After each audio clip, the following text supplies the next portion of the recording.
This is what happens when you're supposed to do a show during the week. But people get busy. I think it's one of those lovely days, you know what I'm saying?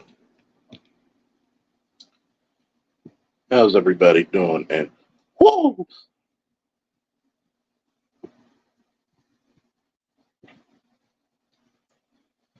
we all just have to make sure we're doing right.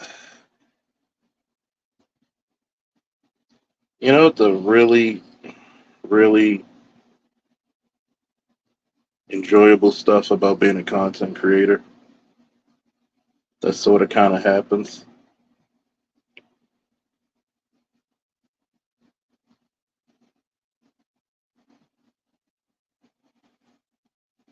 is that you get to talk about various subjects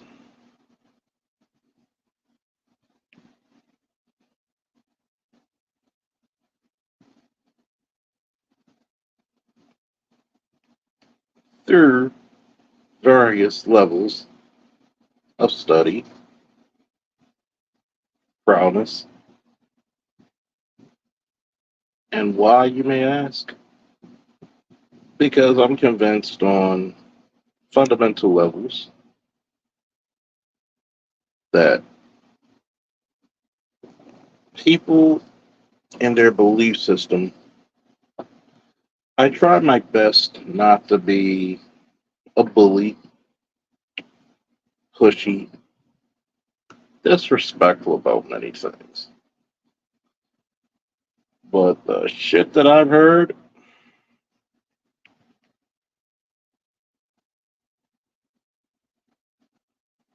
that's funny as hell.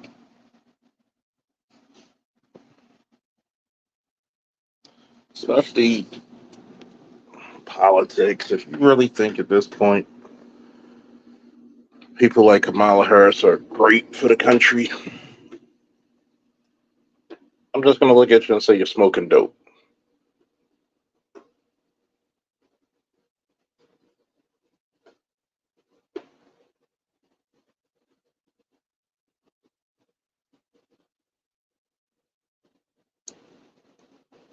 Now,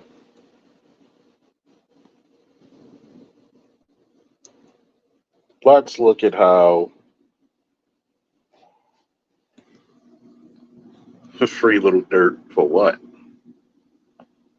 I mean, really, should we free this motherfucker? Give us a reason why we should free him. I'll wait. But here's the craziness about this. We'll start with the what's up? Let me see who's in the building. AL, what's up, Alongo? I have Waffles, Andre. We got Red Pill, Sleeper Cell, All Star G. What's up? Let me know who's in the building. Um, Fundamental issues I think we all have right now in this country is that you start to look at people and you can present evidence, and the evidence will never be good enough. The evidence will never be great enough. I think that we've gotten to the point where a guy like me is not going to talk with you anymore.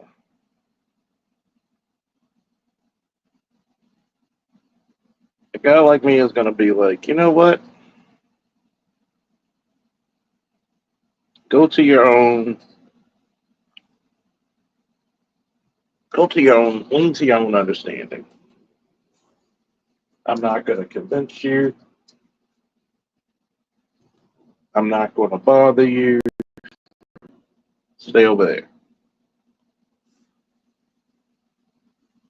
Let it all burn. because that's what you really want. You don't want solutions, you want what's best for you. What's up, baby? More?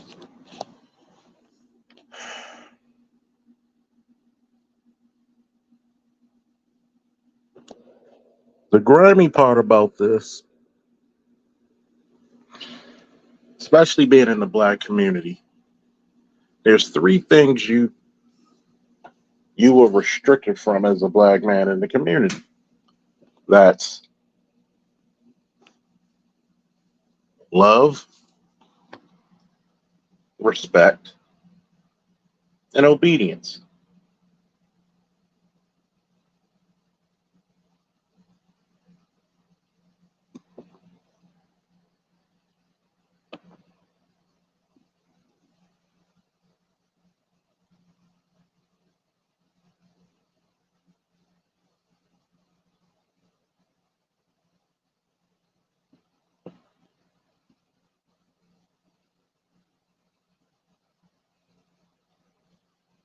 I want you to realize this about love, respect, and obedience.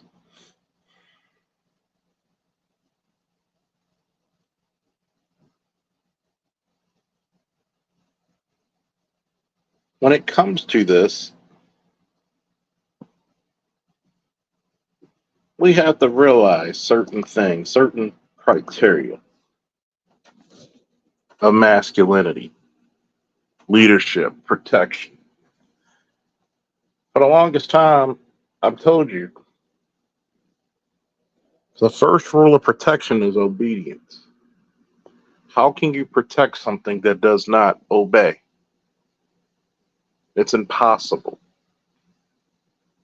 If your children do not listen to you and obey you, and I know there's going to be some detractors. What you mean she got to obey? She has to obey.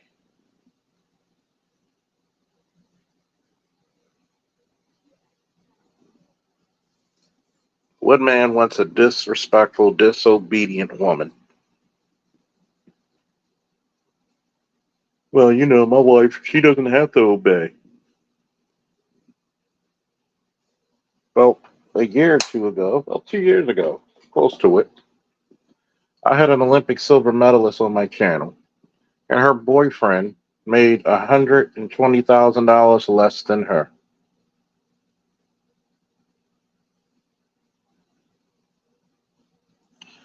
So you really think when they get into an argument, she's not going to throw that in his face? And yes, she's a black woman who got a silver medal in the Olympics for Taekwondo. Do you think that's not going to come up in a discussion, especially a discussion about finances? What can be bought, what can't be bought? You're not even making that type of money.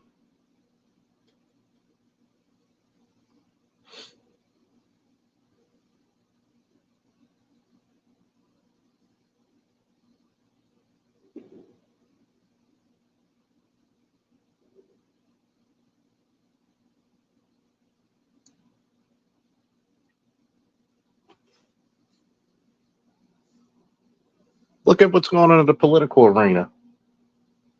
Former President Obama is trying to browbeat black men instead of respecting their decision on whomever they may vote for.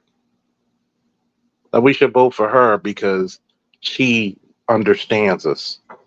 But this ain't 2008. This isn't 1998.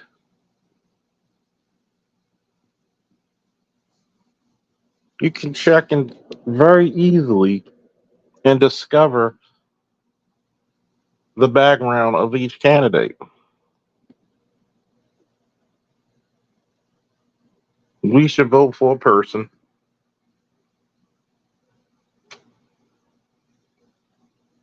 that doesn't care for us, that doesn't like us. The only time you want to talk to us and give us, oh, something in the package is when and only when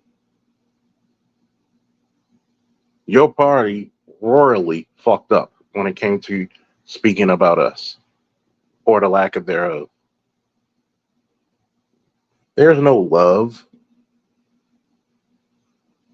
or the closest thing may be a perversion of it,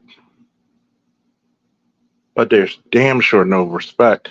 And obedience, forget about it.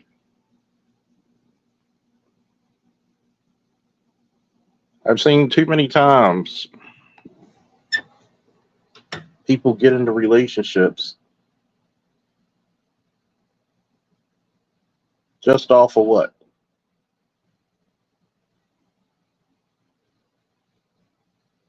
Desperation.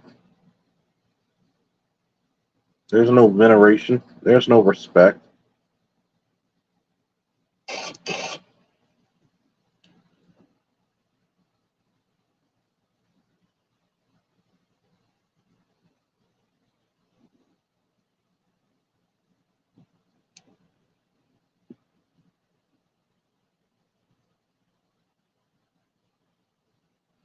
Craziest part about it is there's a lot of men out there who don't even know how it feels to be respected. Not on your job, not in your relationships, not in your family. And as soon as you talk about it or mention it, it becomes a defense mechanism. What you mean I don't get respect? You don't know what the fuck you talking about. Okay, maybe I don't. But can you answer this question? Are you respected?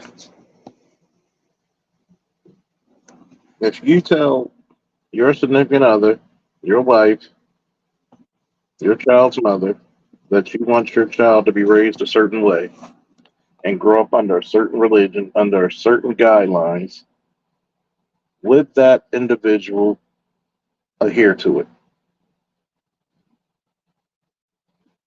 Or will they argue up and down, you ain't anybody?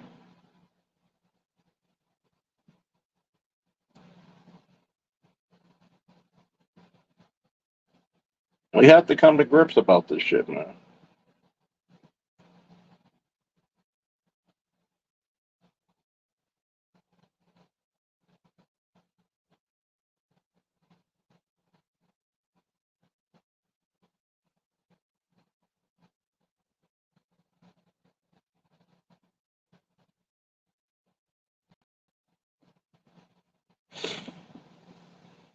You got to do all the entertaining,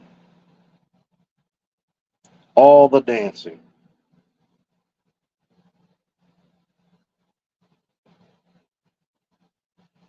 all the work. See, this is where I kind of disagree.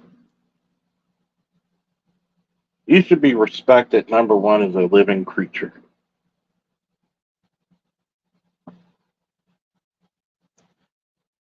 And what I noticed in America are black men respected as living creatures.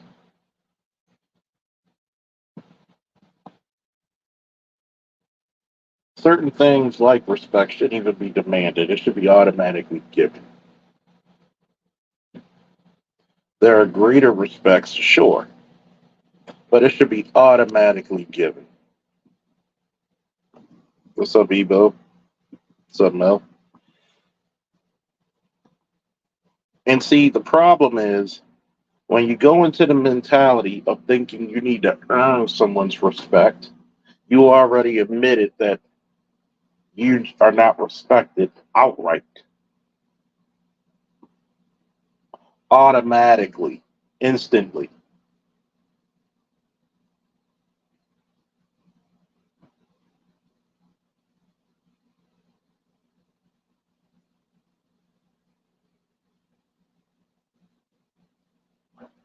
What good is that? I don't need to prove shit to nobody.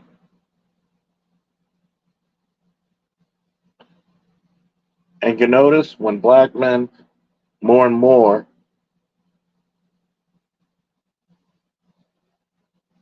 and you're right, Evo Sosa, respect is given, trust is earned.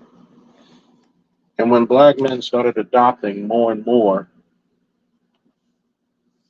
fuck your earning of your respect, and I'm gonna save myself and go my own way, that's when the world went into a conniption fit. That's when the world says, the fuck you mean?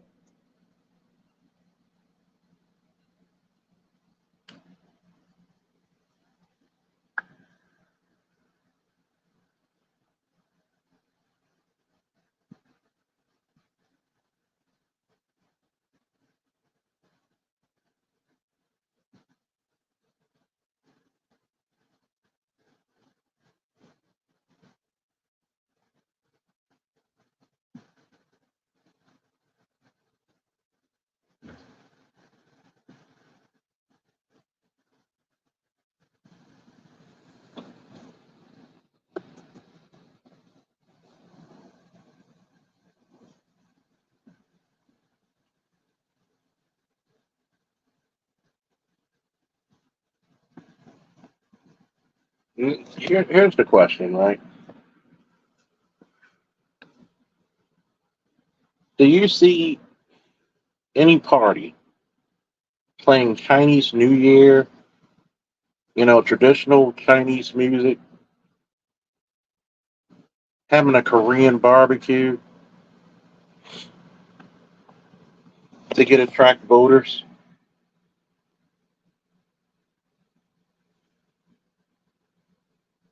Go into those neighborhoods where everybody is living the normal life of that ethnicity.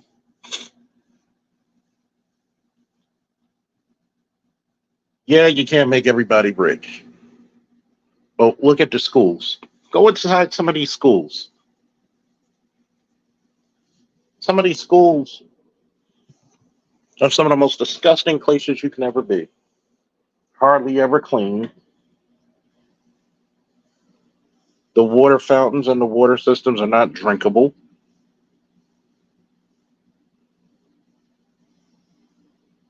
The cooling system and the heating system are non existent. But yet, you want to get some rapper to talk to us.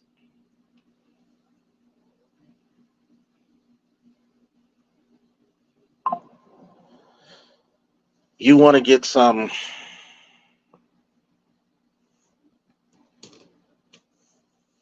shake your ass agent, some get your booty to the pole. I want you to think about that. The last presidential election, to try to galvanize black men, they had a shake your booty to the pole. Where do we do that?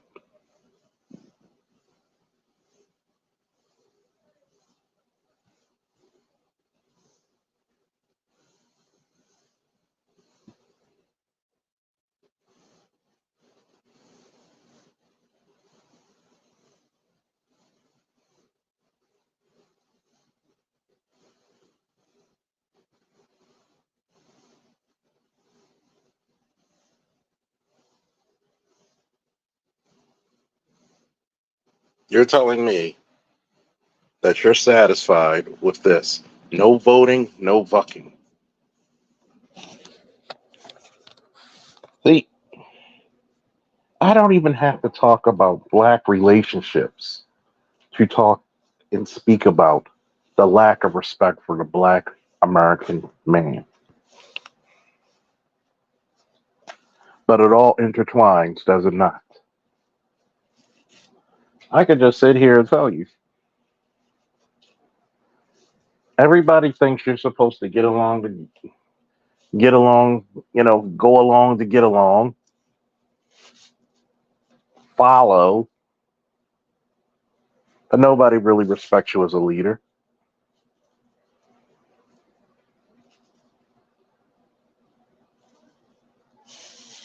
If leadership was so sought after in our community, then who the hell are these broads having their babies by?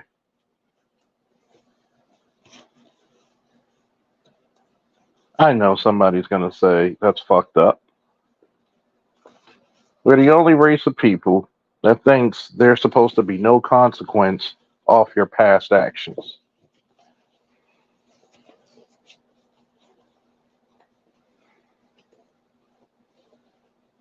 We're, if you think about black American logic, a person who gets caught stealing, we should put them in retail.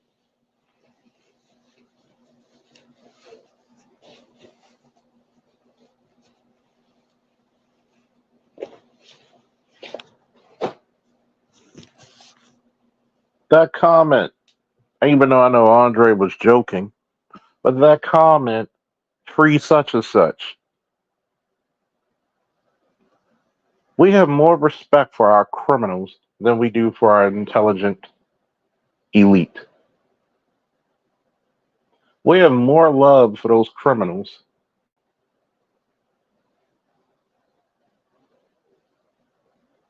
than the people who serve our country.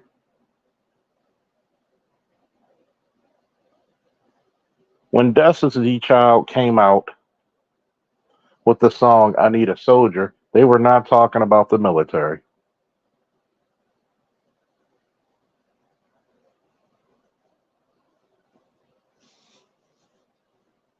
Think about that.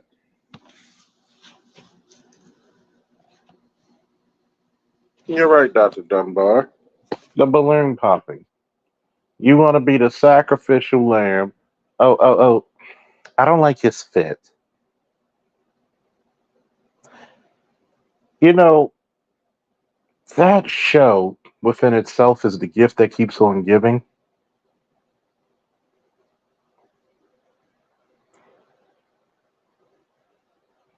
because it lets you know why black women are the least married and the most divorced. Because you put emphasis on shit that does not matter.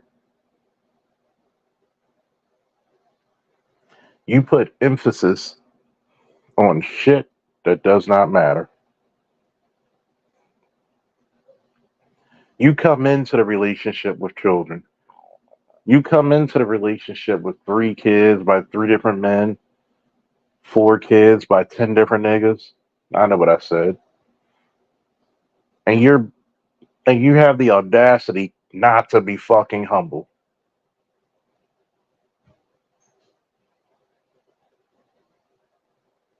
And then get mad when a guy reads you the riot act and really tell you what you were afraid to hear. You're not worthy to be in a relationship. If you never made a guy marry you before you had a kid, why do you have all these rules now when you're worth less on the dating market?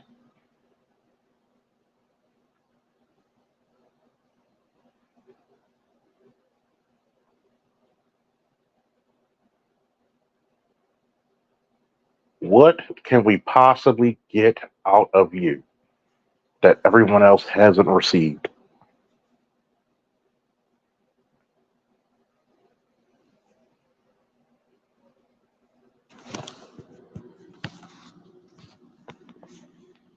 Because what you're really trying to do, you're trying to commit relationship embezzlement. Maybe I should start. Maybe I should start.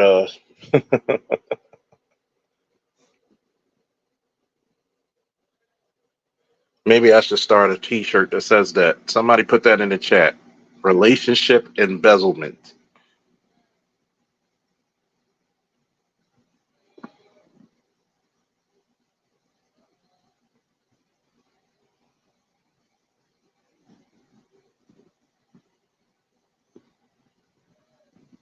Yeah, I need a crash out.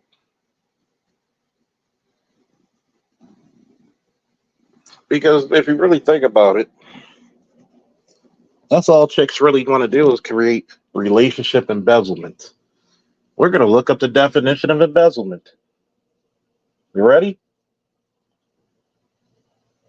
Embezzlement is a term commonly used for a type of financial crime, usually involving theft of money from a business or employer It's often it often involves a trusted individual taking advantage of their position to steal funds or assets, most commonly over a period of time. Does that not sound like relationship embezzlement? Does that not sound like modern relationships? Not all, but a vast majority. That it's embezzlement. Give me a woo in the chat if that actually makes sense to you. Give me a woo in the goddamn chat if that actually makes some goddamn sense. Relationship embezzlement.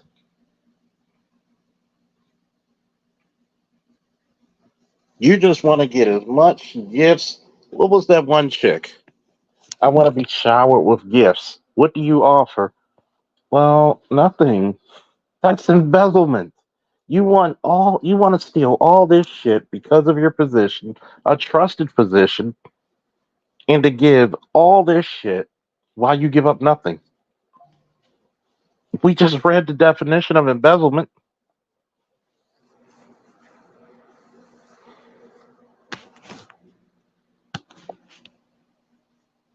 But yet,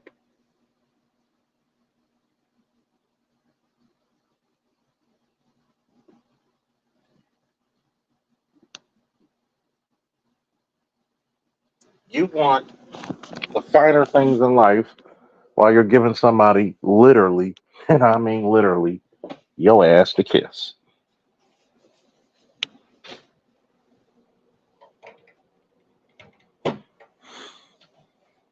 It's nothing wrong with playing a fool sometimes. The problem is it's the state of fool.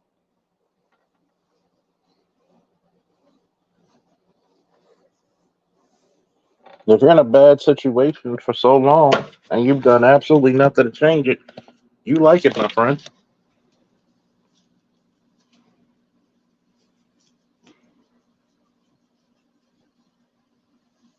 See, the part of it is the way you're treated by your women, the way you're treated by your society. That's the reason why they can say no voting, no fucking to you and only you. And I'm going to say this. I need somebody to put this in the chat for time immemorial. The way your women view you is the way the world is going to view you as a man. The way your women view you is the way the world is going to view you. Why do you think your community is the most heavily policed?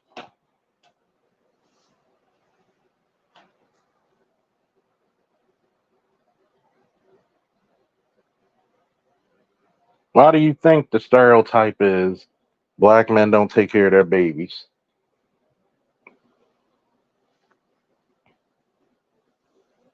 Why? Who said it?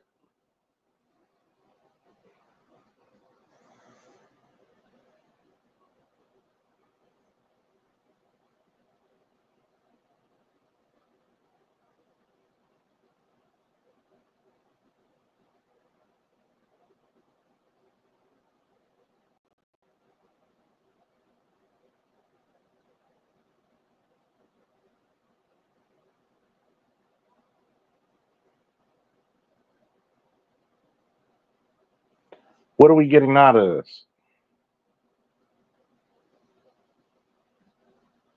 I might as well give my money to a charity.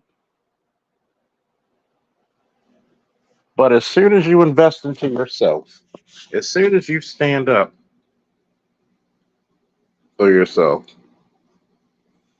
hey, they may not be our women emotionally, but they're your women physically.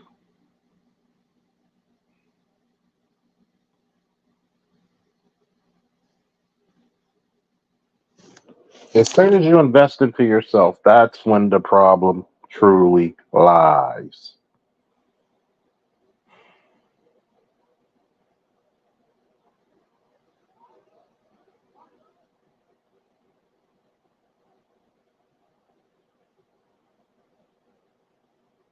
As soon as you start investing into yourself and you give everybody else the proverbial fuck you,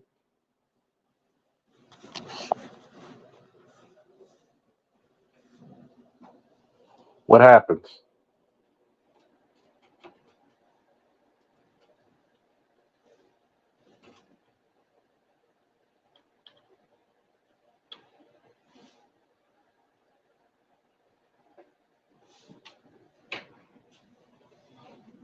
The world turn against you.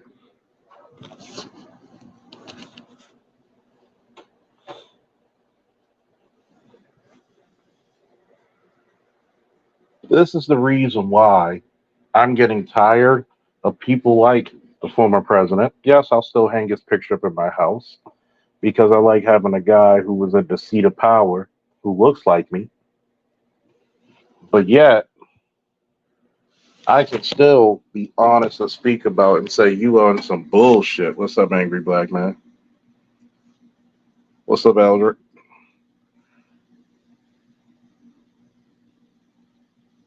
Here's the bona fide problem.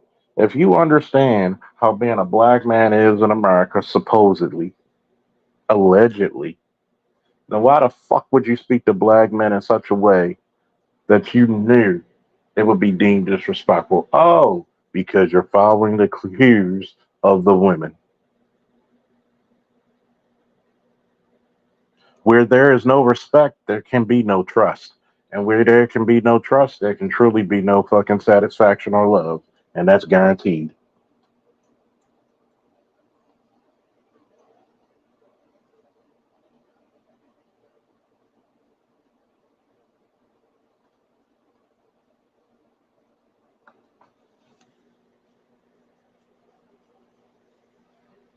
Why do you have to challenge our thinking process, our wishes?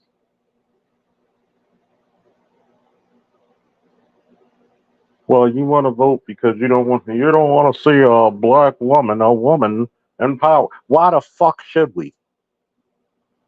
Give me one fucking reason it would help a black man to see a woman in power.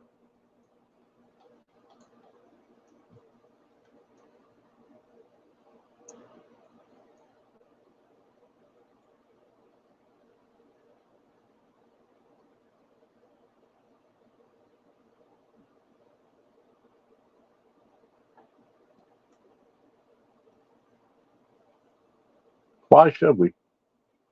What would that do to benefit us? You already went from 1980 having every six elected black men, you had one elected black woman. Now you went into reverse. 6 to 7 black elected officials are women. Why don't you stop lying and say we actually run the community?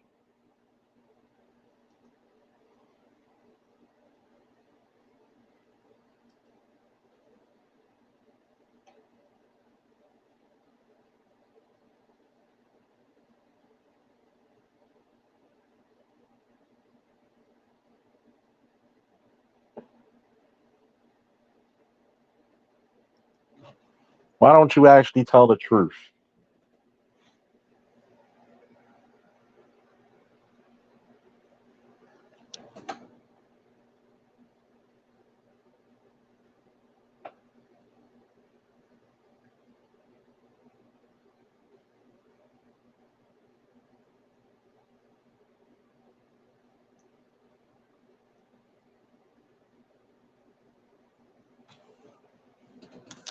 Am I lying?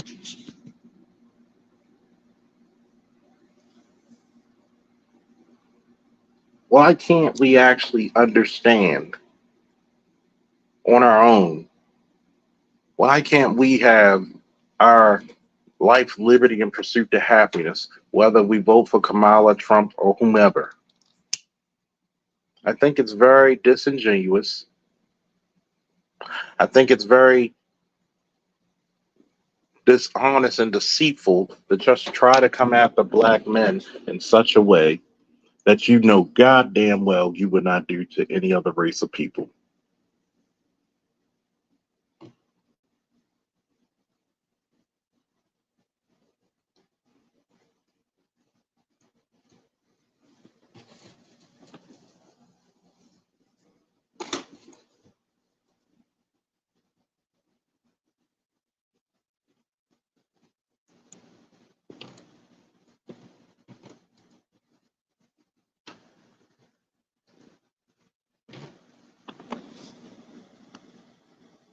Straight 313. What's up, man? These pro-lax are mad as hell that they are losing votes against Trump. Now their daddy Kamala has to bring out celebrities. See, nobody ever thought of what would happen when black men didn't go along anymore. We just said, fuck it.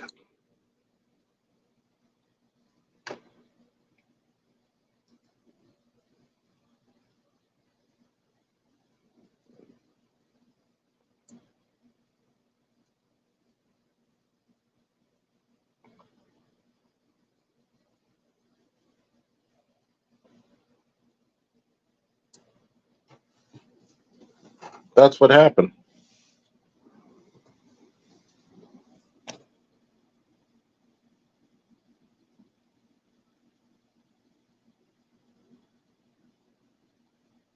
Yes, we were very underestimated. They thought like hell you didn't have to cater to us. Did we win a major battle? Yes, but we sure as hell did not win the war. Not yet, anyway.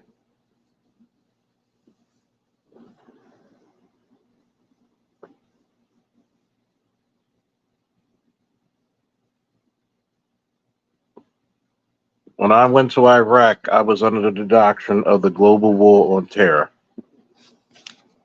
Right now, we're fighting the global war on gynocracy, on the gynocracy.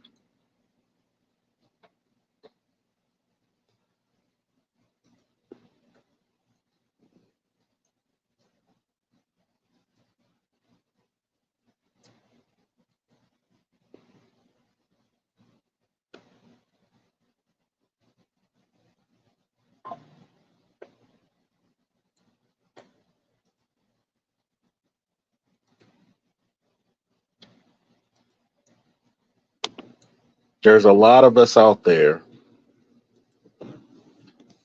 who are really starting to see the light, who stop dwelling within obsolescence. And they're finding spaces like mine, BGS, Art New Style, Artisan MC, AB Media, Angry Man, and others. And what's frustrating to a lot of these so-called elitists who practice nothing but the worst type of misandry, for those of you who don't know what that is, the hatred of men. It's like being a baby born into the world. You're going to search. Pray that those guys find a channel like this and not become your mass shooters later on. You should really thank the black manosphere because we kept a lot of guys calm. Instead of saying we hate women, we told you, instead of focusing on women, focus on your goddamn self.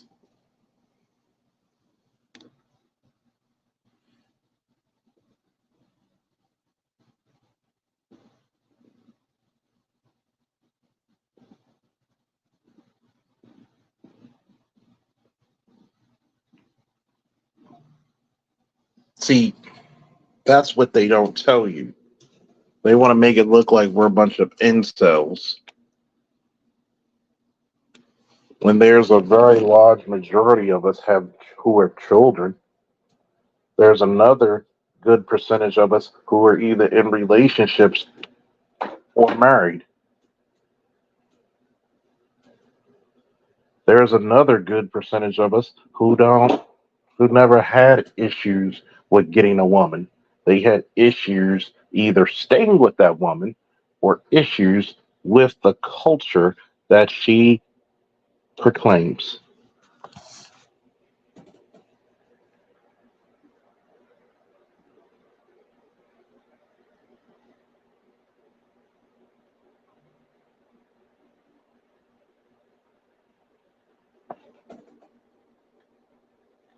But this is not what's being told. This is being told that we just hate women.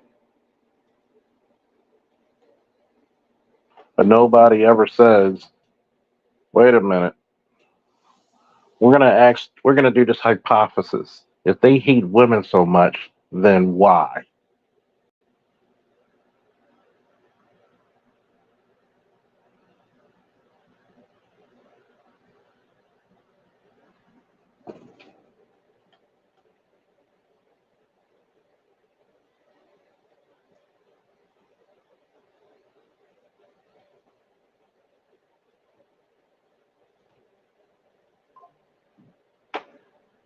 Nobody wants to ask the question, why?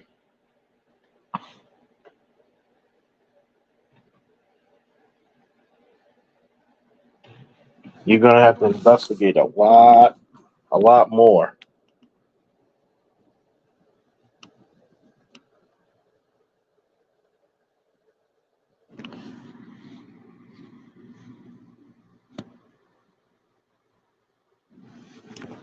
You're gonna have to tell us a lot more. Well, Judge, you gotta understand. No, no, no, no. Why do I have to understand?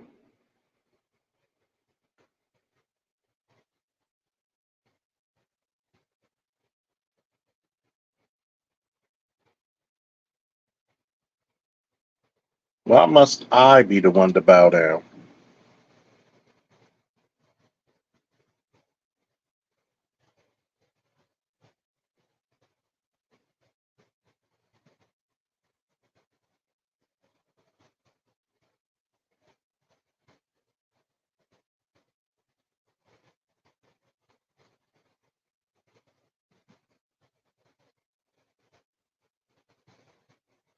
Why can't my dreams be accomplished? Why must I make sure that everybody lives a better life than me?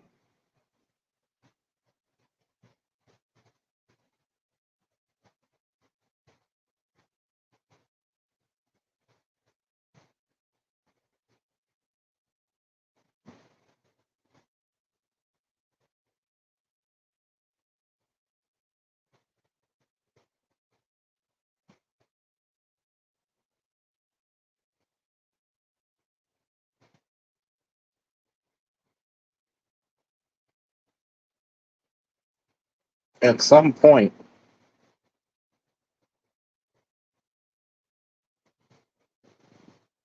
we're gonna have to make a sound choice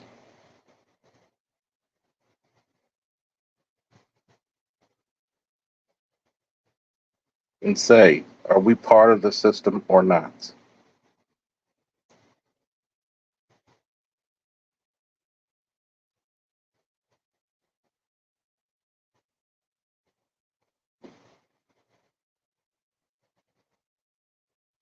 You've made life basically a living hell if you're a heterosexual black man,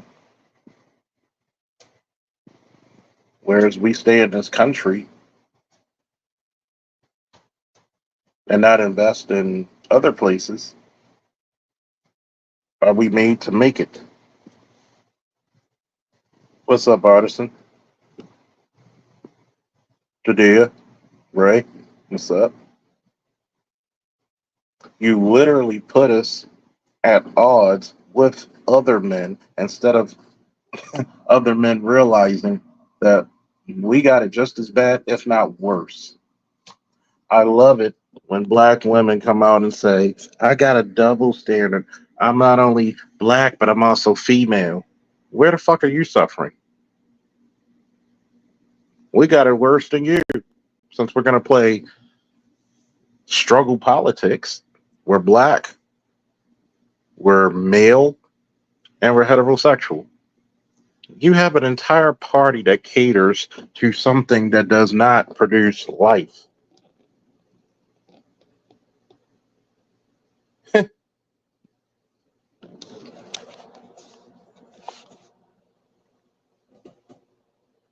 You don't want to respect us.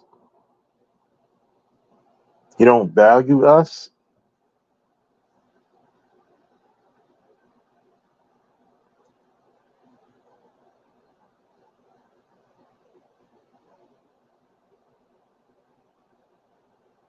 And what happens? What happens when we walk away? We're wrong.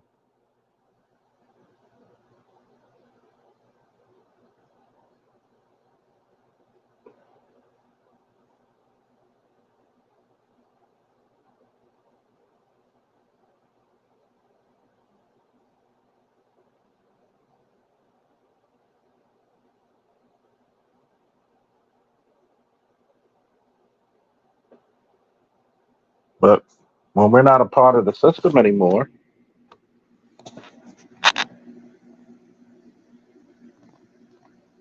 Indigo Flow, what's up? When we're no longer playing by your rules and we decide to kick over the chess table and walk away, the only thing you can do is to convince us is either sex or music.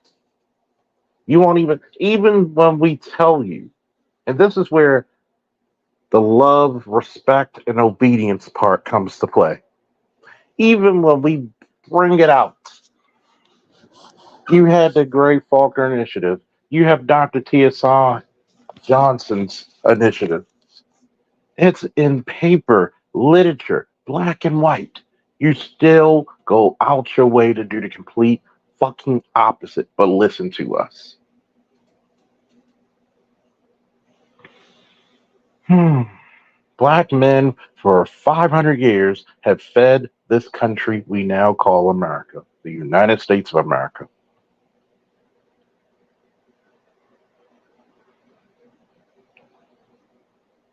What happens when black men unanimously have a new walk of life that says anything I feed will never bite my hand? And you've been devouring our fucking hands for centuries.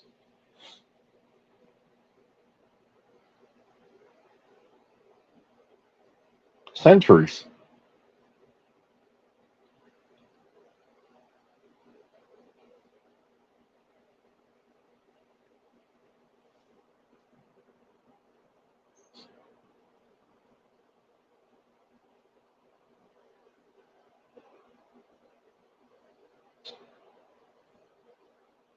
When we get a piece of the pie, don't get upset.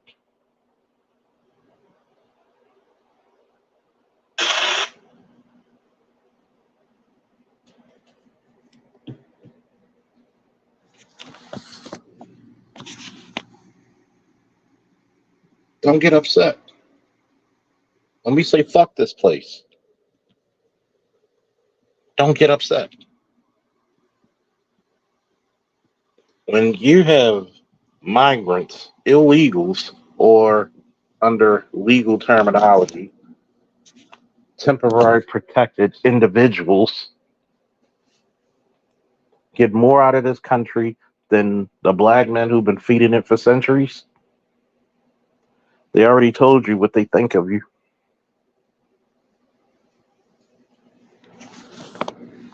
They already told you.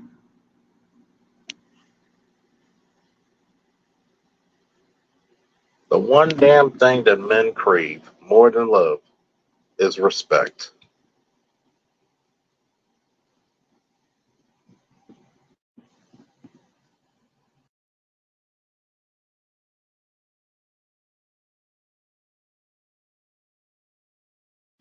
The one thing men crave above love is respect.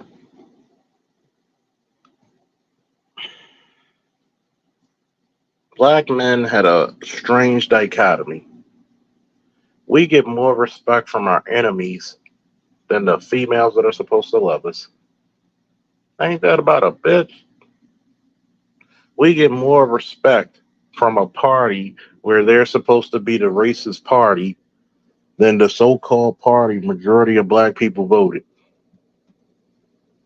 When the fuck has the Democratic Party last identified you black men, not the gay black men, not the migrant so-called blacks from another fucking country? We're talking to you.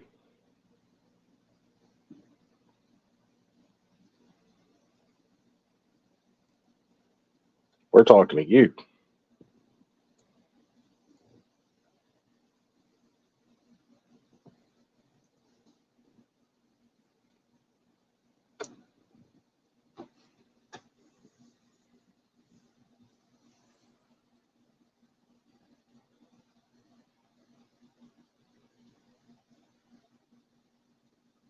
I live by one doctrine. I ain't shit till you need me.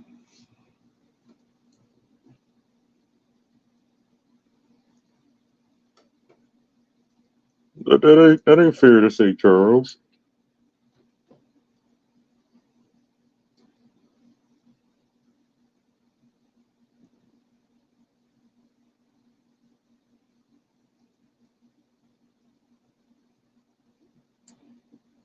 They love us.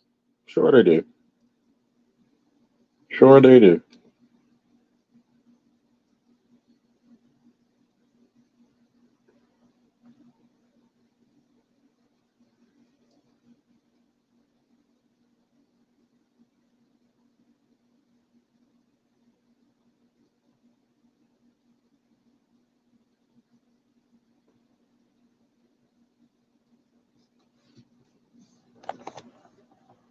You love a bunch of conformists. What happened at the Beyonce rally? People thought for a second time that she was going to perform, but she was barely on stage for a hot second to endorse. Then she bounced. Niggas threw a fit.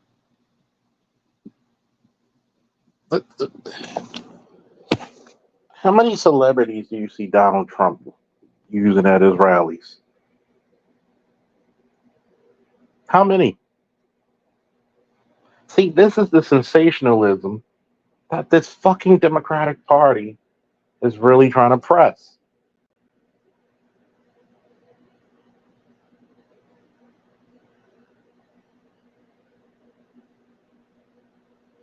Anytime that people, if you ever notice this one thing, for people who said they weren't going to talk to Trump, and once they talk to him, they're actually kind of impressed.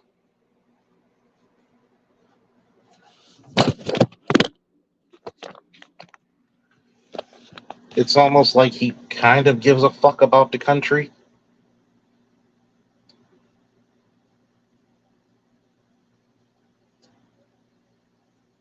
They started protesting, and Scamala again told them to go to the smaller rally down the street. Bitch, what rally down the street?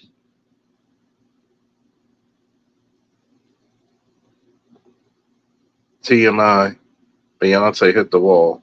Well, Beyonce's married, so she ain't really got to hit the wall anymore. She may not be genetically black, but she's definitely the modern day female Negroid with her narcissism. And see, that's what I'm talking about. Y'all looking for free instead of freedom.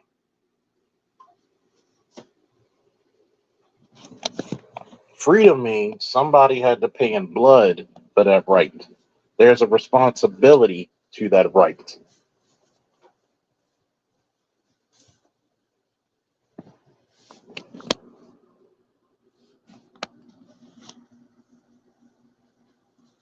Don't forget to hit the Cash App as well. Support your interests.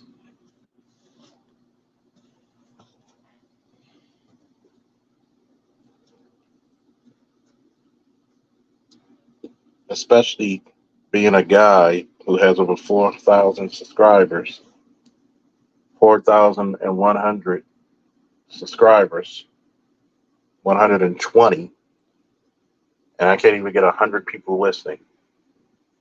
But yet, there's no shadow banning. Bullshit. Bull fucking shit.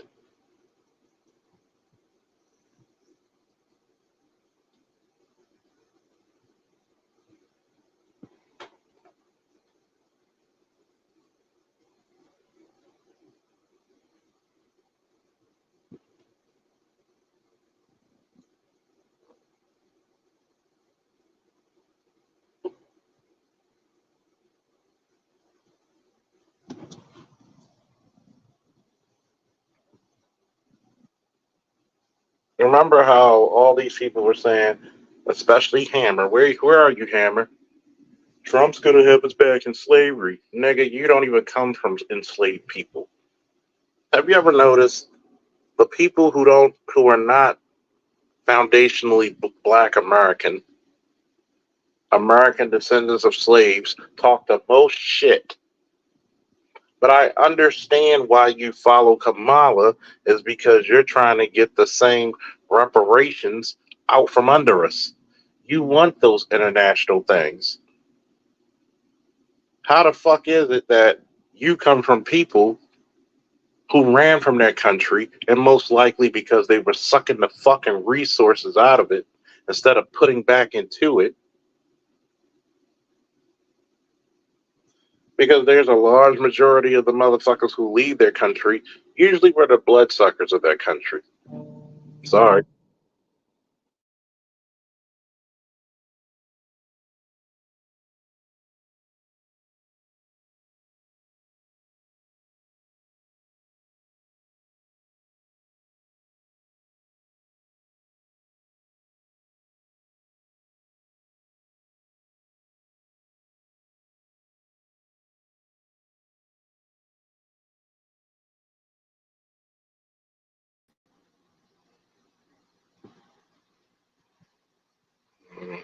Even the robot is going to put a peace order against him.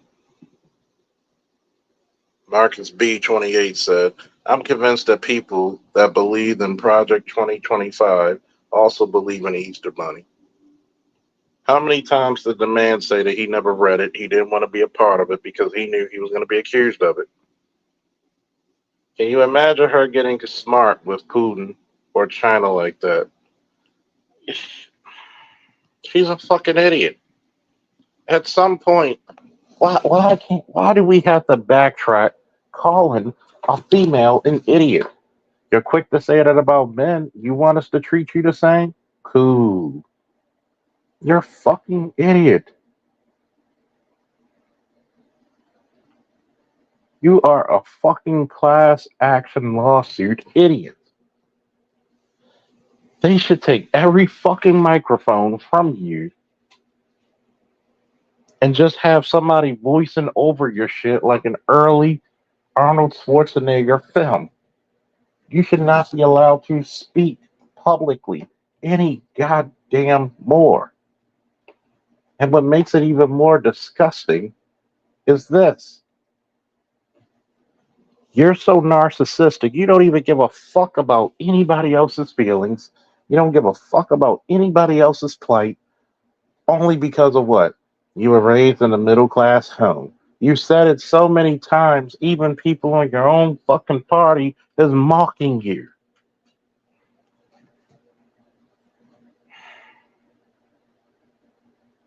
And this is who you think is a better candidate than Trump.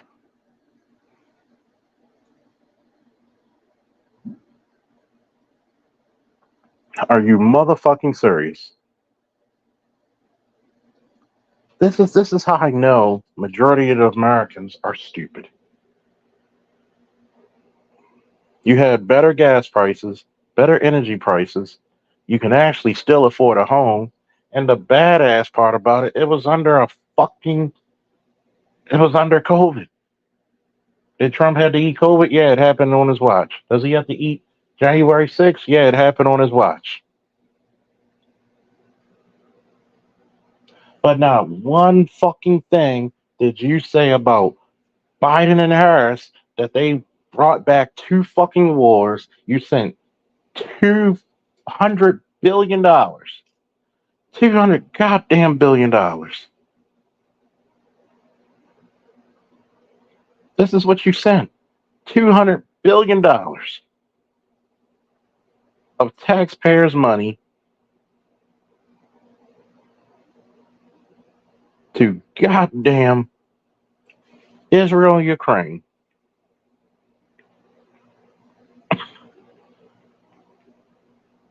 And we're supposed to be happy about this?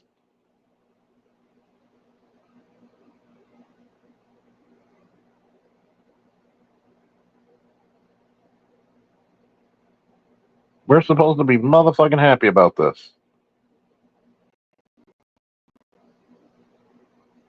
You got people.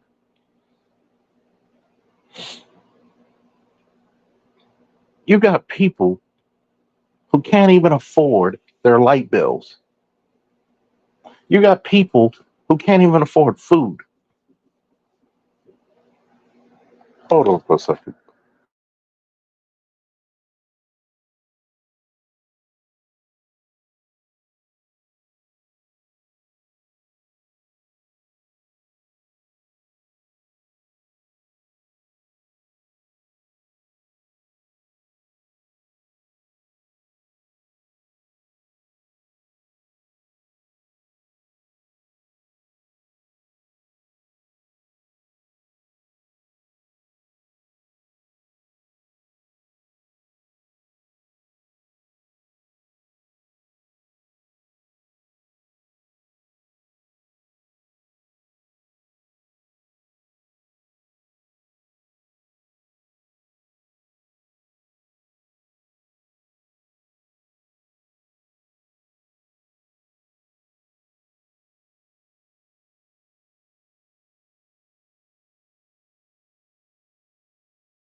I'm back, folks. And you're right. They put child molesters and perverts in women's bathrooms and sports. But yet, how many people talk about safety? How many people talk about women ought to be protected? You're doing a fine fucking job right now, aren't you? How about the people in the Carolinas when you set up $750, not thousands, but $750 for people who lost their entire life? All the stuff they acquired in their life, they lost. And you have to go through all this shit on a computer, all the red tape, all the bureaucratic red tape to even try to attempt to receive the funds. But you bragged about sending $370 million to Lebanon. And so many people saying, yeah, Kamal's going to win.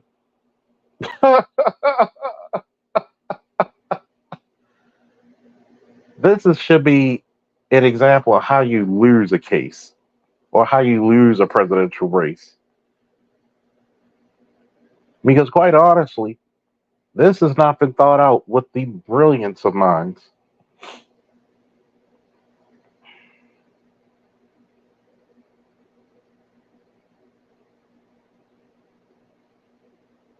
Like my man Oliver Queen said, you have failed this country.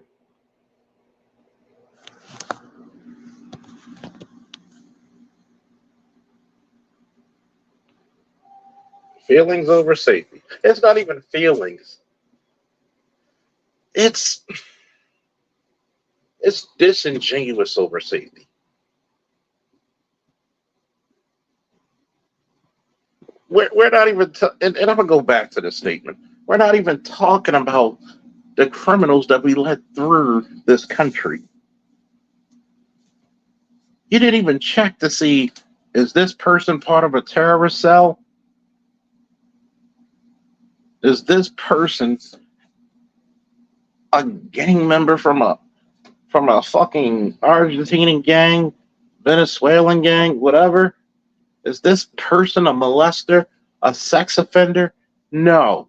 You couldn't even apologize to the family of that young girl when she was kidnapped, sexually assaulted, and murdered by motherfuckers you allowed through this border. And you telling me that somebody that we need as the fucking person to sit on the throne of the country? Are you fucking serious? Are you fucking serious? You know what? Eldred, you're right. It was easy to get a goddamn PPP loan.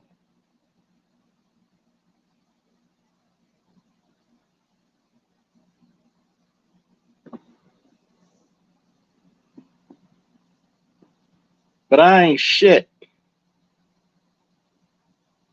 And then here's another thing. These motherfuckers are lying to you about crime being down. In many of your communities, crime has actually went up because of these fucking migrants.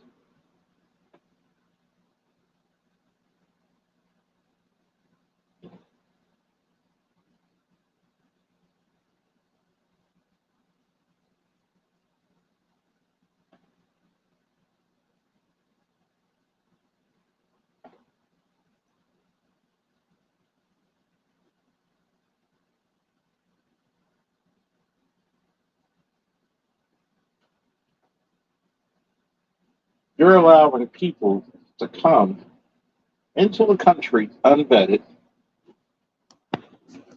unvetted.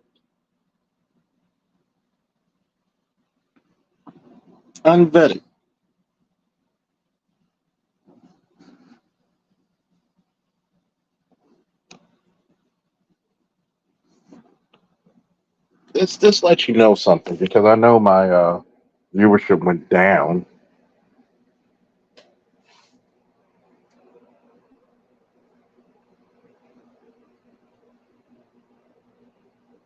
I'm going to say something to you all.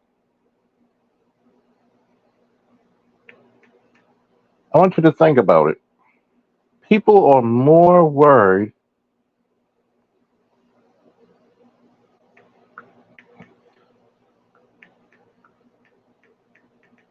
People are more worried about 2025 than the migrants coming across the border. You know why they're worried about 2025? Is because a lot of the shit that's actually in it that talks about raising strong families, parents be responsible, how to live a much more conservative lifestyle by quote unquote Christian values goes against the modern woman's ideology.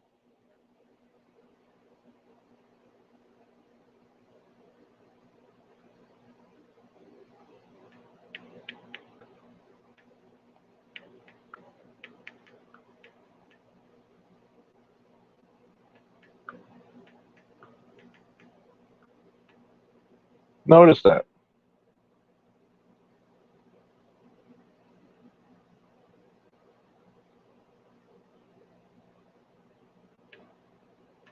Notice that.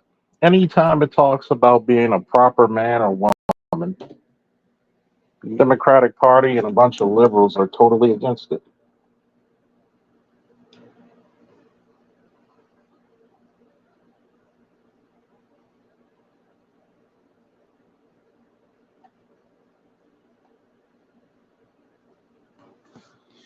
They're totally against it.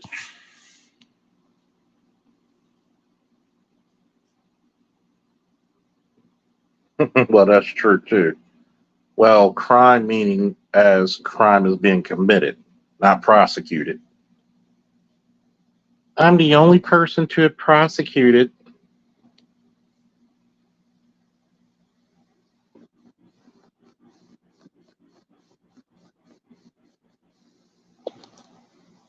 I'm the only person to have prosecuted.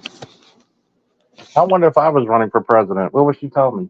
I'm the only one that prosecuted, but I'm the one who had to go get them and arrest them for you to do the prosecutions. And 9 out of 10, how many of those prosecutions you overturned? How many?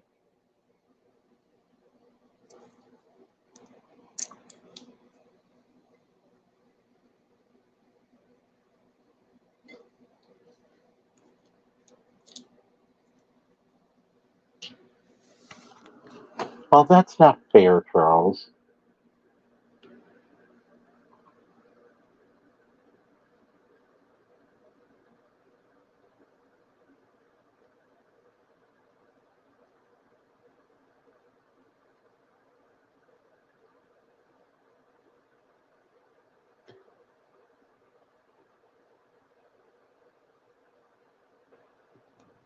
That is not fair, Charles.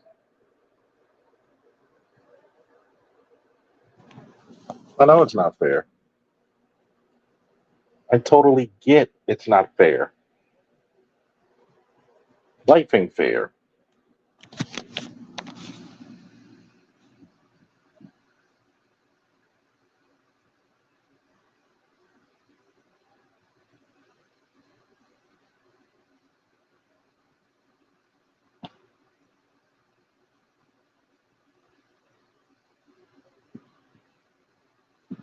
I want you to really realize this, man. You think masculinity took a hit now. The fuck you think's gonna happen?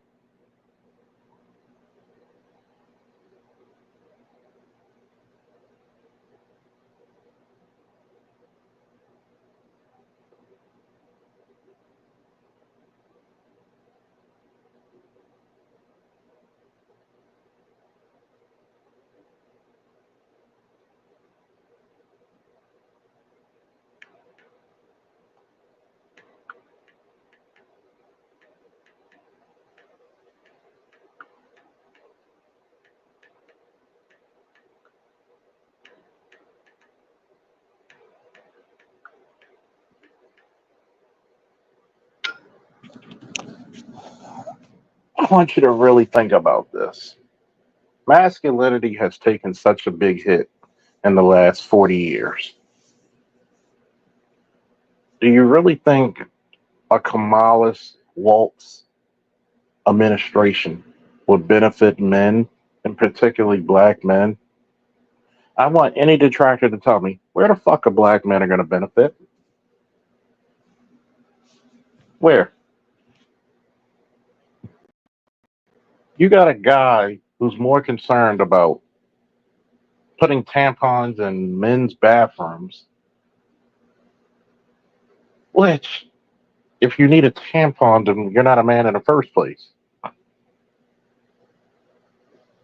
Would that not put trans people in jeopardy?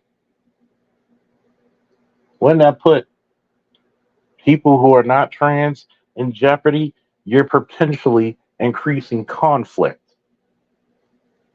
But nobody, see, everybody's feelings are too involved, not in the way that it should be. It should be, what's up, Electrician 480? There should be some conscious thought of how to keep people safe. Why don't you give the funding out to make a third bathroom for whatever the hell you think you are, you go. I'm sorry. I'm one of them people who don't think a 6'6", 290-pound man in a dress and a fucking wig should be in the same bathroom with 5-year-old girls. Just like I don't think that a 5'4", 140-pound transgender male, a female that quote unquote transforms into a male, should be in a male's bathroom, because those are both scenarios that turned out more than not horrible for those parties. What's up, LAPD SWAT 1? Can you imagine Black Girl Magic at Omaha Beach, June 6, 1944, storming them beaches? Hell no, I cannot.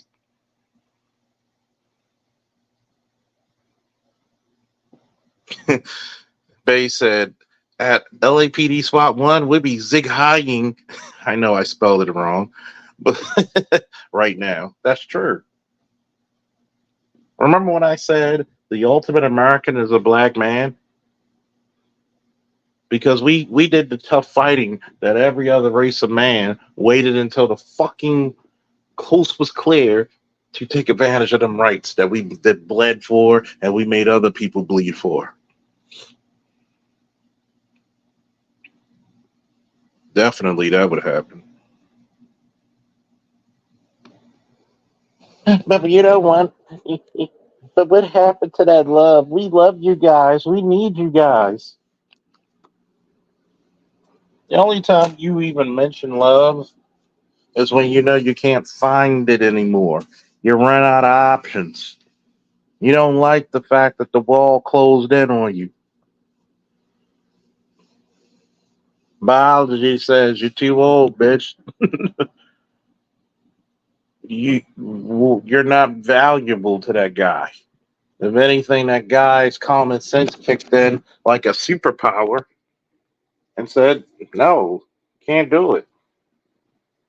You're not worth the trouble. You're not worth the sacrifice."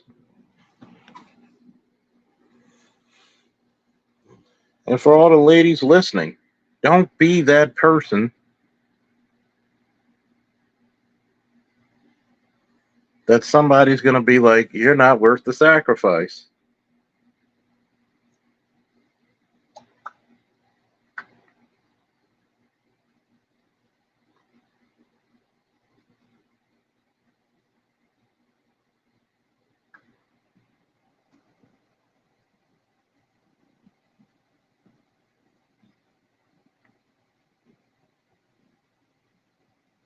Don't be that person. If you listen to a lot of this manosphere content, we're actually telling you what not to become.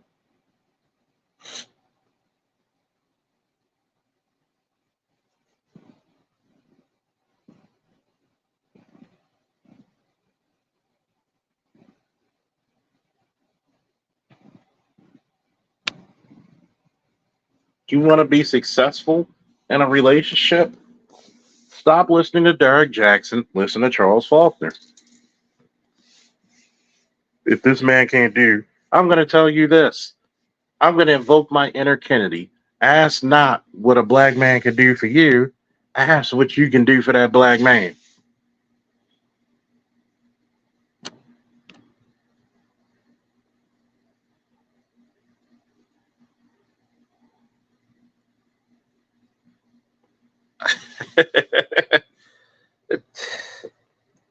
People got mad when we call elected officials morons. And I remember talking to my ex. She might be listening, so she knows who she is. And I had to correct her. Trump's not an idiot. You don't turn $1 million into $1 billion if you're stupid. See, people think you're stupid when you don't agree with them. See, when you come up a certain way, you don't have the limited mindset that you see in the black community. I'm gonna get a good job and I'm gonna work for somebody else for the rest of my life. Or it's so tough, I'm not gonna be able to do it on my own.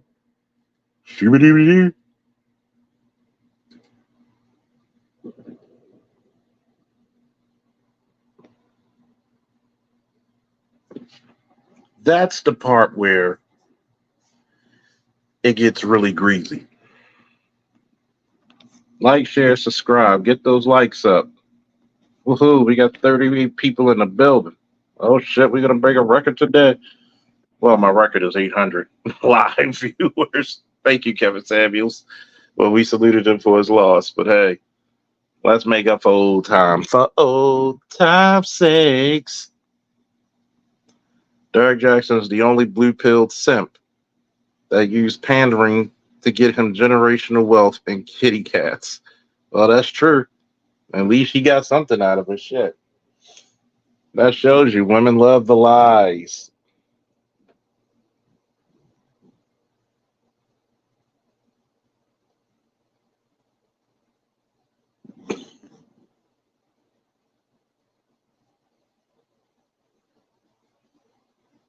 Women love the lies.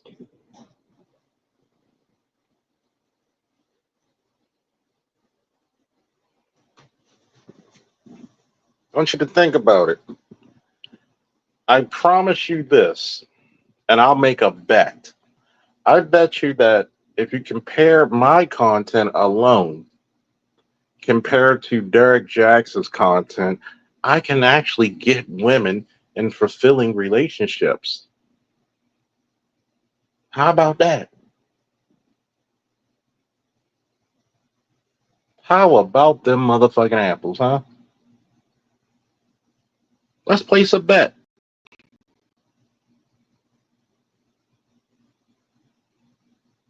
Let's place a bet.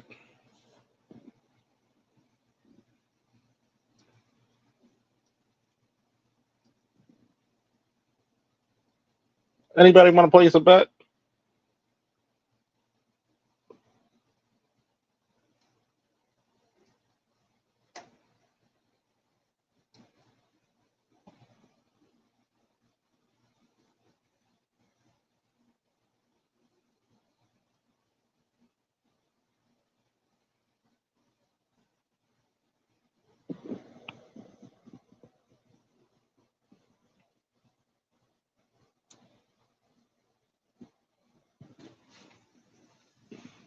The bet is, I bet you I could produce with my little measly 4,100 subscriber channel, I could produce more successful relationships than Derek Jackson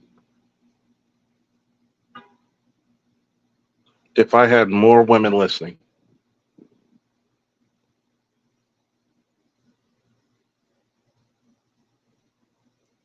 I bet you I could lose the weight, lose the attitude, ask what you could do for him,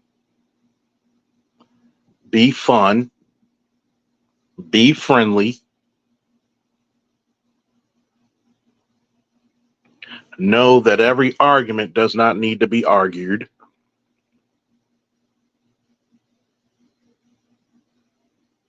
elegance over sexiness,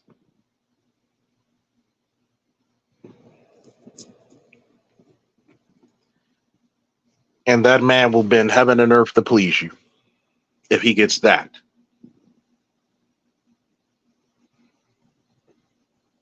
And of course, that's not the aim.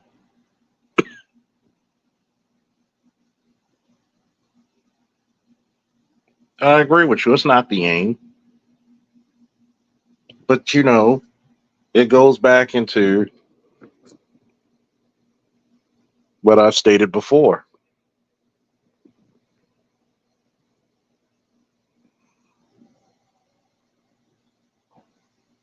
Women don't want solutions, they want feel good comforting.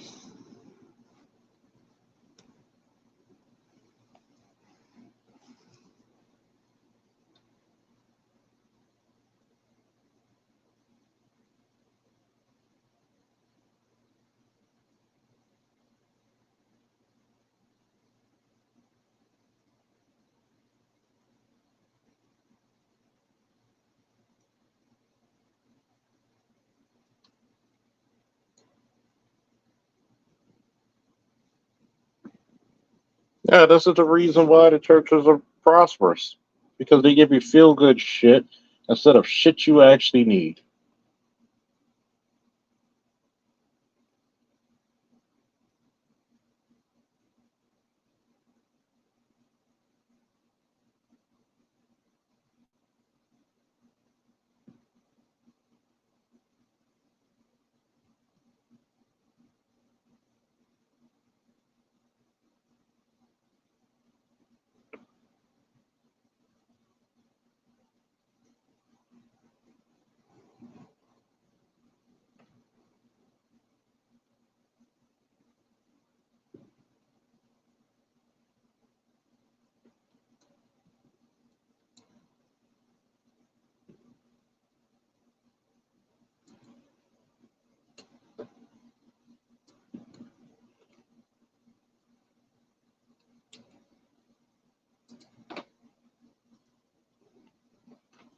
Why?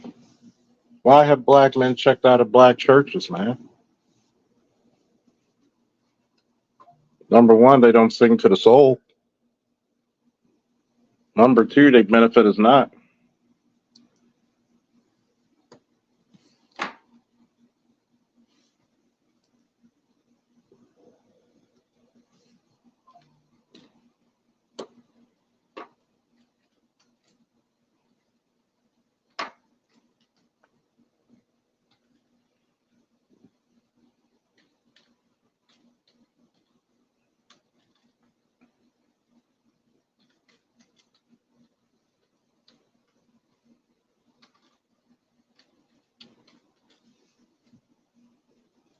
They don't talk about salvation and becoming a better person.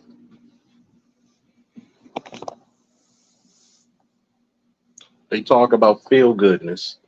So what? You had a child out of wedlock. We love you. Hey, all you single black men without children, marry these single mothers and take their bullshit too. And feed them bastard children that ain't gonna fucking respect you. We love them. We love them. But what do we do? All those men who had some self respect about themselves walked completely the fuck out the church.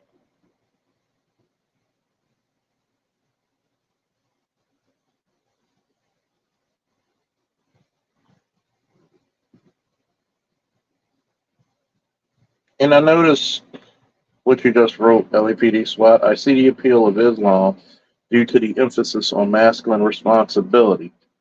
Notice not masculine domination, but masculine responsibility.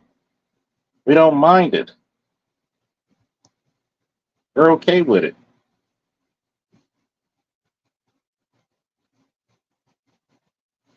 We got nothing but love for it. Oh, trust me, that'll set any dude off. You ain't my daddy. Go find the motherfucker then.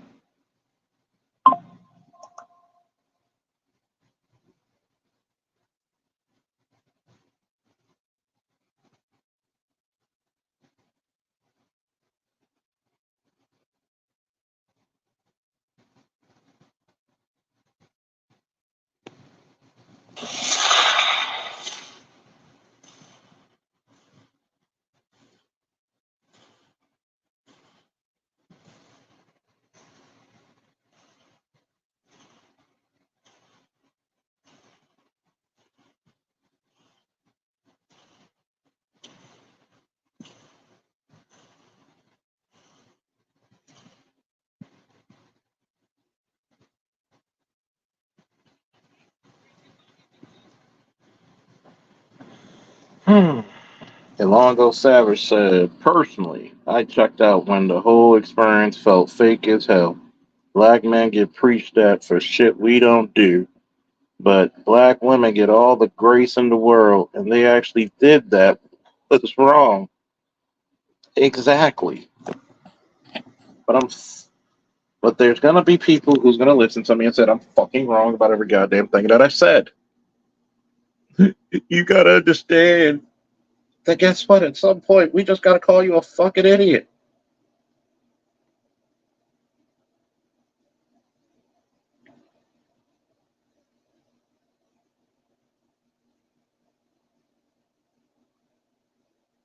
We gotta call you an idiot.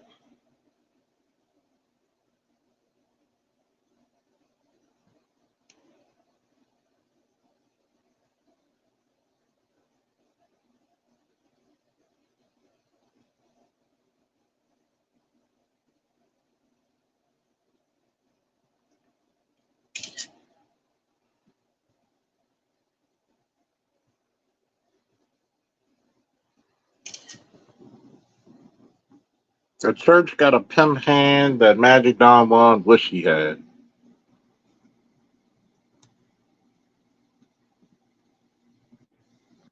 He wish he had one.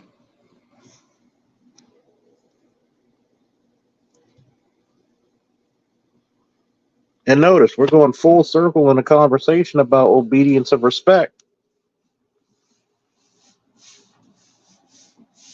This is the fucking thing that I've told so many women through the years.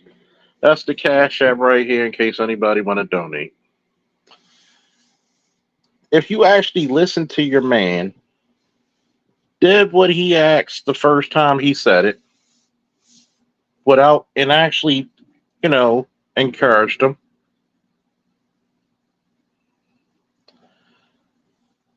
Because I'm a big believer, and I hate to use the word believe, a big believer and thinker that men give women purpose and women give men inspiration.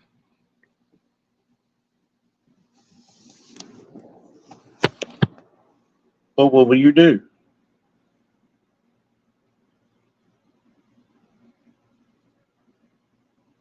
You rather get pregnant by scammers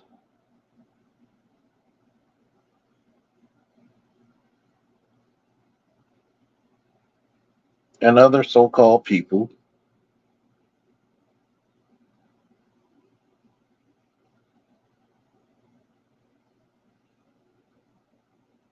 than deal with an honest man.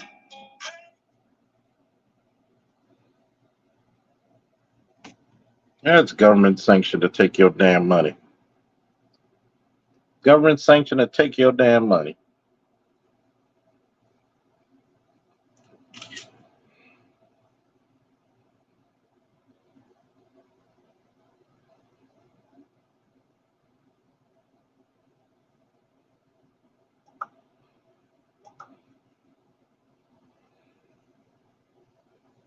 All you need is some shiny suits and read some words. Matter of fact, they get even better with that one. They got catapults, wire work. You think this dude is going to be like going against the Avengers?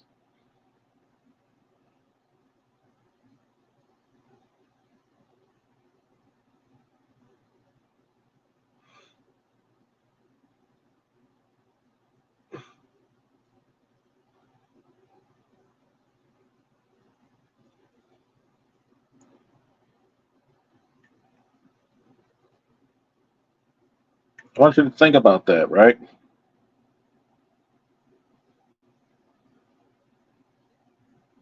You're going to get more for being a criminal than you do being a hard day working around man. And the only time you're going to be appreciated is when you give up some type of service.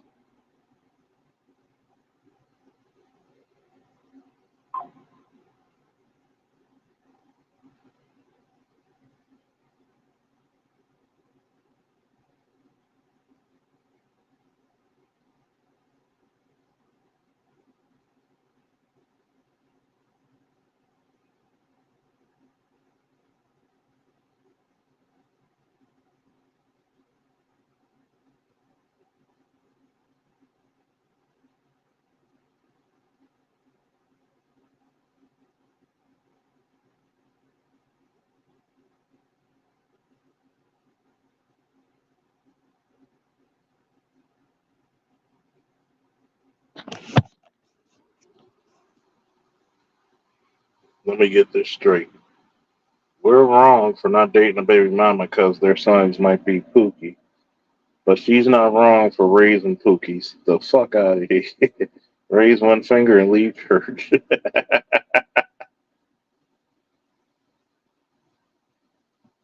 Exactly. You're not respected.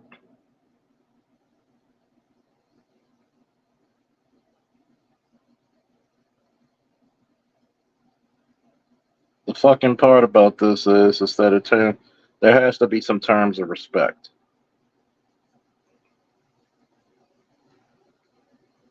There has to be some obedience. I had to tell a young man what happened when I used to date his mother. The only reason we didn't stay together, I didn't marry your mother, is why. First, of course, he got emotional, so I had to tell him, one, shut the fuck up, grown man talking. You know your mother just as well as I do, hell, better, because you've been with her longer. How can I be with somebody who wouldn't listen? How is a relationship going to grow when your woman does not listen? And listening is one of the key traits of respect. I had to tell people you can love somebody without respecting them, just like your enemies can respect you without loving you. But guess what? Men crave more.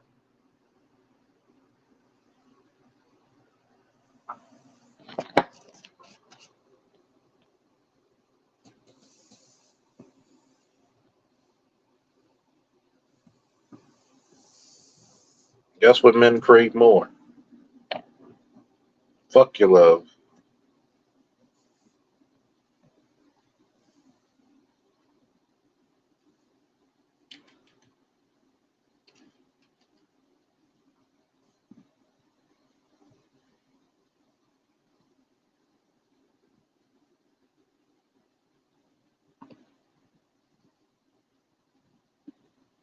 I think sometimes that's what black men need to really realize. Fuck love.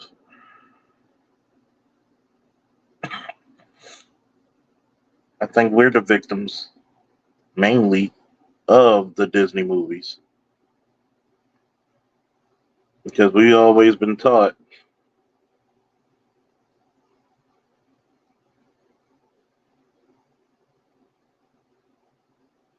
The one thing we've been taught that love's supposed to matter.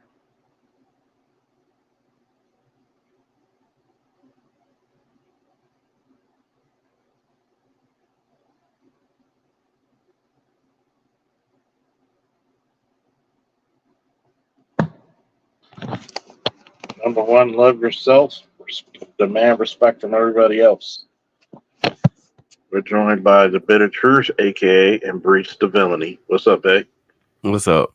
I was messing with a longo in your chat, but that's exactly what happens. Those pastors and preachers really don't want you as a man sitting in those pews, especially unless you're single, Because you taking attention away from him. right? We Unless need you're that single, bottom. We need the bottom dollar. Dollar.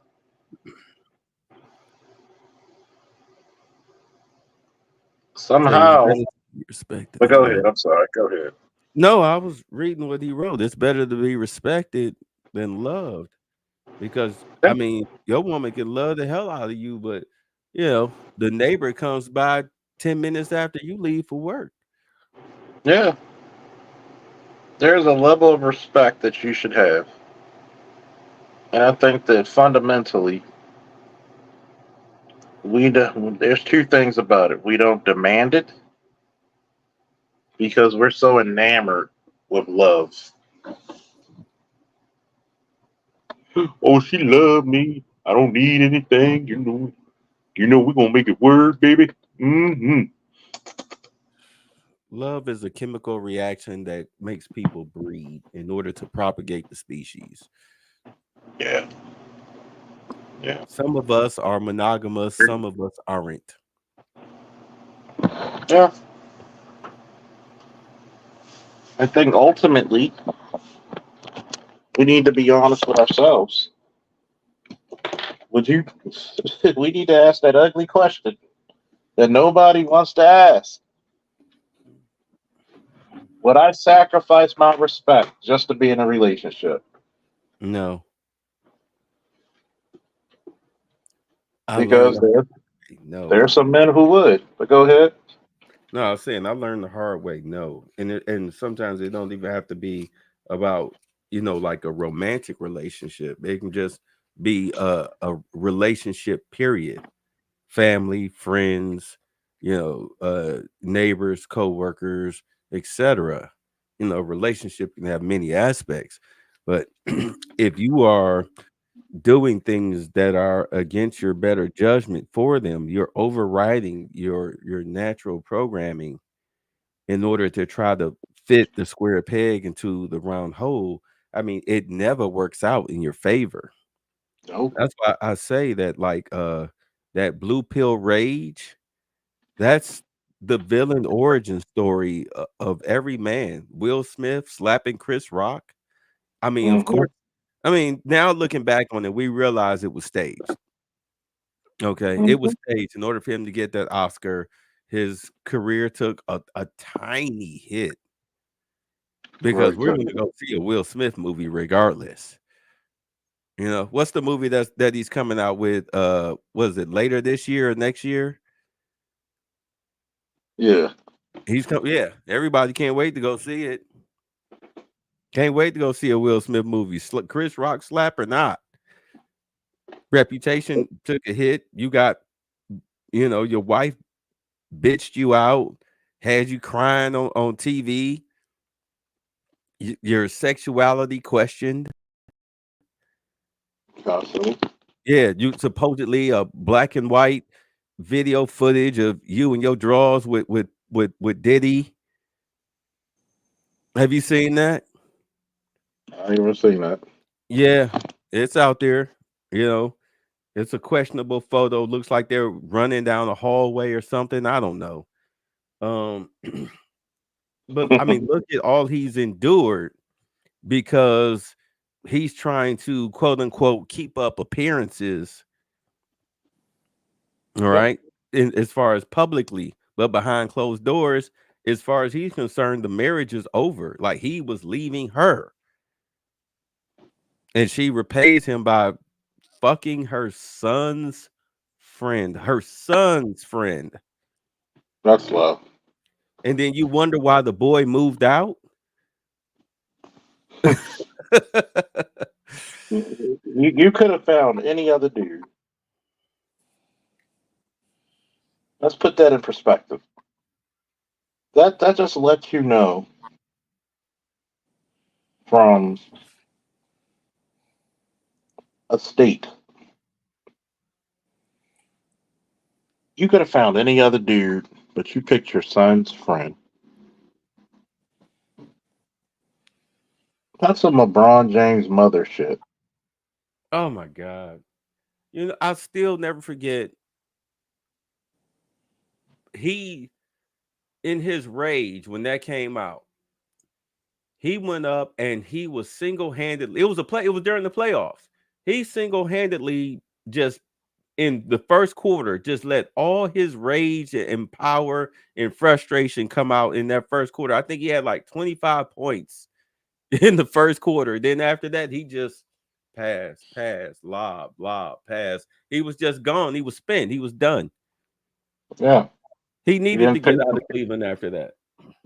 He had to. There was no fucking reason to stay. Your mother just embarrassed the fuck out of you because she can't stop being a whore. You noticed ever since he left Cleveland, you don't hear about her no more. No, he publicly separated himself from her. Yeah, the last time you heard about her, he went down to Miami. She, of course, trailing behind him, tried to pull because in Cleveland she was a terror. The cops were letting her get away with stuff and everything. You know, it was like nightclub owners. I mean, it was worse than what's Patrick Mahomes' brother? Um, I The can't think of TikTok his name. dancer, the little Fruity Pebbles dude that's up Yeah. here sexually assaulting women on tape in the basement of their clubs, trying to lock the employee out.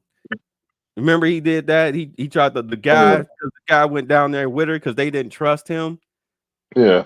Yeah, so he tried to lock the dude out, I guess, to continue assaulting the woman.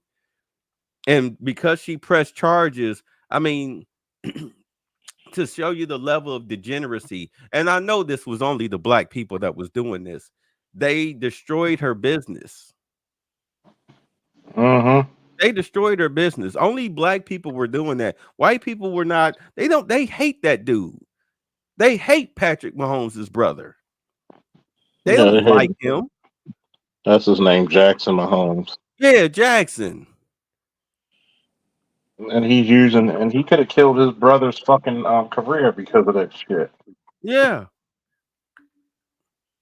They wound up getting that woman to drop the charges. And then, of course, you know, the Kansas City Chiefs used their influence to get the state to drop the charges. When his ass should have been, oh my God, on tape too. He One should have take. paid some type of penalty. At any rate, I know. I know. What's up, Sand Dog? What's up, Captain Jack? What's going on, man? What's up with you, Charles? You Uh, know, not, what's not up, fam? much. Just chilling, trying to make the business grow. I got to send you a copy of my business plan and tell me what you think. okay, yeah, man. Yeah, definitely, man, definitely. And, and let me know if you still want to pursue the other stuff that we talked about.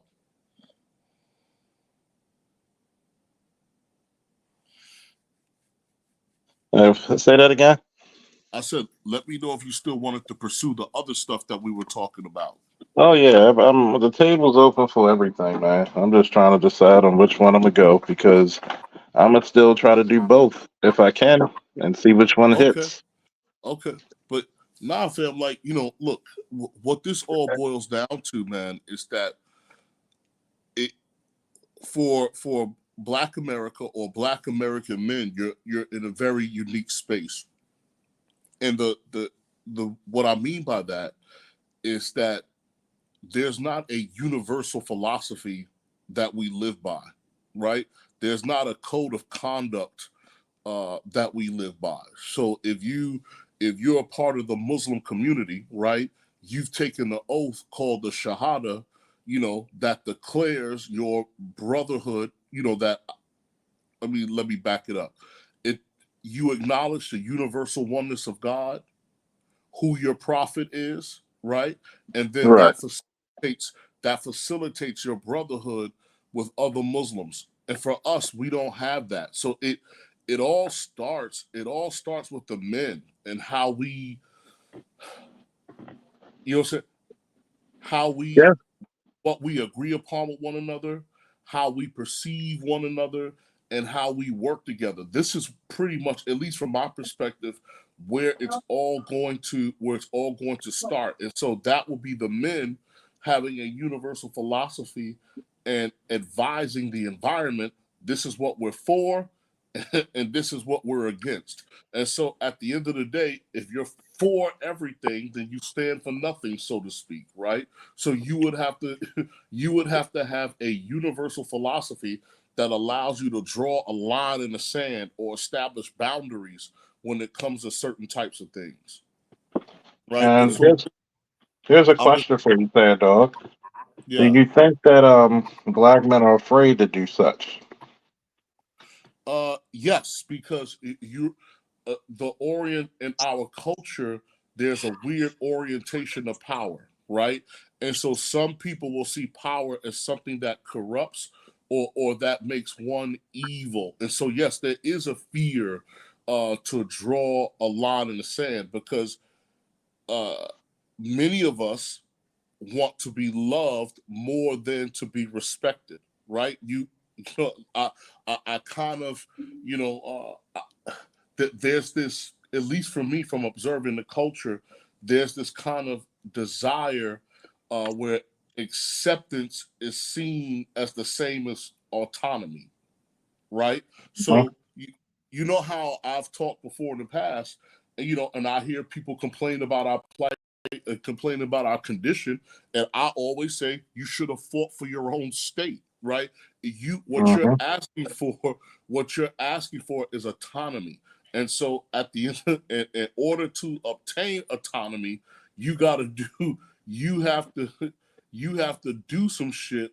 You have to do some shit where you're going to be respected, where people are going to leave you alone to tend to your own devices, and that's not going to happen through kumbaya and tisk tisk tisk and everything else, right? Right. When the Bible says the lion shall lay with the lamb, from my perspective, that means your ability to live in peace is tied to your ability to put your foot in somebody's ass. So Right. you and I both know if you don't have the power to reward or punish, you're not running whatever the fuck it is you think you're running. Can you say And that you again for the niggas in the back who don't hear you? If you do not have the power to reward or punish, you're not running what you think you're running. No, you are you're You know, not. 100% right. you know what I'm saying? And And by the so, way, Bay, yeah, thank you for the $50 holler, man. yeah. You No know. problem. So, yeah. So what happens is remember, right? A lot of us in our culture are raised under these egalitarian type conditions. So when I was a young man, I just got lucky enough. I stumbled upon Friedrich Nietzsche, Beyond Good and Evil, and pretty much I opted for a master morality instead of a slave morality, right? So, Ooh. you know, so that's what I, again, that's what I opted for. So I saw life. I understood that there are standards, that there are hierarchies, again, all these things. Whereas if you look at Black America as a whole, that there's a lot of space. There's too much nuance instead of raw fact that you live under, right? So Mhm. if you're a Muslim, right, here's a straight line. Here's your code of conduct, right? But we'll have a straight line and go, but or it depends, or maybe, right? So you can't build anything off of that. That will be a foundation. That's a foundation made of stand instead of building a foundation off solid rock. And You and know see, what? go ahead, babe. Then I'm gonna go after you. Yeah. Everything you said, it's tied back to the conditioning of black people in this country, because when you talk about autonomy, that is exactly what the Republican Party was trying to do with us after slavery. Yes. Now, we can sit here and bitch about segregation, but the thing about it was that we had our own towns, we had our own businesses, we had our own schools, we had our own banks, all right, and we lived somewhat separate from white people. All right. White people used to come to us, especially their women used to come to us for stuff. White men, I mean, the whole origin of the word honky came from white men driving through black neighborhoods, blowing the horn at black women that, trying to get their attention in order to get a piece off of. And unfortunately, a lot of those black chicks jumped in those cars. Mhm. You know what I'm saying?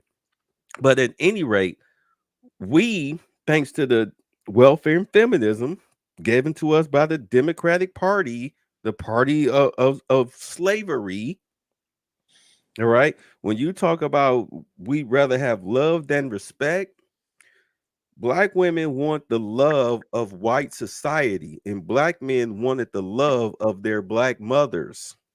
Yes. And they weren't getting it. This is why we sit here and debase ourselves.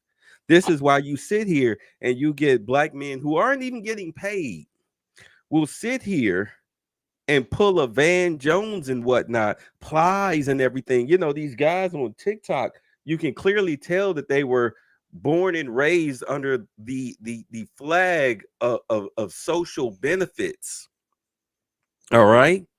You can tell they were born under the system of welfare with no man in the house just by how they talk about black men who don't want to vote for this Indian woman, okay, as if they are going to lose out. They're speaking with their mama's mouth, okay? And it's like the reason why the hood is so screwed up. It's just like third world countries. The people don't own anything. And if you don't own something, then you don't respect it. This Mhm. is why the suburbs are so nice and clean and Can you fresh. say that again for the Negroes in the back? The reasons why the neighborhoods are trash is because you don't own anything. This is why the suburbs are so nice and clean and respectful. This is why you pay when you pay your taxes, like, okay, I'm in DeKalb County. You got your school tax. You pay that school tax even if you don't have children, because not only a better school produces better children, flat out, which means that, okay, like, how a neighborhood, an area that might be a suburban area, how it might be a bad suburban area for about a good 20 years, sometimes 25.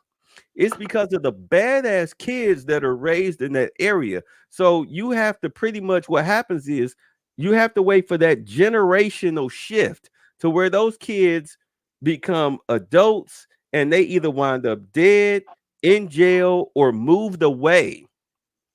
And then you get a new crop of people who will come in, usually developers like a bank or something. They'll come in, refurbish the homes, which refurbishes the area, brings up the property taxes, and all those little Section 8 houses and whatnot, because that's how it starts, Section 8 housing. Okay. Once you get those people out, you tax them out, that's when the neighborhood goes through a revitalization and everything becomes good again. What do we normally call that?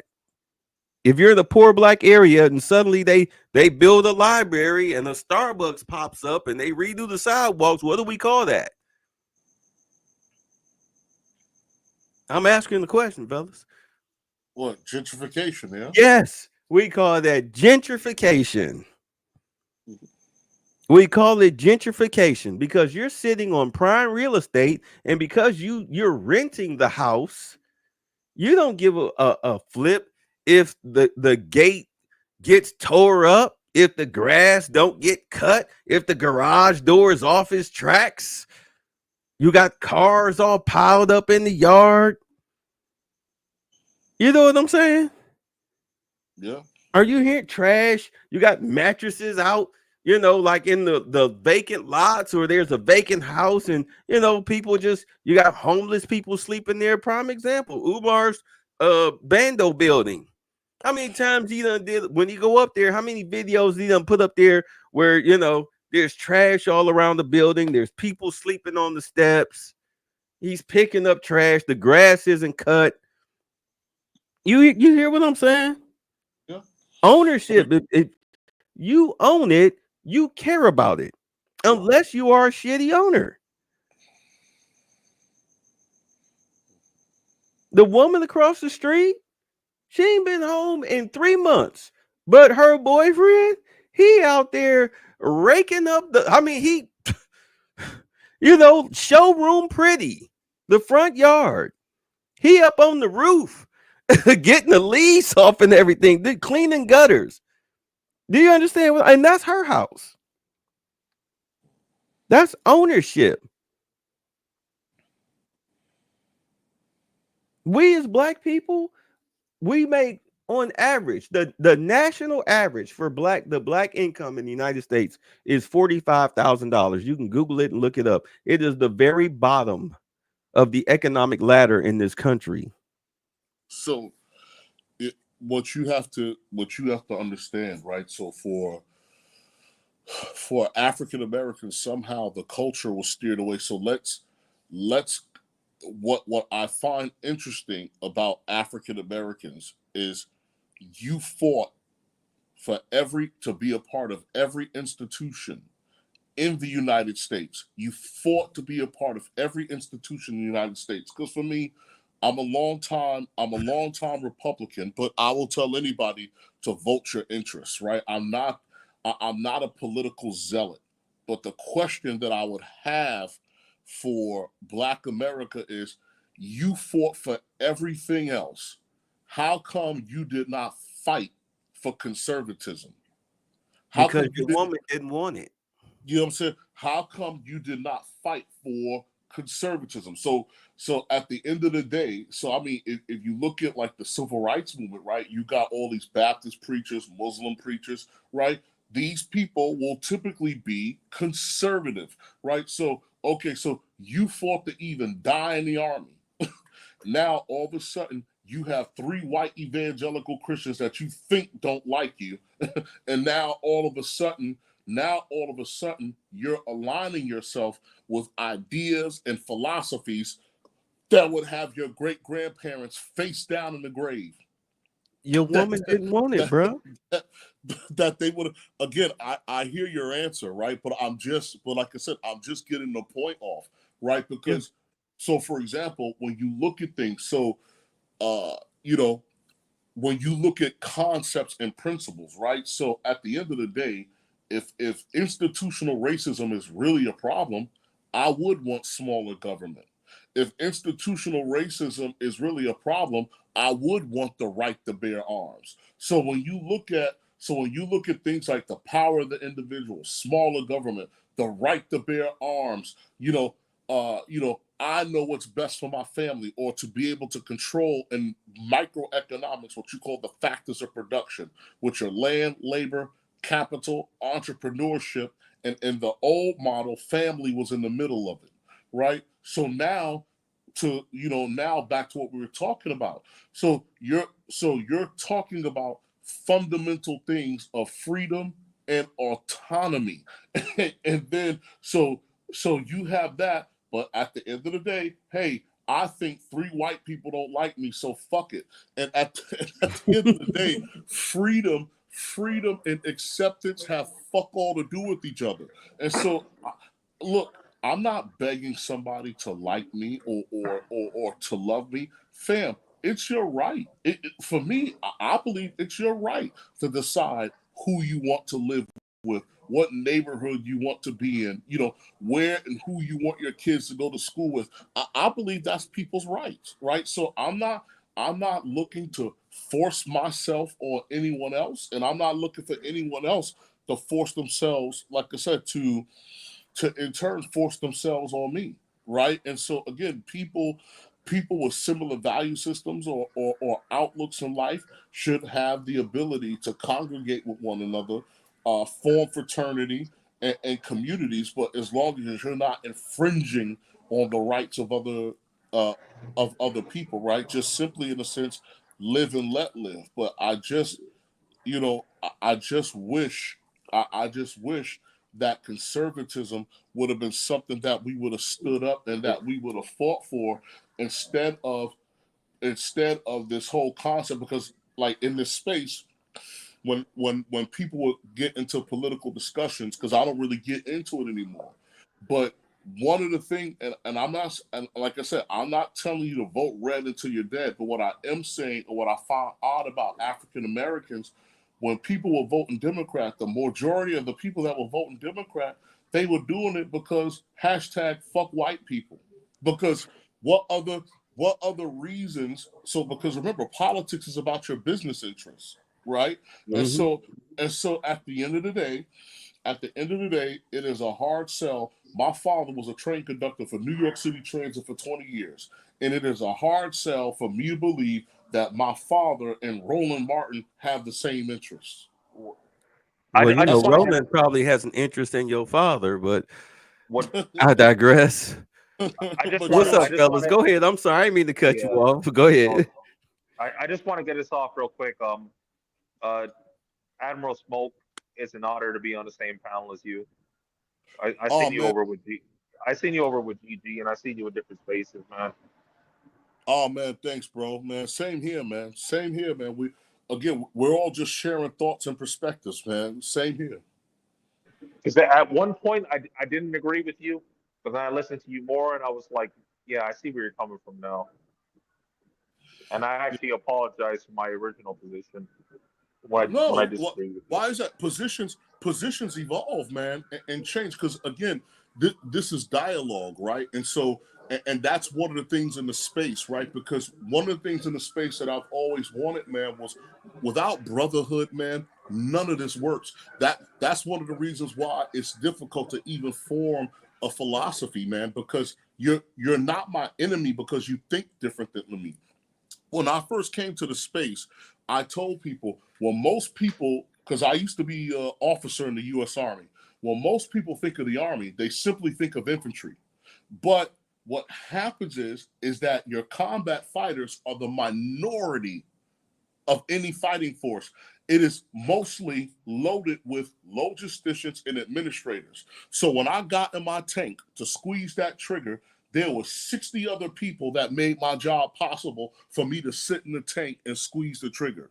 Right. Wow. And so, and the point that I'm making is that the Army has an armor branch where I was. It has an infantry. It has signal, which is communications and cyber. It has a logistics branch. It has an ordnance branch, which are materials, ammunition, etc. And I'm saying all of that to say this, to make this point. The point that I'm making is that it's all compartmentalized. And where African Americans make the mistake is those of us who are signal with communications, we believe that that is the answer or solution to everything. Those of us who are infantry think that that is the answer and solution to everything, when ultimately, at the end of the day, all these different philosophies or departments are synchronized together to make an army. Hmm. So just because you and I see things differently doesn't mean that your ideas could be wrong or bad. It just may mean that in the greater plan of things, your idea will fit better here instead of there. Does that make sense? You know what I'm saying? You know what I'm saying? So it's like a puzzle. So if Yes, you're put makes sense. yeah, so if you're putting a puzzle together and your idea is a square, well, the square is over here, right? I know you want it to be in the middle, but the square is over here. And I Right. may come up with an idea and say, okay, I have a circle, but the circle may be in the bottom left corner, but I want it to be in the I want it to be in the middle. And it's not the centerpiece or the completing piece of the puzzle. It's a part of the puzzle. And so until we began to understand and accept that systems and bureaucracies and these things type to exist and how you navigate them will always be stuck in these modalities, right? So it's not that there's somebody who has a correct position and that position is correct through all of it. That's not true at all, right? Again, we all have these different ideas or perspectives, and what you have to do is you have to synchronize it and make a system out of it. So whether you're Booker T. Washington, Martin Delaney, W.B. Du Bois, King, Malcolm, or whatever, the problem was the lack or the inability to synchronize what your efforts are. That will be the ultimate problem, because you have people living off of messiah complexes, right?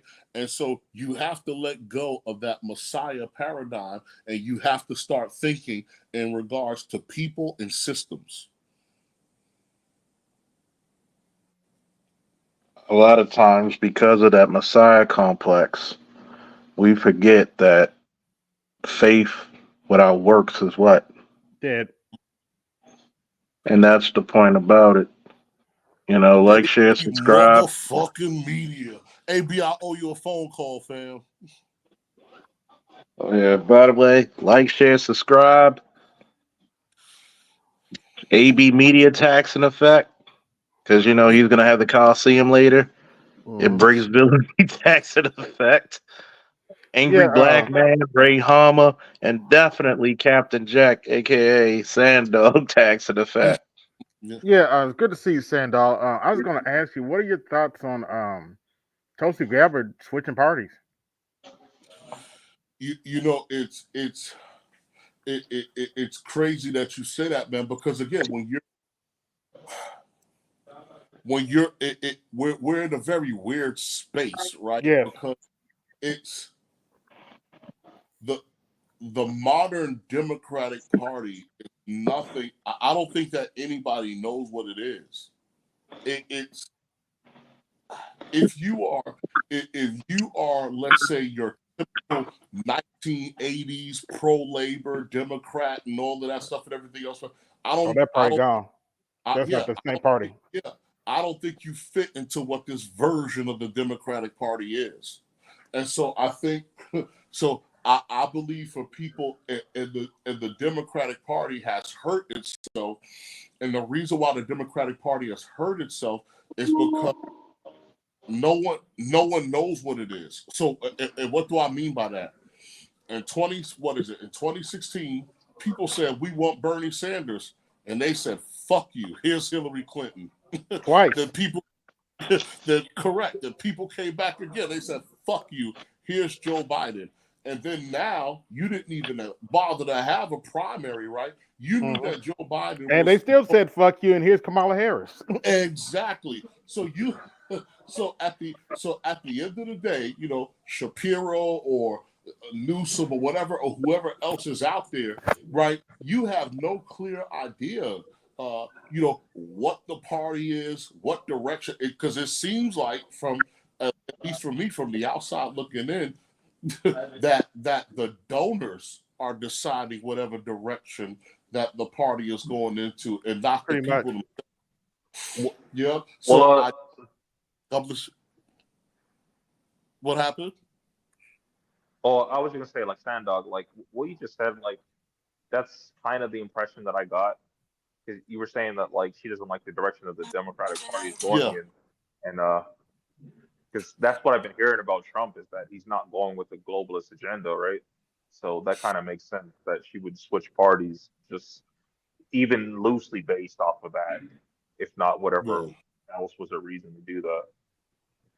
Yeah, but I again, right? Like I said, but again, that's the thing. But I'm kind of looking at it from a macro, right? Because I don't live within the United States, right?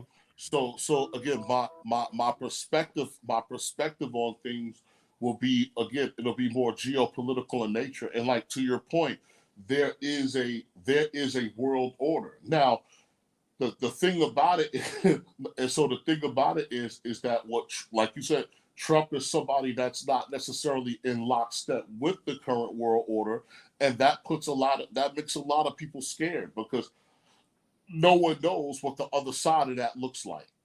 Mm-hmm.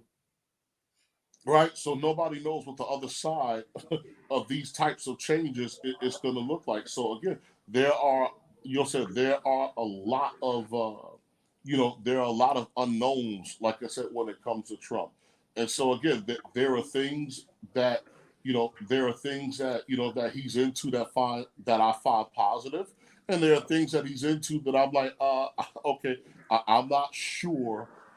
I'm not sure if that's really going to work or not in regards to how the current world order works. And so it's more or less of a thing to wait and see. But if you elect Harris or Waltz, from my perspective, man, at that point, you know for damn sure that the man behind the curtain is really calling the shots. Yes. What I'm getting from this is that's what you know for damn sure. If they get into office, oil, the military industrial complex, whatever, you know that they're calling the shots. Pretty much. Yeah. Hold on. What I'm getting from this is like Trump he wants to be an isolationist. Meanwhile, Kamala and her comrades with the K, like they want to continue their agenda. I don't know if that's entirely accurate. Sure, he wants to be in isolation, but I think he's going to work a little bit with NATO. It depends. Based on what I've been seeing so far. Yeah. Well, when he was last in office, he wanted to separate from NATO. I don't see that happening, but I don't know. We'll see. I think what he wanted was for NATO to pay their shit. They're supposed to invest a certain amount in defense, and so it was like, yo, you need to cough up. And I agree with that. Yeah, they do need to pay more. They needed to pay more. See, look, it's what am I'm trying to, like I said, I'm trying to think of my point. I just lost it. Now, what this election boils down to, because remember, what this election does boil down to is, at least from my perspective, it's protectionism in a sense versus globalism. And now, here's the thing. Is protectionism a long-term answer? No, it's not. Neither is globalism by itself a long-term answer. But however, I do think that America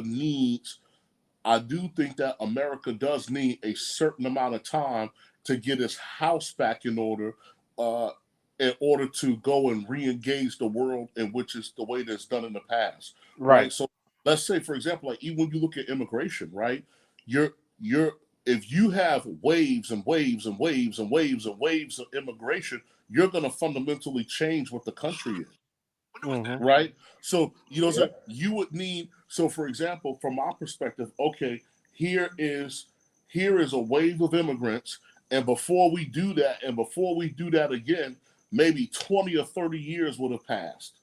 And then now those groups of people have had several, maybe a couple of generations in the United States. They're acclimatized to the American identity. They're speaking English. They're doing this or whatever it is that, America has.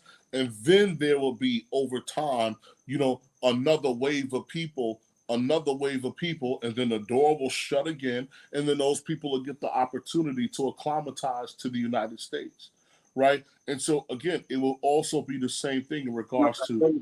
Give me 1 second. I'm gonna take Angry Black Man. I'm gonna put you in the background. I'm gonna bring Mike up. Don't go anywhere.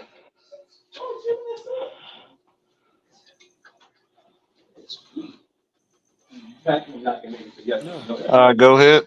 Finish on me. Finish what you were saying, Sandog. So it would. So so you would. Again, it's that.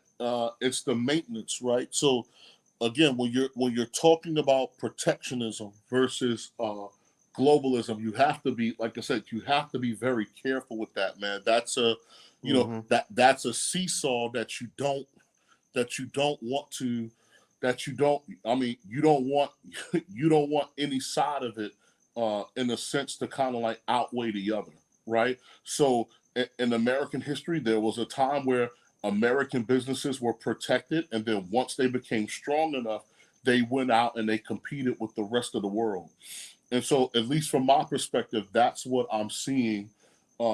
So that's what I'm seeing in this election, right? So it's people who are pro protectionism, and then there's people who are pro globalism, and there's benefits to both, but you have to just understand how to, like I said, you just have to Balance it understand, out. balance it out, and that it's a delicate balance. Well, Stand up. Can I ask you, what do you think is worth, like, what do you think is worse, like a protectionism or globalism? That's what I'm trying to tell you, right? I don't. I don't. It's really not a greater or less than thing for me. It's like I said, it's circumstance, time, and place. Because if you, I would have to open up my economics book because I will want to read from it in order to better articulate my point. But Well, both protectionism and globalism have their pros and cons. So again, if you're too isolated, you're keeping yourself out from the rest of the world. You're not having Right. you're You know what I'm saying? Again, you're not engaging in trade the same. You're maybe locking yourself away from new ideas, technology, so on and so forth, right? And then if you're too heavy on globalism and you're ill prepared for it, right? Then your economy, your culture, or whatever else it can be could be overrun by night by some outside force. So it's a delicate balance. Like I said again, I will be more than willing to come back and engage in this conversation where I could open up my economics books and some of my notes in the old pestle analysis that I've done when I've well, gone to different countries to work, and I could give you examples of it. well, it was just a general question, but Yeah, thank you for answering though. yeah, yeah. So no, it's so yeah. So for me, it's not. It's that's not what it is. Again, you have to look at systems and machines. You have to look at systems and machines in their complete entirety. And it's just like I told you guys, man. I'm not a zealot for any of this stuff. It's really I don't know what your interests are. I don't know where you work. I don't know where you go to school, or like I Mhm. said, or any of those things. And then for African Americans, there isn't a universal philosophy that African Americans operate on, right? And so it'll be so at least from my perspective, that's a complex answer. Whereas if you're looking at the Muslim community right now, right, their focus for the most part is Palestine, right? And so for African Americans, there could be people where the economy is the issue for them.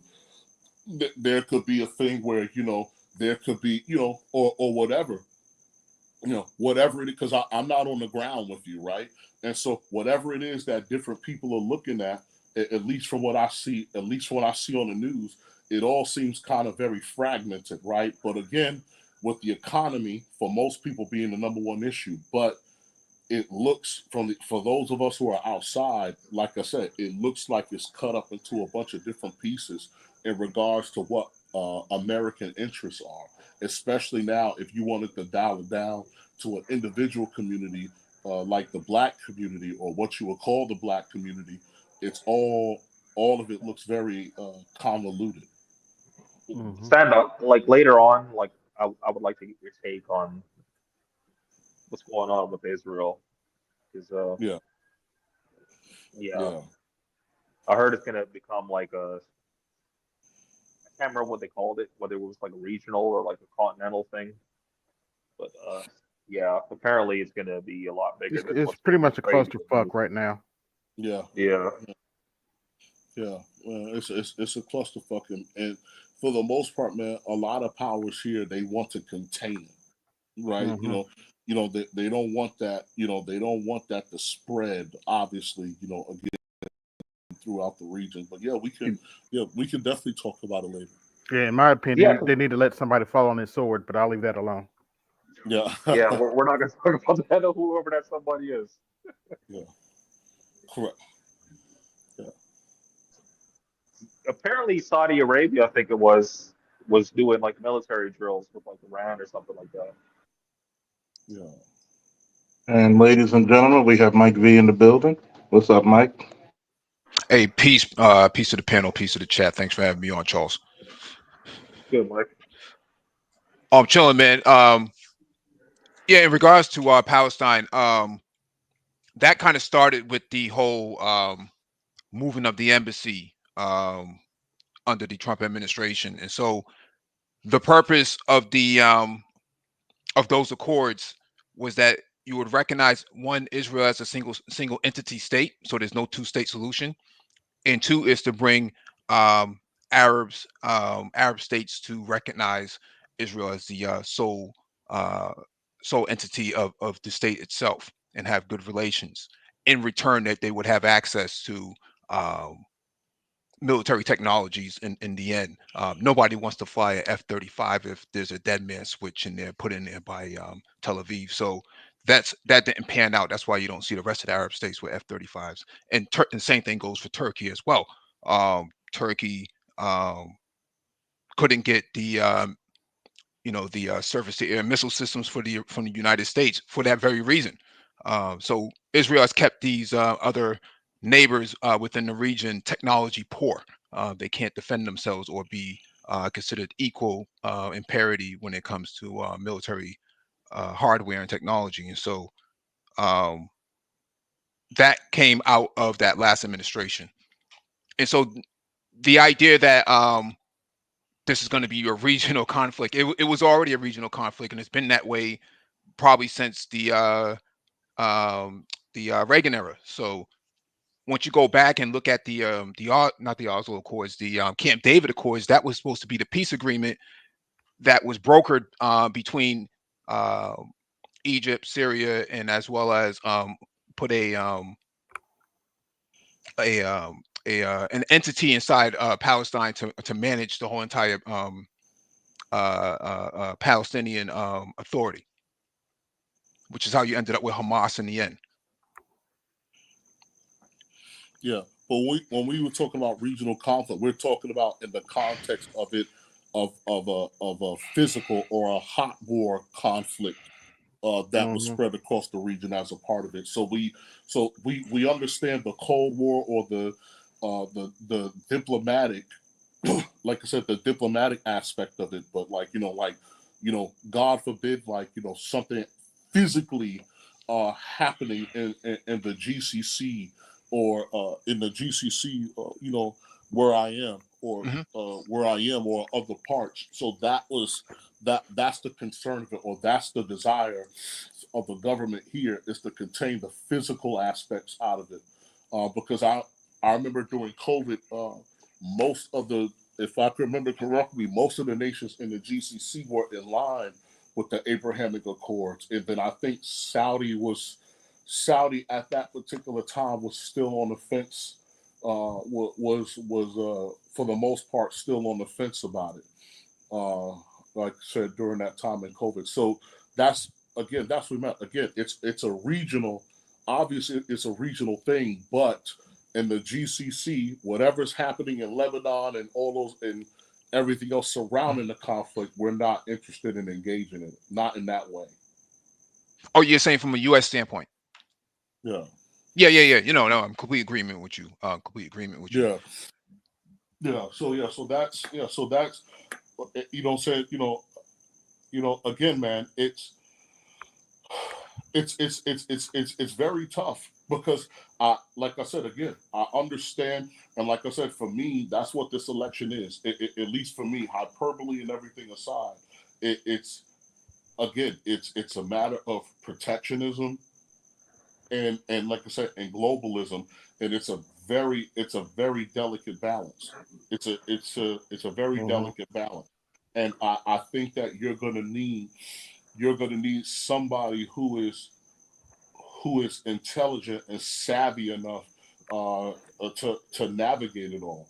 And with both candidates, even though one has already been president, you have two unknowns, and so nobody knows, or at least especially from a world stage, nobody knows what to really expect, right? So let's say, for example, if this was like I don't know, let's say if this was like Al Gore versus Jeb Bush, for example, in the election, I think that the world order would be far more comfortable with whatever the outcome would be between, let's say, a Al Gore and a Jeb Bush than what you have now.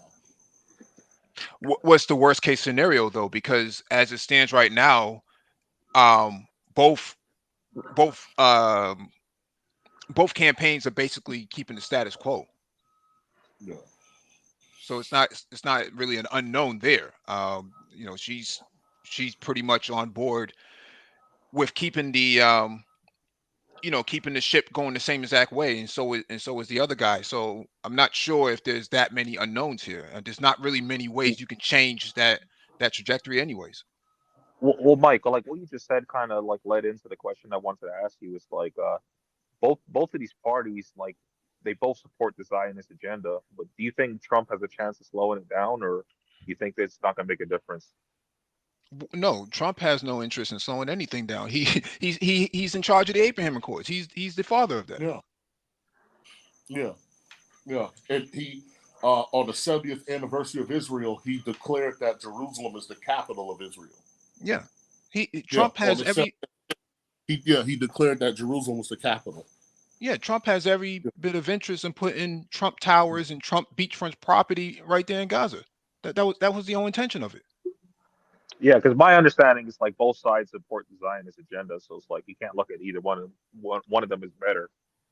But the All Western argument that I've been, powers support Zionist agenda. All yeah, Western powers do. exactly. That's true. All Western powers support that. They support it because number one, Hmm. who finances all this shit? Western powers. Because you got to realize the Zionists financed it, Hmm. and this is the same shit that they did since 1600. Yeah. I mean, you got to think about it. What was the hottest commodity being sold in the 1700s? Us. Labor. Exactly. Yeah. Guess who financed the ships? Correct. The people with the smallest hats of all. So, guess what's the hottest commodity right now?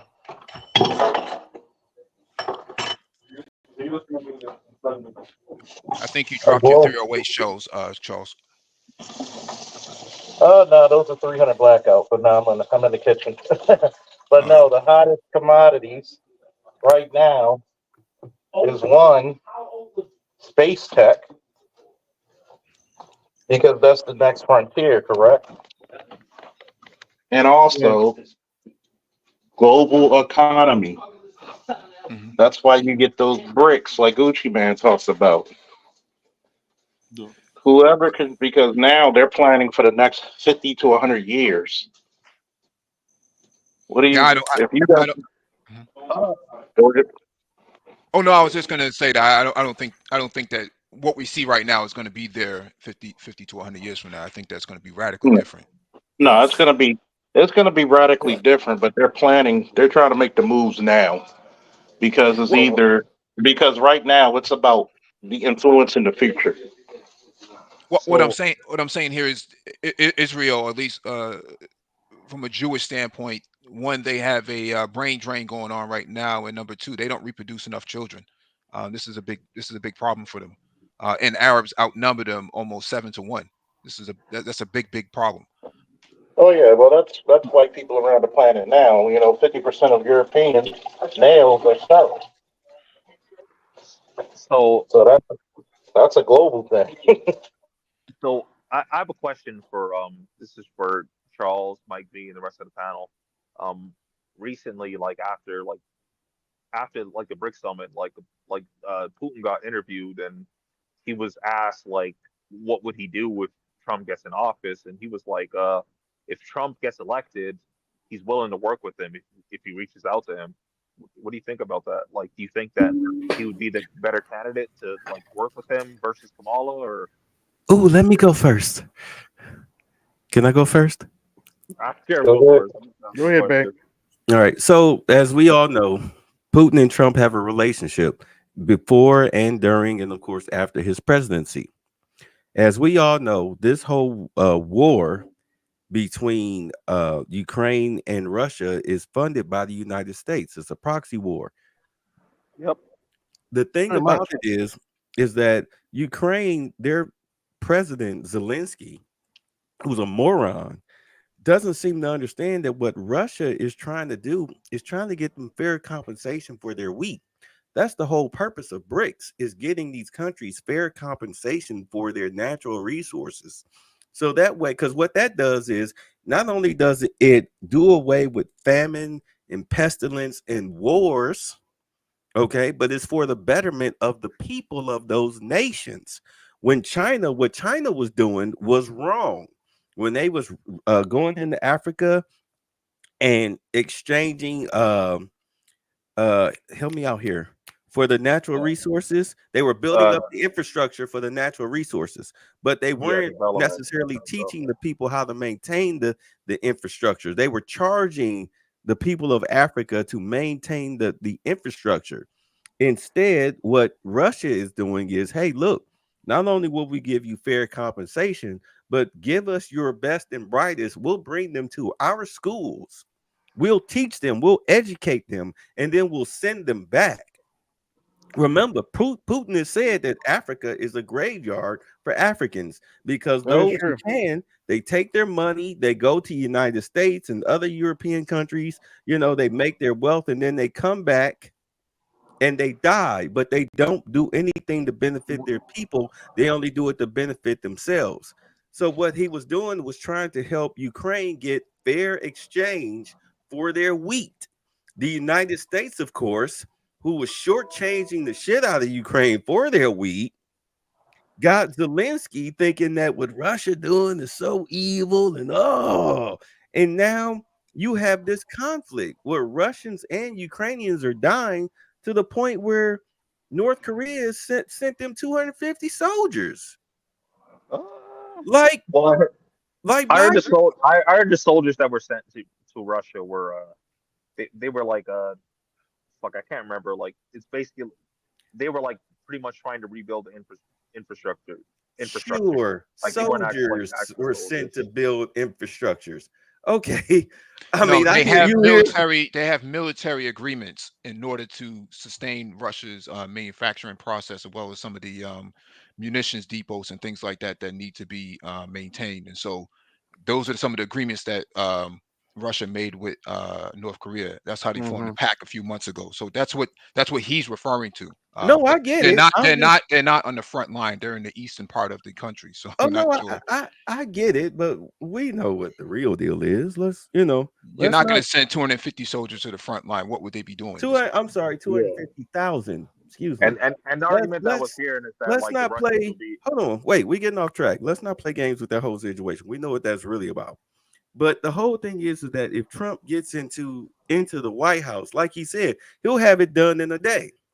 He'll have it done in a day because he knows that Zelensky is listening to Biden and the White House advisors who are doing nothing but helping to destroy the country, both countries, to be honest. Well, you All know that's not going to happen, right? for the price of wheat. Look, I'm sorry, if Trump decides to cut off the money to Ukraine and also the weaponry to Ukraine, then what happens to Ukraine? Dmitry Peskov, who's the press secretary for Putin, put out a statement and said specifically, regardless if Trump gets into office, it doesn't mean that Putin is going to stop. That Putin will stop when he feels like stopping. So he's saying that there's no guarantee that just because Trump comes into office, that's going to immediately come to a stop in one day. Basically, um, there are no guarantees here. well, I He's don't believe not in this in charge. He's well not Putin. He's What not. are you talking about? He's not a Well, world leader. Who Those you two talking about? guys are going to sit down. They're going to talk. They don't care what some press secretary has to say. That's well, like us well, caring about what Kerry Prejean has to say. well, No, Let those that's two. coming from the Kremlin. That's I not. hear well, you. I well, hear Yeah, well, you. The Kremlin takes precedence over somebody on the live well, stream. That's just not. well, well, I well, hear you. well, But to they're what not. to He's what Mike not just said, to what Putin. Mike just to what Mike just said, like Putin personally said that like he's open to like communication with Trump if he gets in office. I was just wondering if this is like an only Trump thing or is he willing to work with Kamala as well? He doesn't have any choice. Right. You don't have any Because choice. it And seems Trump is like not about it wars. just He's not about well wars. He's not well about like death and just destruction. He's a well, businessman. well, just to finish what I was saying, like it seems like Putin is willing to work with like whoever's in office as long as they're willing to work with him. But like for whatever reason, he feels that like he's more likely to get through to Trump. Yeah. They're cool. They have business dealings. They know how to talk to each other. Can you imagine Kamala with her modern female ideology and she's dumb as a sack of rocks trying to sit down and talk to Putin about hammering Well, out a deal to well, end all of this? Well, I also agree. they wouldn't talk directly anyways. That would be between the national security advisories as well as the State Department. That would go through them first before it even Well, escalates up to the president. well, I also agree with Mike because I don't think this is going to be handled within the day. Like it's going to take longer than that, and Trump is he's definitely going to concede more than he's like alluding to currently. But that's for another time.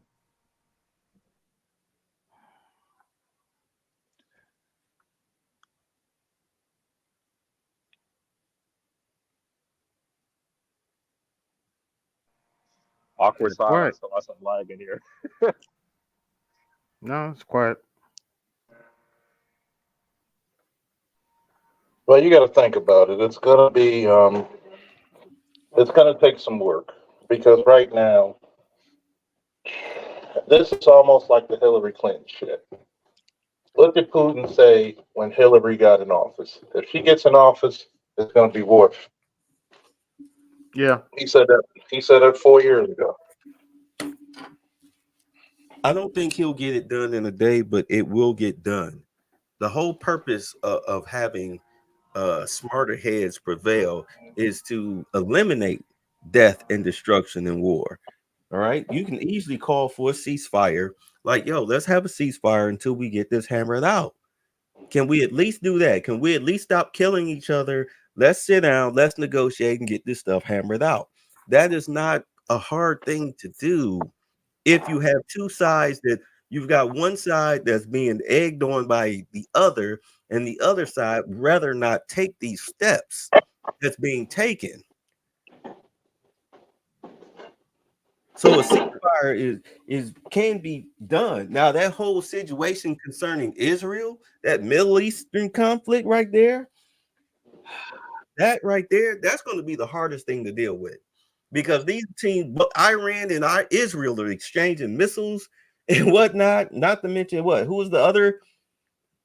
Who else are they getting into it Uh, over there?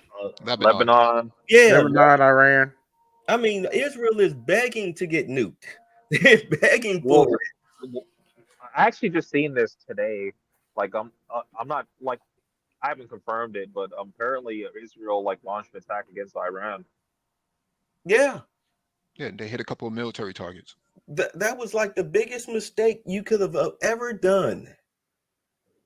Why do you say that?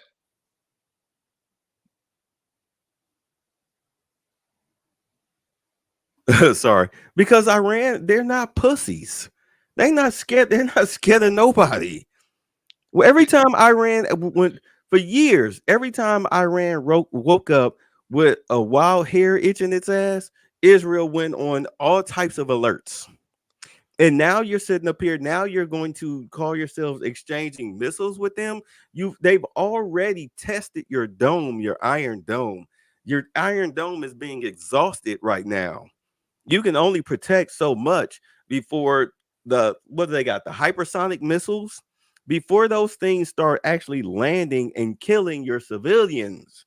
So what are you gonna do? You just gonna keep escalating the war, or you gonna sit your ass down and talk it out?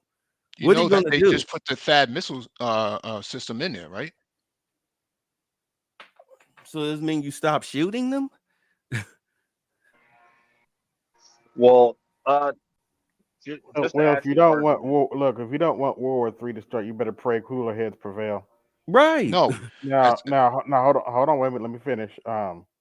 Iran is not going to do anything without getting permission from certain other countries, well, just to beef up because Bay's, nobody wants to see World War III start.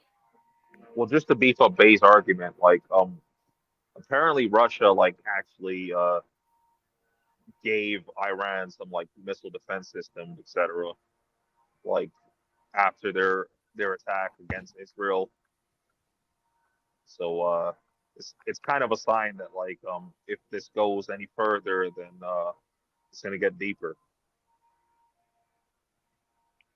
no, this is all coordinated. Yeah, it's definitely coordinated. It's all coordinated. It's all for PR. It's not necessarily meant to cause harm. If they wanted to cause harm, they would have done it a completely different way, and you would see different outcomes. It's just That's not. true. It's not made for that. Yeah, Because you're even just when seeing, Iran like what you're seeing now is what go they ahead, would sir. call a show of force. Yep. Yeah, Yeah, it's a Escalatory show of force. dominance. Yeah, that's it. It's not. It's again, it's you're peacocking. Like I said, you're peacocking right now, right? And so when I was talking about like the unknowns, right? Because again, the board, and I'm not just talking about Israel and everything, but the board, right? So there are so there are concerns of, okay, what does a new Trump administration mean with the United States, the global order in Iran? What does the Trump administration mean with the United States, the global order in Ukraine? And so for a lot of different entities out there, there's a huge concern, right? So, okay, oh, that's Charles in the background. So yeah, so there, again, there's so again, so you have these concerns, but basically what you're seeing now, man, really, it's just peacocking, and it's a show of force from at least from my perspective. When it comes to Israel, I'm not. If I was on the political stage right now, I don't think that I would really be anti-Israel. I'm just not pro Netanyahu. So I would be hoping for. Mike, do you know when the next elections are in Israel? It's 2026. Okay. Charles is on Negro time right now. Just have his mic muted. Yeah.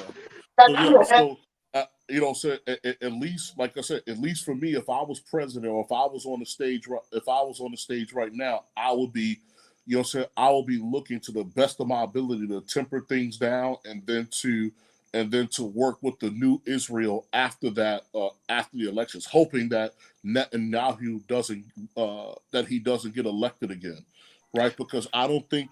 I mean, even in the Obama administration, I don't think the Obama himself wasn't really a fan of Netanyahu. So I think that would be my same exact stance if there was a President Sandog. It's not that I'm so much anti-Israel. I just think that for me, from my own opinions, I just think that Netanyahu himself is an issue. Well, Sandog, like I heard that Netanyahu apparently lost his last election, but somehow he held on to power. That's what I Well, heard, anyways. as long as there's a war, he gets to stay in office. Pretty much, Oh, yeah. Correct. He was So he was on his way to be getting charges on him, everything before this war started. So yeah. Yeah, So because people were protesting in the streets and everything in Israel. The people of Israel want him gone. And well, so, those are the left that's wing. what I believe. That's the lefties. That's Yeah, the lefties want him considered the gone. The right wings want progressives. him in there.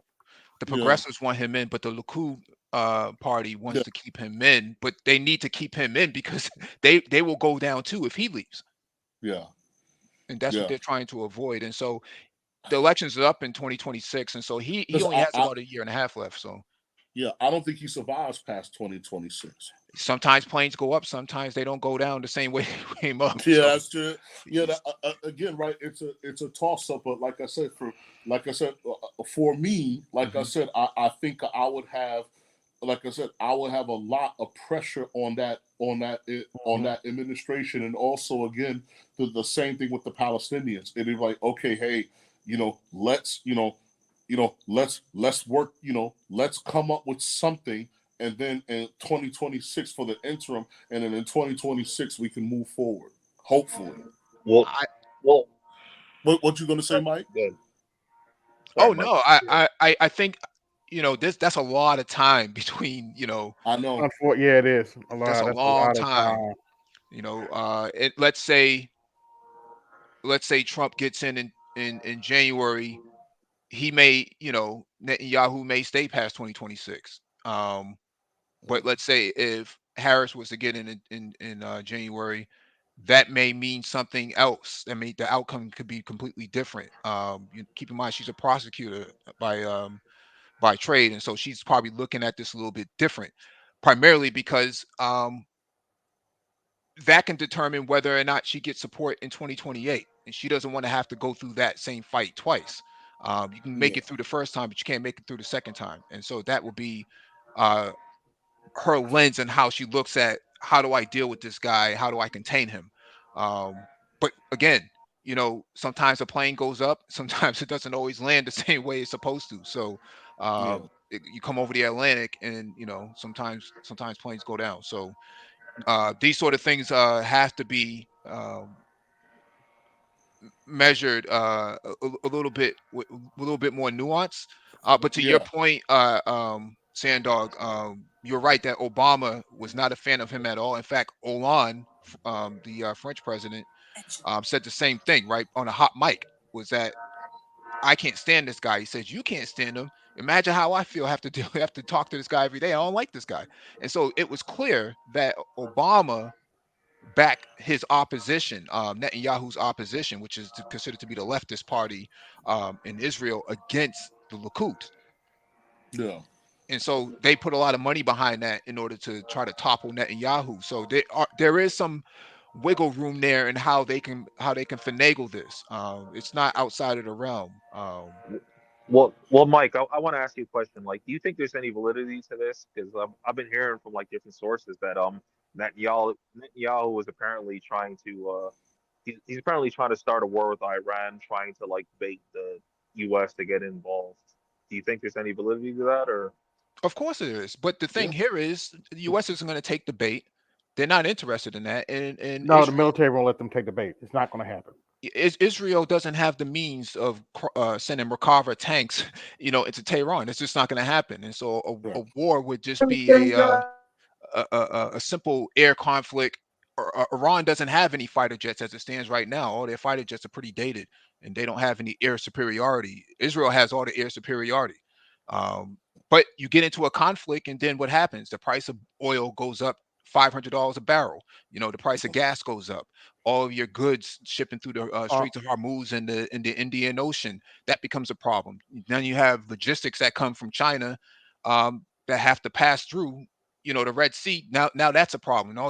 Your iPhones will start costing $2,000 overnight, and so no one really wants to get into something like that. And I on think top that of at the the end fact, of the day, on, All right, on, I'm gonna bring Andre let, down. I'm gonna bring Mr. Meach up. yeah, let me drop down, man. Thanks for having me on. no, All right, thanks. Come back. Don't be a stranger, man. Oh, sorry.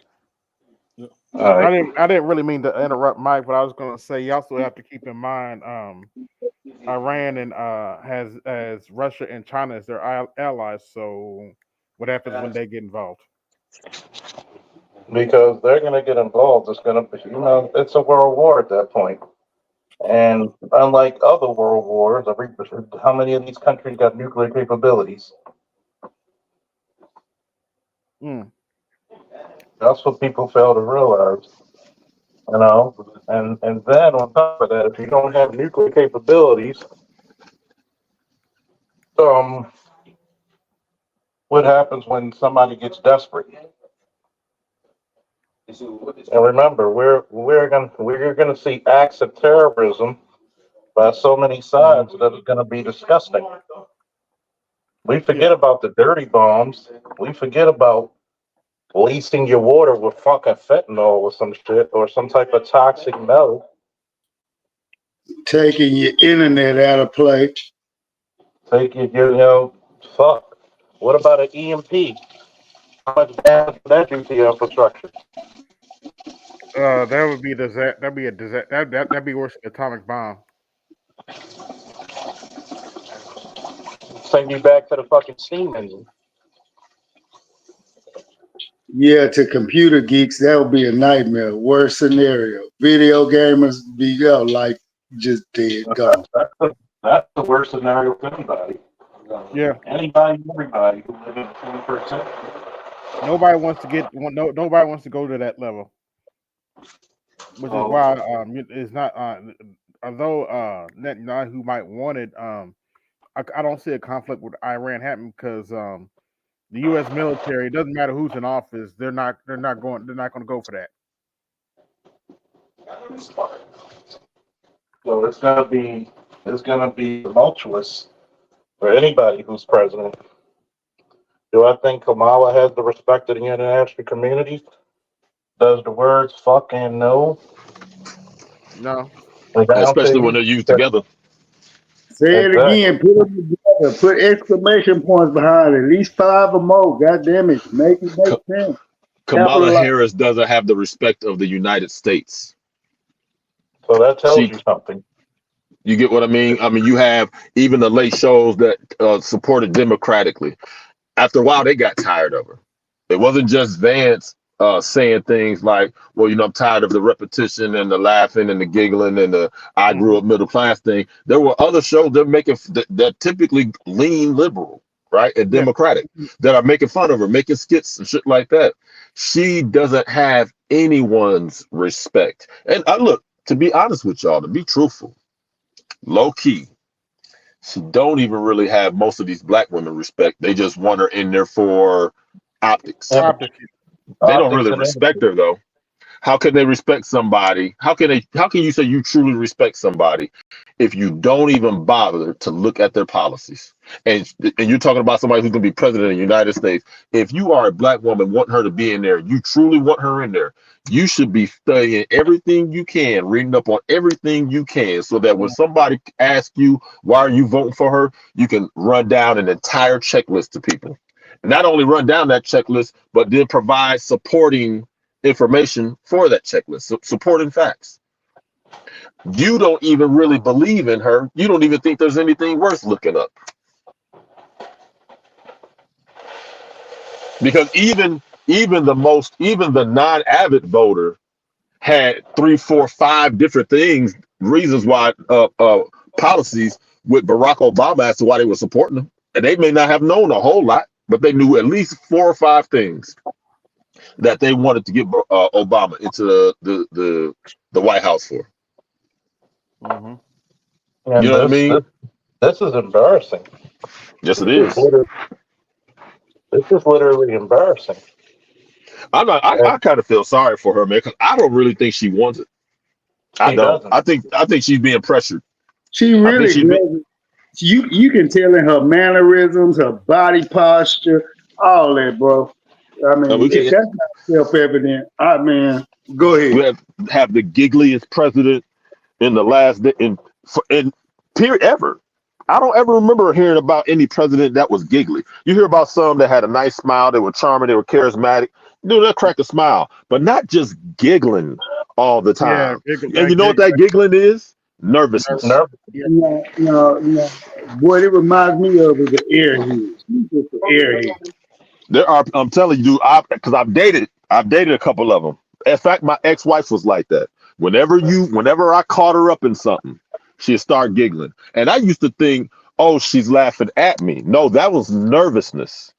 Mm-hmm. That was nervousness. She was caught up. She had no response, and she was nervous. And that's what Kamala Harris reminds me of. Yeah, well, they tried to send Michelle Obama out to shame us today. So whatever. Oh well, really?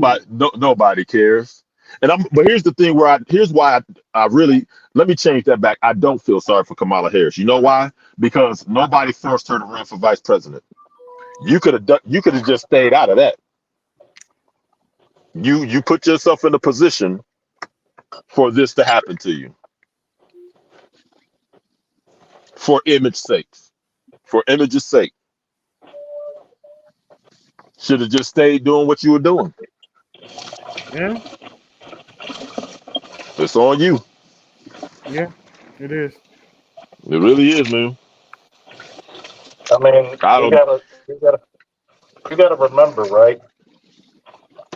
You know, the truth will expose us all. Yes, it will. And the shameful part is, she was not supposed to be in that position of vice president anyway.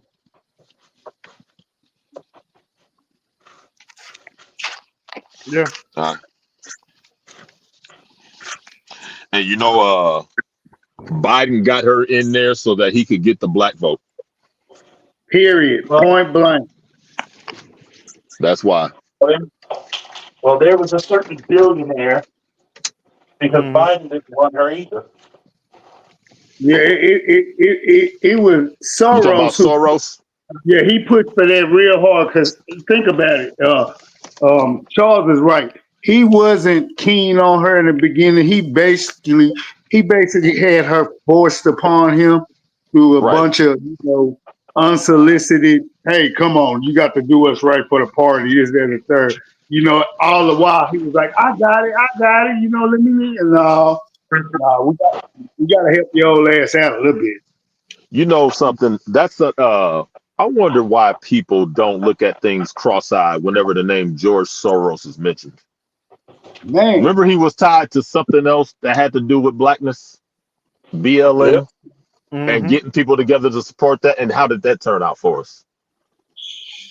No, they slapped us in the face. Black people know they did. Black people know they screwed us over. Mainly black males, and then did all this with the money and shit. Didn't really help anybody out, and yet you're hearing the name George Soros, and for some reason their spidey senses aren't tingling. I'm starting to think that these chicks don't feel pain, so they don't know that they're hemorrhaging. They're hemorrhaging. You don't have to feel pain in order to die. You break a leg, you're going to want to feel pain so that you can go get it fixed. I don't think they feel. I think it's almost like there's a psychosis, right? Made out of PTSD, desperation, jealousy, and it's not allowing them to see, hey, when you do these kind of things, you're hurting yourself even more. You don't get it? Well, you got to think about it, right? I can make up a strong argument why black women shouldn't be in leadership positions. Look at BLM. Look at all the Democratic politicians, female politicians this last election cycle that won, and look at all the dirt they've been doing. From New Orleans to Dalton, Illinois, Chicago, to Baltimore to Atlanta. Cut the shit, man. They're not good people. They're just not good people. I'm to the point. They don't make any infrastructure to build the people up. They always take from the system, and they make it seem like it's not their fault. There's some. And you're not supposed to hold. Look at Marilyn Mosby. He did some illegal shit, and you're a fucking prosecutor. You're the state's attorney. You told us about her. Yeah. And how many years I've warned you? Yep.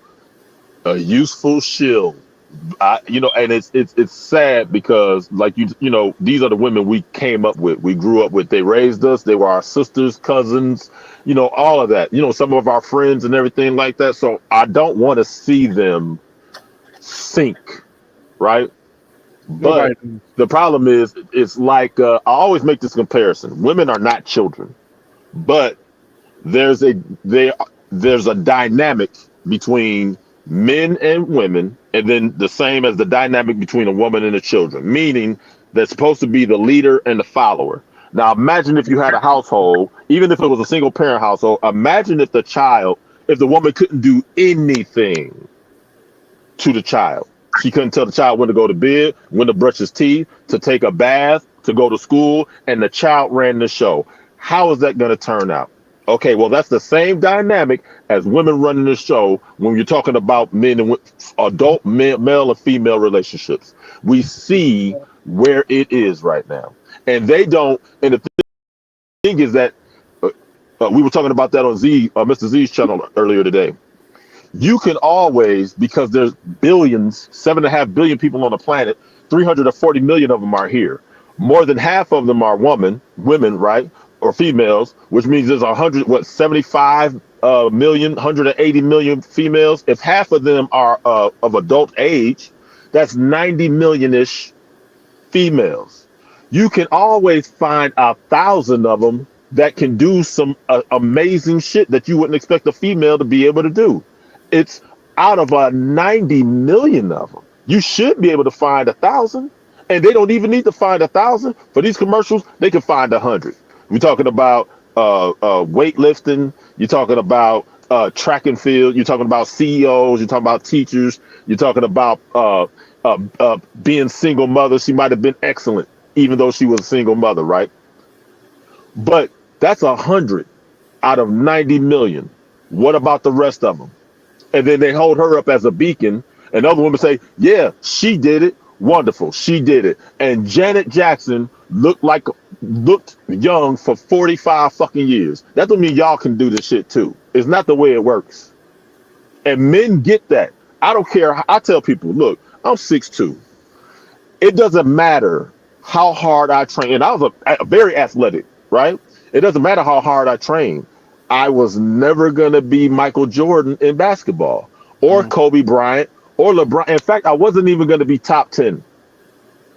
It is what it is. I wasn't going to be, top 10 in the NFL.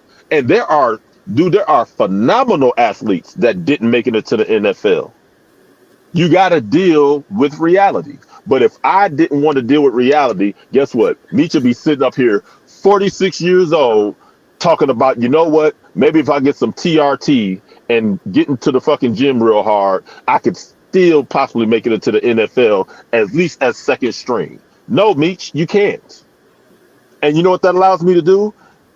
Focus on some shit I should be doing, and that I can actually accomplish. But they keep telling them to shoot for the stars. No, what they mean is upward mobility. They don't mean, bitch, don't try to actually reach a star. You know what happened if you actually make it to the star? You're gonna burn up. But they don't listen to us.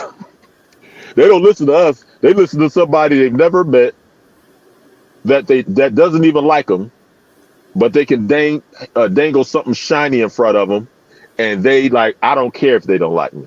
I want the shiny thing, and when I get it, I won't even care about it. Meech. Well, think about this. Hold on. Meech, don't talk about the Democrat Party like that. Oh man, come on now. Think about it this way: how many majority of us black men have black daughters that can actually say what you just said to your daughters, versus the ones that's going to keep telling them to shoot for the stars no matter what? And even if in reality, there's some things you're not going to be able to accomplish this way or that way. This was not your calling. You got to look for something else. The majority of black men are going to tell their black daughters the actual real truth. You know what? I'm glad you said that. How about this? There are some things that you'll be good at, but you're only good at certain aspects of it. Mm-hmm. Shaquille O'Neal wasn't going to be a good shooting guard, but he's one of the greatest basketball players we've ever seen in his position. That's your position, right? So just because you can do something doesn't mean you're going to be able to always do it, like your man just said, or doesn't mean you're going to be able to do every aspect of it. One of the worst things I think we could be telling these kids is you could be anything you want. Really? Okay. Will somebody tell Webster that he could do the same thing as Vince Carter? Tell him that Webster can jump over a 7-footer and dunk. Tell him that.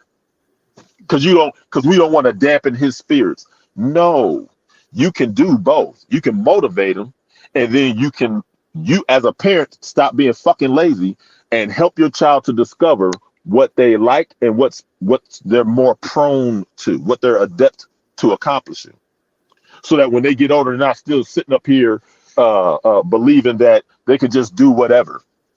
That sounds ridiculous. The same damn way That's as kind of like more extra work that they don't want to do. Because it'll be this way, put it this point of view also too. Let's think about the ones that have multiple kids. And you know, each kid's gonna have their own personality. Can't raise them all the same way. I mean, the only basic thing you can raise them be good-hearted citizens, but they all got their free mind of thinking. That's well, most but the the work thing, you have to do. all you have to do is have a basic set of rules for them, but then understand that they're not all gonna function the same way. Even if you got boys, they're not gonna. You can have twin boys. It doesn't mean they're gonna like the same shit. One may like basketball more than the other one, more than he likes football, and vice versa for the other one. And you know what? Nurture that. But guess what? And Charles says this all the time. If you would allow the boy to be with their fathers, and if you didn't choose a kind of father that wants to be around the boy, right? If he even knows he has a kid, then allow him to be coached and get some male leadership and quit trying to smother him and keep him from fucking becoming strong because you're scared he's not, he's gonna be able to make up his own mind. Because one of these days, guess what? If you are gonna turn him into something that another woman is gonna bitch about one day, the same way as you bitch about his father. So if it's not misery loves company, if it's not jealousy, then you have to explain to me what it is. Because it's one thing, look, even if you're being lazy, you can be lazy, but not try to keep your son from becoming better. That takes effort. So how could it not be jealousy or misery loves company? Or you just wanting to keep control because you're exerting effort into do it? Because there was a wise man who said this. His name was Ronnie Law. Because every generation of us lie. Okay? Say that again? I do. What did Ronnie Law say in every generation? Because What? every generation of us lie. Man, dude, Trust me, it's if you just, listen to that song, it has some deeper meanings. And here's the it's, problem. You have go ahead. women who are afraid of their sons becoming men because a man's Yeah, gonna do what? Leave them and then deal with exactly. his own Or their thing. mother. Because boys at some point gonna outrank their mothers Absolutely. and equal their fathers. But all he's if he doesn't do that, all they're gonna do is one day talk about how he ain't shit and he need to get up and get out her house and get a goddamn job.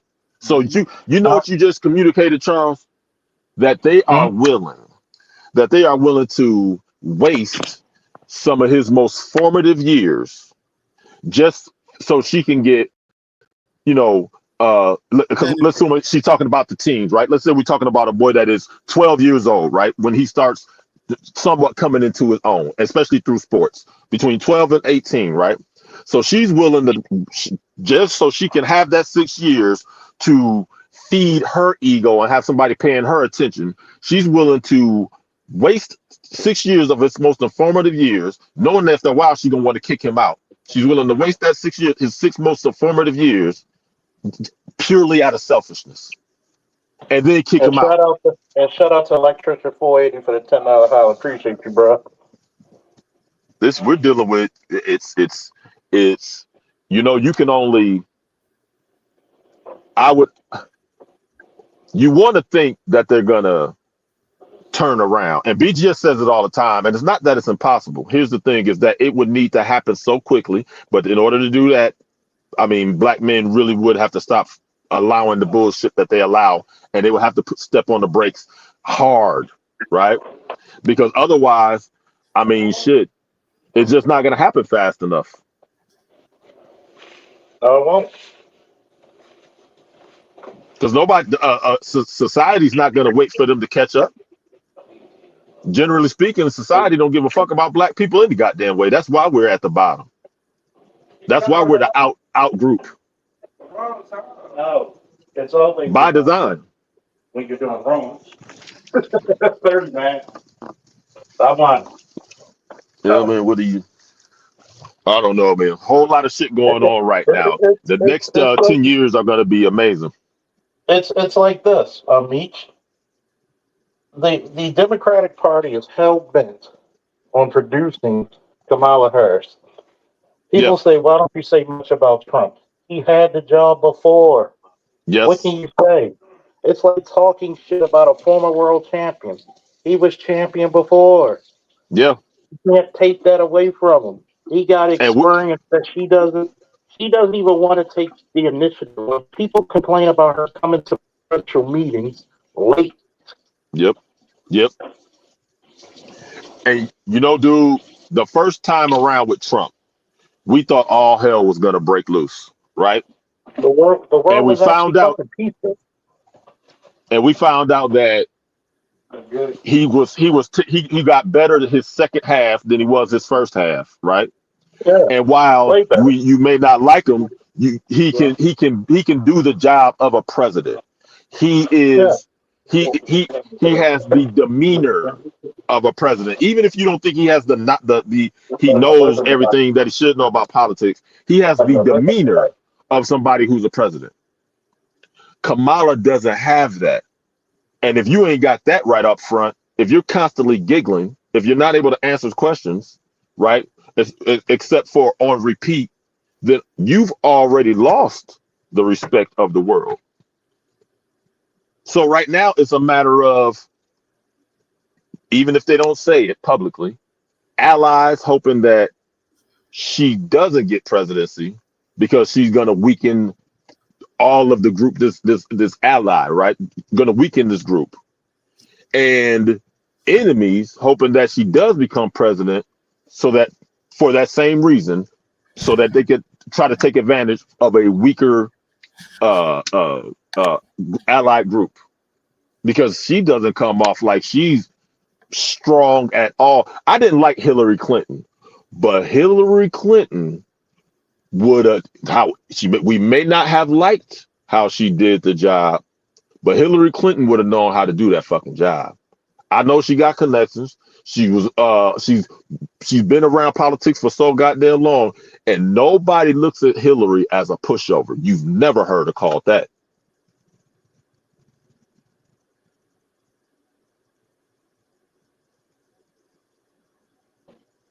I mean, there were way better candidates that could have run. Hillary couldn't run again because of the deal she had.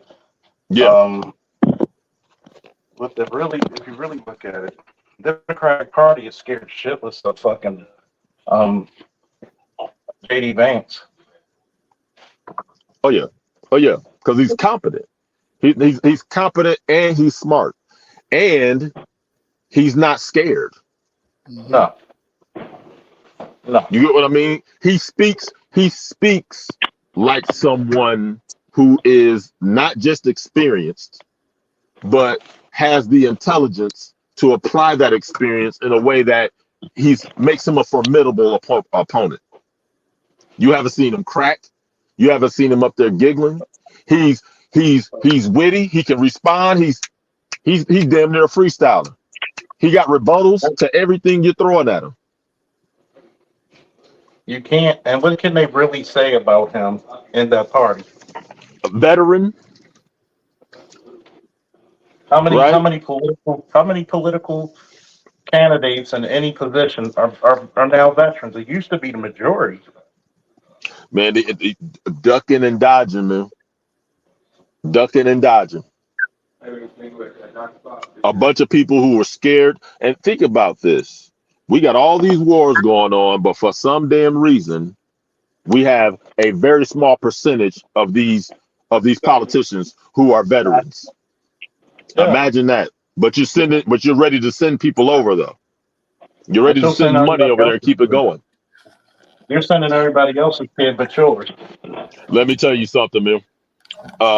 if they want people, if they want to, we all know if they really want to do it, they can go pretty hard in the paint to start a draft up and get people to go. The issue is you're gonna have a hell of a time getting these younger folks to go. I'm 46. They can't even make me go anymore. It's after what, 40, 45, I think is the latest. I ain't worried about it anymore, right? And a lot of old people above 40 ain't worried about it either because of injuries and even veterans that got out on injury, got out on medical and everything like that. After 35 or something like that. Yeah. But these young cats, man, they not trying to do that shit. That's why they having a hard time recruiting now. But this way also too. You're not giving them. If they actually start the draft, how many women are going to get them to go also too? It's not just that. Look how soft they became. Yes. Exactly. Well, that too. I want that too. They can't get women being that women fighting to want to be in the army, but now you're being forced to be in the army in the war. No, how many they gonna fight against that? You have current we got active the transformer community also too. I want to quickly say this. Like, shout out to the brother Mike for coming up here. Yeah. And having I've always said this, like, regardless of like all the shit, like like dudes don't like each other, whatever. But I've always said I like Mike because like, Mike will come through and like he'll talk. Mm-hmm. I like him. I respect him for that. Right. You have active duty. I respect a man that will hold his own in so-called hostile territory. I respect that. Right. You have active duty females making YouTube and videos crying because they're getting ready to deploy. Mm-hmm. And talking about how scared they are. They don't want to deploy. You're in the military. Well, since you just I mean, majority of them dropped out after a year to get the benefits and started OnlyFans pages and stuff like that. They just went to get certain benefits and stuff like that. Hey. Well, I think that was like the brother Misha was just talking. Yeah. I've heard a bunch about this because like I do know people that like serve in the States. Even though I live in Canada, like I know people that serve in the States, and I heard a lot about like how like the women, especially like when this Russia-Ukraine stuff started, like getting not pregnant. the last time, like not the Crimea stuff, but like the recent stuff, but also that as well. Is all of a sudden a lot of women's coincidentally got pregnant. Yes. Mm-hmm. That is a long thing in the military, man. They were doing that back when I was still in the military, when I was a young pup in the military, just turning up pregnant right before deployment because they can't send you. And it just so happened, right? Like it's a crazy coincidence, And the thing is, it's you can't. And right now, which surprised me, and this was what, I don't know if Charles is still there, about 2017, back when we still had the original Coliseums, right? The 8, 9, 10, 11 o'clock, 11-hour Coliseums on Google Hangouts. And they looked up and women had surpassed men in military enlistment. Now, let me say this. I don't know if it's all women across the board or if it's just black women versus black men in enlisting, because they were looking at it as a guaranteed and a fairly easy way of bringing in steady money, right? And having housing and all of that. The thing is that once you get there, you got to be able, hey, look, I deployed to, I was out when 9/11 happened. I was already on deployment. And they sent us there. We were the first one heading that way. USS Peleliu. Well, Mr. Meach, like currently, an easy way for women to get steady money is pick up that rifle, pick up that pack and all that gear, and march your way out to fucking wherever, like, the Third World War is going to be at, whether it's going to be in Russia or in the Middle East.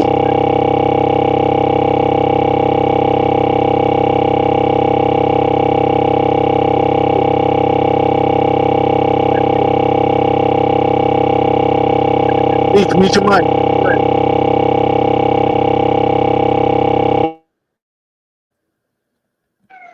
What the hell was that? Meech. Yeah, I'm not gonna say anything like that again. All of a sudden, my audio got fucked up. So That wasn't you. That was I from never. Meech. That was from Meech. Oh, okay. Okay. I wasn't sure if it was Meech or me. I'm like, if that was me, I'm not gonna talk again. I can't even hear what you're saying. You gotta turn your mic up. I'm just saying, if like women want easy money, like pick up that rifle and go march. Like money, the money's there if you want it, right?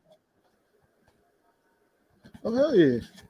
That's the reason why they join the military, to get those benefits from the government and stuff. But they don't put in the much hard work as the men do. So they know when to get in, get out, get those benefits. They put their time in, get in, get out. But just when it comes to the real hard work to be done, into the fight and everything, most majority of them, they're gonna be complaining and stuff like that. Well, that's what I'm saying. Now's the time to earn those benefits. Mm-hmm. Don't leave it up to the men. Like, yeah, I'm gonna let y'all have it. I'm not gonna go into details, but like, earn those benefits because recently I heard that I'm not sure if it was like a state thing or it was a national thing, but I did hear that apparently at one point they were trying to include women for the draft, and obviously that got shot down.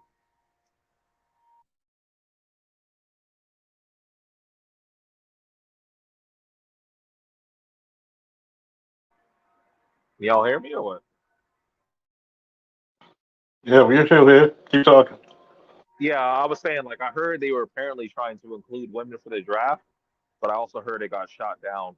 I'm not sure if it was a state or like a national thing.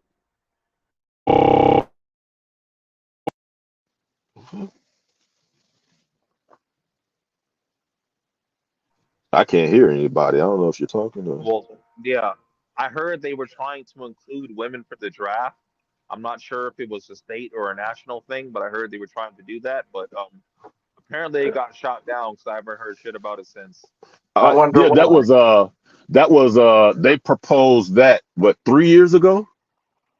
But yeah, they weren't gonna be able to push that shit through. I mean, if they won't even hold women to their if they won't even give women their consequences and hold them accountable here, they are not finna fucking draft them. Hell no. No, what they were trying to do was make them sign up for the selective service because it's still like that for dudes. You know what I mean? But they shot that shit down.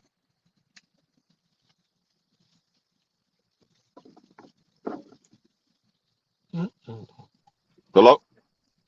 So Okay. Sandog is up here. So Okay. Sandog, are you still here? You still here, Sandog?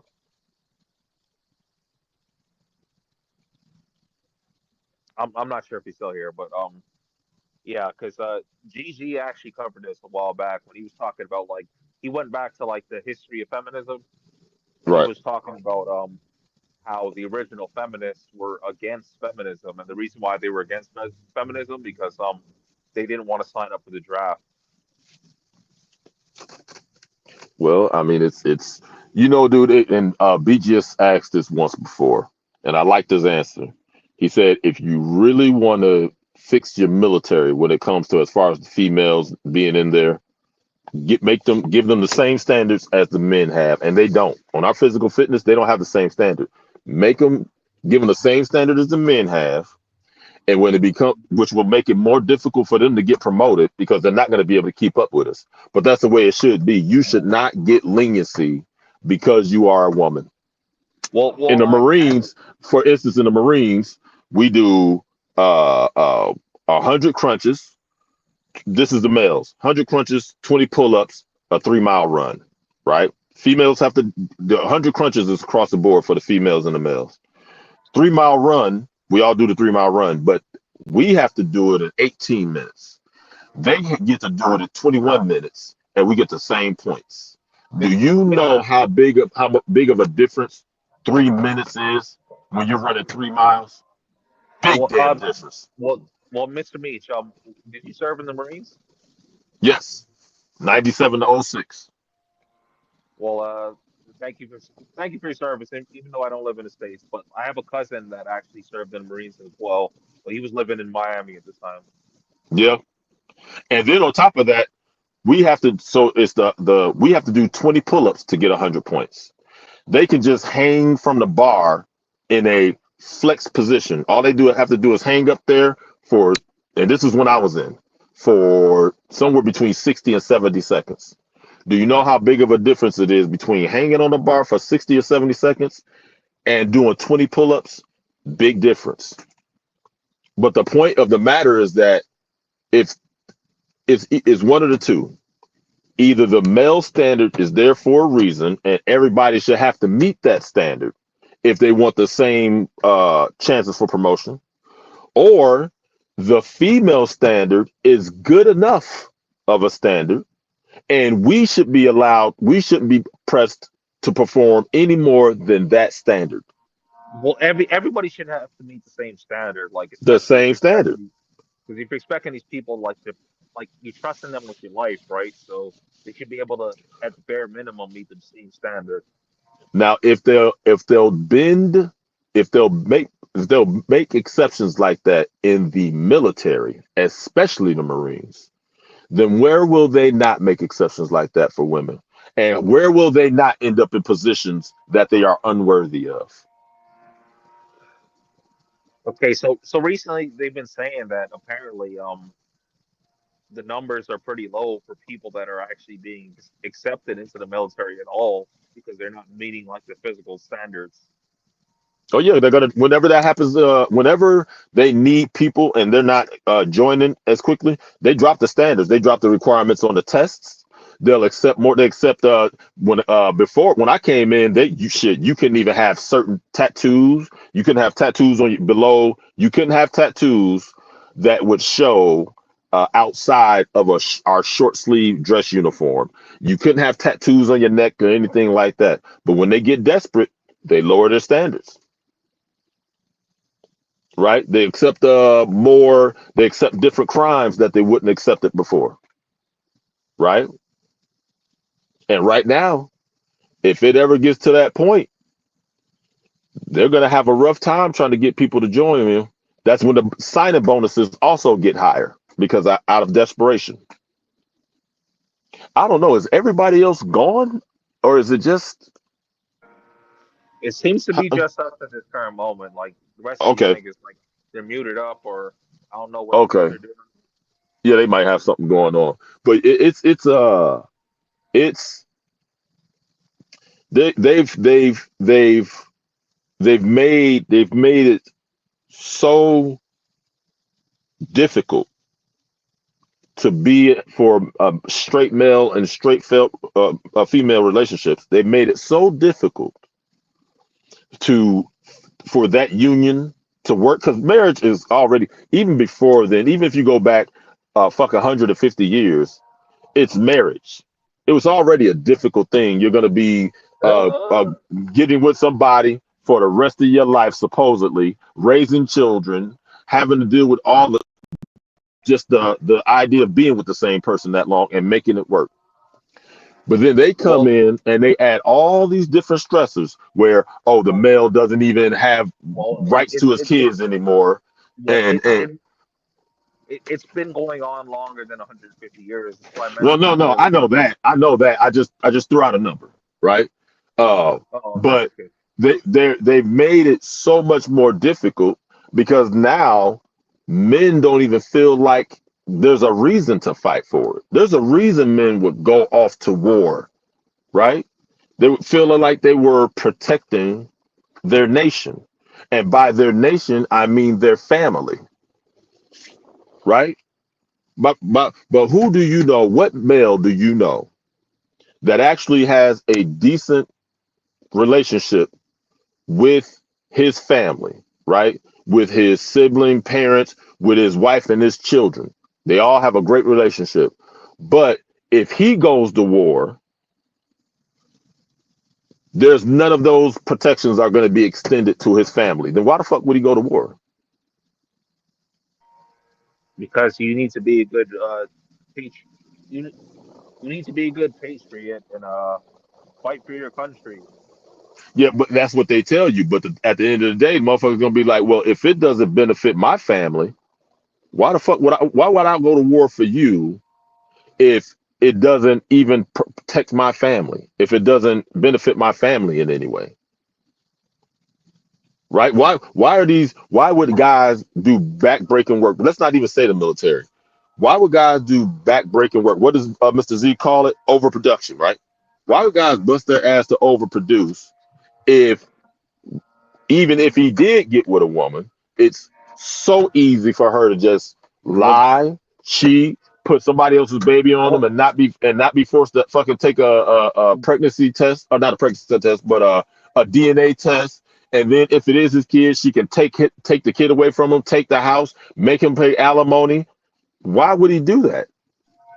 well, Mr. Meach, you're asking for like a real answer. No, I'm I, not. I don't. I'm just that's rhetorical. You know what I mean? There's not a real answer. There is anybody, and we're seeing it. We're seeing it in the numbers. We're seeing it that now, and I would have never even imagined this back when I was 18, Well, 19 years old, where Miss, 33% of 30-year-olds are virgins. Mr. Meach, I'll give you a real answer, even though I would prefer not to, but I'll give you a real answer. The reason why like it's needed is that Oh no, I'm not talking some about why it's like needed. I'm asking why would they do it though? well why they would do it is like some people have to take the L for everybody else because Yeah, but they're not going to volunteer to take the L. they're not going to volunteer to take the L. That's right, but like the majority of the population needs to be blue pilled, meaning like clueless and stupid, and they have to But take the L you know what for part of the blue pill is though? Incentivizing. You have to incentivize people. they're like I'm not sure what part of the blue pill you're talking about, but there's no incentive, there's no like Yes, incentive there is like incentivizing involved in the no, no, no, no, no, in the no. blue pill. The blue pill guys, the reason they did what they were doing before, taking care of women and their children like that, is because they were under the impression that they were going to be treated fairly and get something out of it. That's the reason they did it. A lot Yeah, of but these, check this out. A lot of these guys that are not overworking themselves and everything. They're not red. They're not necessarily red pill. They don't yeah, necessarily yeah, know what the red pill that, is. They're just that refusing to do that shit. that's exactly what I said. But like, what guarantee was offered to them? Because in my like from what Well, I've seen, what I know, like nothing was actually directly like told to them. Like they didn't get any direct guarantees. It was just do and what you that's need to why they're no do, and longer doing it. And that's why they're exactly. no longer doing it. And Before you had the promise of, hey, you can get this job, you'll be able to go get a good woman, you'll be able to have a family, you'll be able to rule over your family, right? And will lead your family. You'll be able to lead your family, and we're not gonna get into your business too much. And then they went through and switched all of that shit up. The same well, damn way as the promise of a college degree meant you was supposed to mean that you were going to get a good job, and then all of a sudden it doesn't, and the college enrollment rates are plummeting. okay. So like when I got red pill, like I learned a lot, and it was like I learned that like the military guys they got fucked the most. Well, I mean, a lot of people got fucked most. It wasn't even just military guys, but we Especially have to know especially this the too. military guys got fucked. Most men are blue pill. Most men are not red pill. Most Yeah, men that's what I are thought. blue pill, and uh, but they're it's not that they're having a red pill awakening. It's just that they're observing certain things that are going on and they don't like it, right? Like that guy may not do anything reminiscent of a red pill outside of saying, "Hey, I'm not going to overwork myself and I'm not going to spend money on these bitches like that for little to no return." That might be the Okay, only two things they go with. so what I'm talking about like cases where like dudes went off to war for fucking like Oh yeah, that happened they all the found time.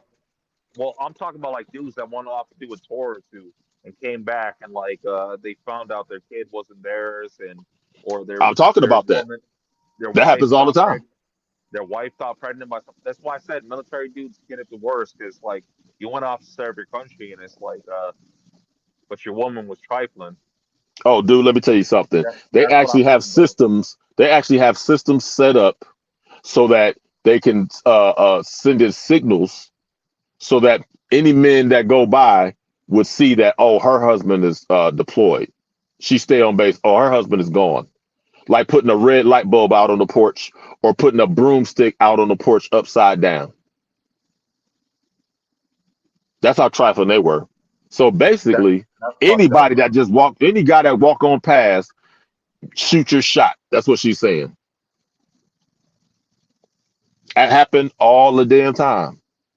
It happened all the time, dude. All the time.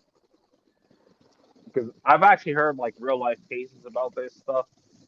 Like like I've heard like dudes like talk about like real life cases, and yeah, it hurt to hear it because it was like these dudes were like they were trying to do good for their family and for their country, but they ended up like taking the L.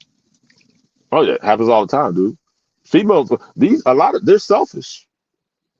It is what it is, man. And right now, I'm gonna tell you how old are you?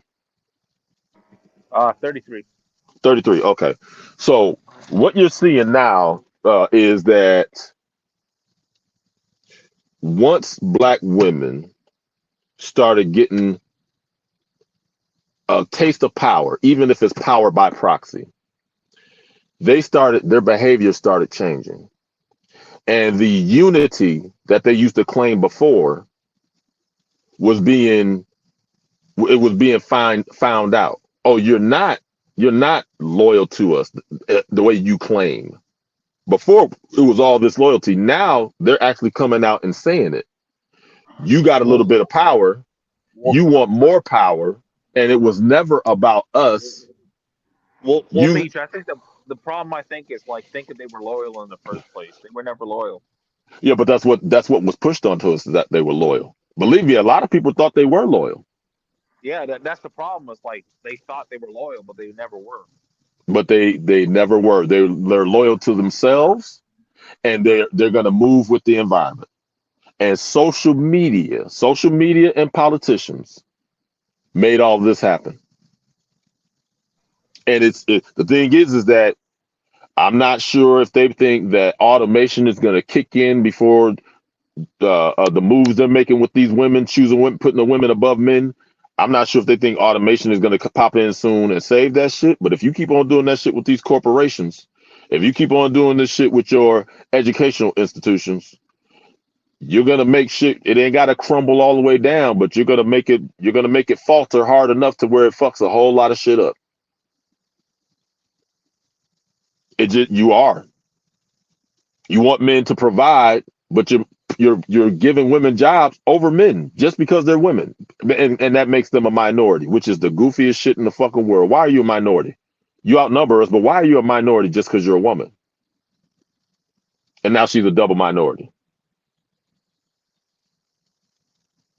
They halfway try to make it seem like being LGBTQ is makes you a minority. Well, it seems like you're talking about black Basically, it women. is. It's a triple minority. So imagine that then. So you're telling Well, me a gay black female is a triple minority?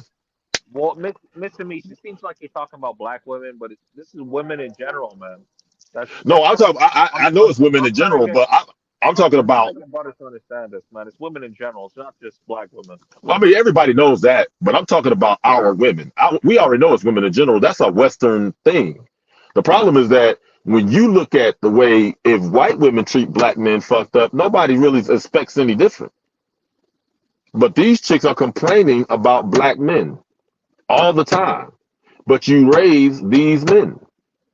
And if he turns out all right, most of the time he turns out all right in spite of you, not because of you. So if you're going to complain about black men, then you need to not be adding to you need to not be adding to his detriment. If you're not going to add to his success, don't add to his detriment. At least be neutral, but don't hold him Okay. back. Okay, so like one of like Charles' last streams, like I was talking about, like I have a nephew that yeah, his mom is on that bullshit. She's on the like strong and independent bullshit, all that kind of shit, right? And it's like, Okay. Is yeah, she does she have a high paying job or does she have a degree? she has a degree in some like woman bullshit, so like you already know some bullshit. Okay. Well, uh does she help him with homework and help him read and push him to No, no, she does not do that. But the thing is, exactly? like the problem is like with my nephew is like apparently he's being bad and getting into trouble and stuff, and it was like, I was considering of like taking him in because it's like I know what it was like to be like at that age and How not to old is he? have. He's the same age as my kid. Like, well, actually, I think he's a year younger than my kid. I think he's 7, so he's a You year know what? younger I'm than gonna my. tell you something. That's a good age, and I'm gonna say this to you. If you want to do something like that, right around now is the time you should do it while you can still influence him. Well, Because eventually, that's why I was trying to get advice from the brothers here. But continue. Sorry, I didn't mean to it, interrupt you. no, if you believe that you have it in you to take on another kid, and you want to do, if I were you, I would absolutely do it. Because if not, and a lot of times, don't get it wrong. It's not just a whole bunch of you know orange haired hooligan chicks walking around with tattoos all on them that are detrimental to their sons. It's a lot of these chicks with degrees. There's a lot of these chicks Yeah. with degrees too. They're more focused on themselves. You know what? Let me tell you one of the most. It's should be so obvious, but they just don't get it. The way you raise your kids, right? Raising your kids to greatness reflects far more on you than you trying to make 6 figures a year. If you could raise Well, 4 kids that make 6 figures a year, it reflects far better than you yourself making six well, figures a year. well. Initially, what I heard was like, when I heard that, I was like, what about his dad? Like, can he get in contact with his dad? And was like, "Rrrr," Well, like all there that you go. bullshit. There you go. You know what that means? Actually, his dad, I can't get in contact with him. He probably didn't even want a kid. He might have already been married and had kids. She might have been the side chick. That's why they won't give. Anytime somebody don't want to give you a direct answer, it means because that direct answer is going to make Well, them look well, bad. well, well, well. My thing is like, I have a daughter, but I don't have a son. You know, Right. I hear you, so man. like, you know, and though I'm having issues like with my daughter, like not with my daughter, but with her mom, it's just like in terms of, it's like it's just jealousy, right? It's like, Yeah. 'cause if I have my daughter, like my daughter's gonna be living a much better life, but it's just jealousy and selfishness. Oh yeah. Absolutely. It's dude. I don't have any kids, but I've dated women with kids, and I've observed a lot of people with kids, and I just there is a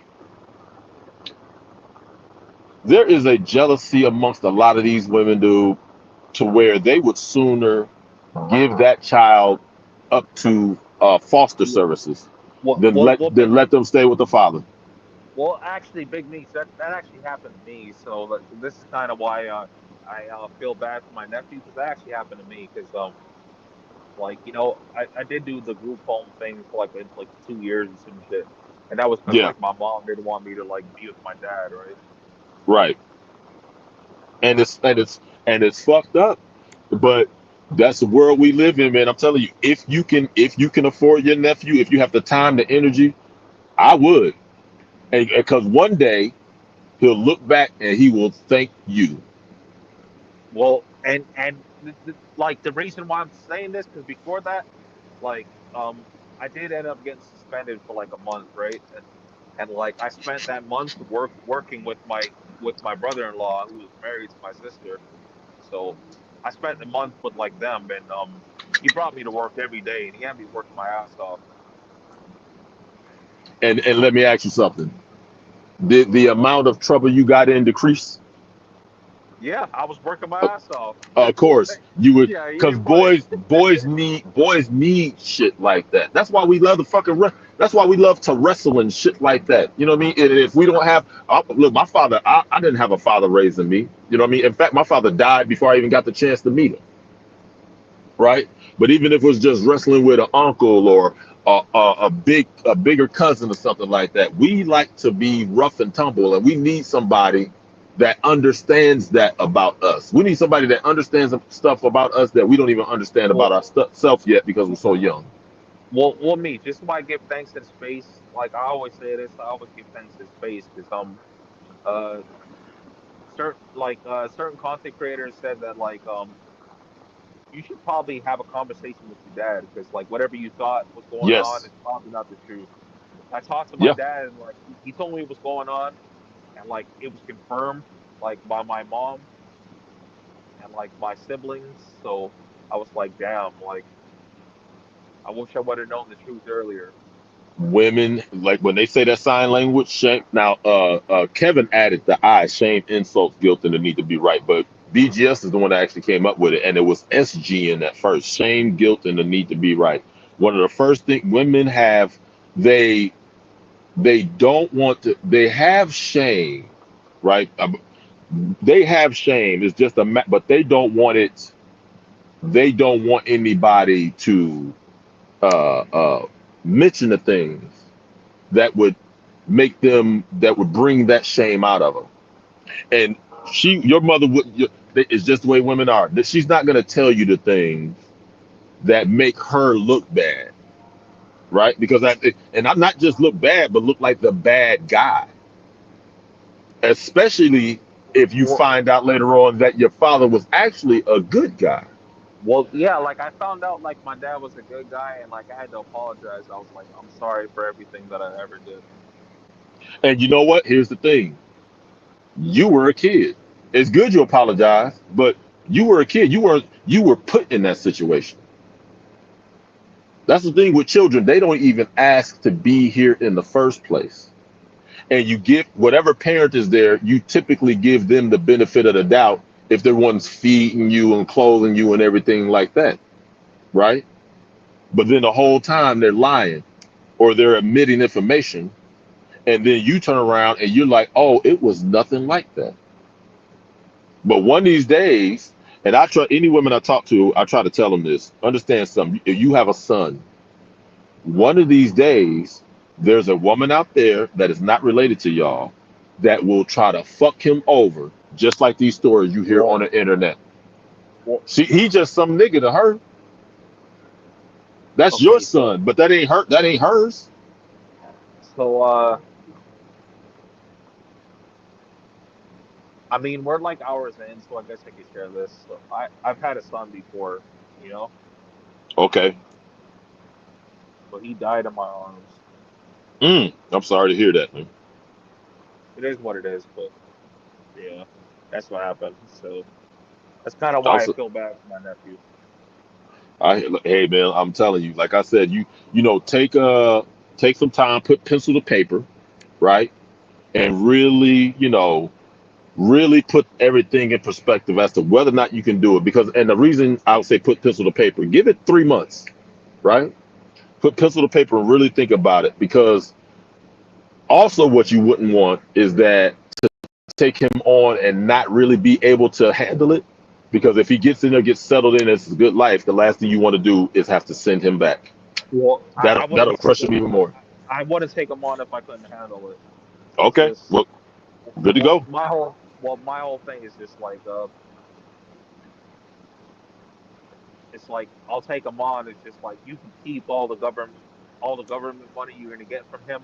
Yeah, Just let me have him. there you go. Yeah, you can keep it, but let me have him. And when you do, understand that I am now in charge of him. Don't come here trying to flip flop and have him going back and forth and shit like that. You're still getting the welfare. I won't report it. Well, for example, for my daughter, like I actually offered my baby mom, so I was like, yo, I'll pay you fucking 10 grand just for my Yeah, kid, and you just fuck off. I'll give you 10 grand cash. Just fuck off. I don't know if you know Judge Dre in these spaces. He did that. He had to Yeah, do that. and it probably never worked out for him. I know Judge Dre. I've talked to him a few times. Yeah. I'm assuming it never worked out for him. Oh, he did. She gave up the kids as long as he was paying. She gave up the Well, kids. I was talking about a one-time payment, like hold his pen and fuck off. Oh, I see what you're saying. I see what you're saying. Uh, with a woman, that's never the case, man. If you think about it, let's say your baby mother, right? Let's say okay, hey, you know, you keep the welfare, and I'll throw you $25,000 to leave the kid, but you leave the kid alone. With them, it's like you got to have an allowance for them, because you know what she's gonna do? Blow that fucking money, and then Yeah. come back to you asking for more. But if when you Exactly. say, hey, you know what I'll do is I'll give you $1,000 a month or something like that, right? $25,000, that gets you 20. That's a 25 month head start already right there. So you got 2 years to start saving up more money for this other $1,000 a month. I'll Well, do well, that, and I'll pay you well, $1,000 a month until they're 18 years old. well, Charles is a cop, so I can't really speak on like scenarios that I've heard that worked out. Well, from the people who have, because people have told their stories like that in this space before, and typically speaking, it seems like that's the way it goes. And I mean, unless you go hit the lottery and give her one gigantic payment. Well, this is unrelated to me, but I've heard stories of like people like lacing blunts and stuff, and Oh yeah, yeah, well, I mean, getting the baby mother card off is just I don't know. I hey, only heard this stuff, so I'm not involved or nothing. So no, Charles, I'm not involved. Charles, hey man, it I've w- heard these stories and they work for other people, but I'm not involved. like I said, I don't have kids, but I could see where somebody would go to the extreme for their child. I could see that. Hey, I've heard stories about people planting drugs in cars and I've then never calling heard the any of police, and those kind of.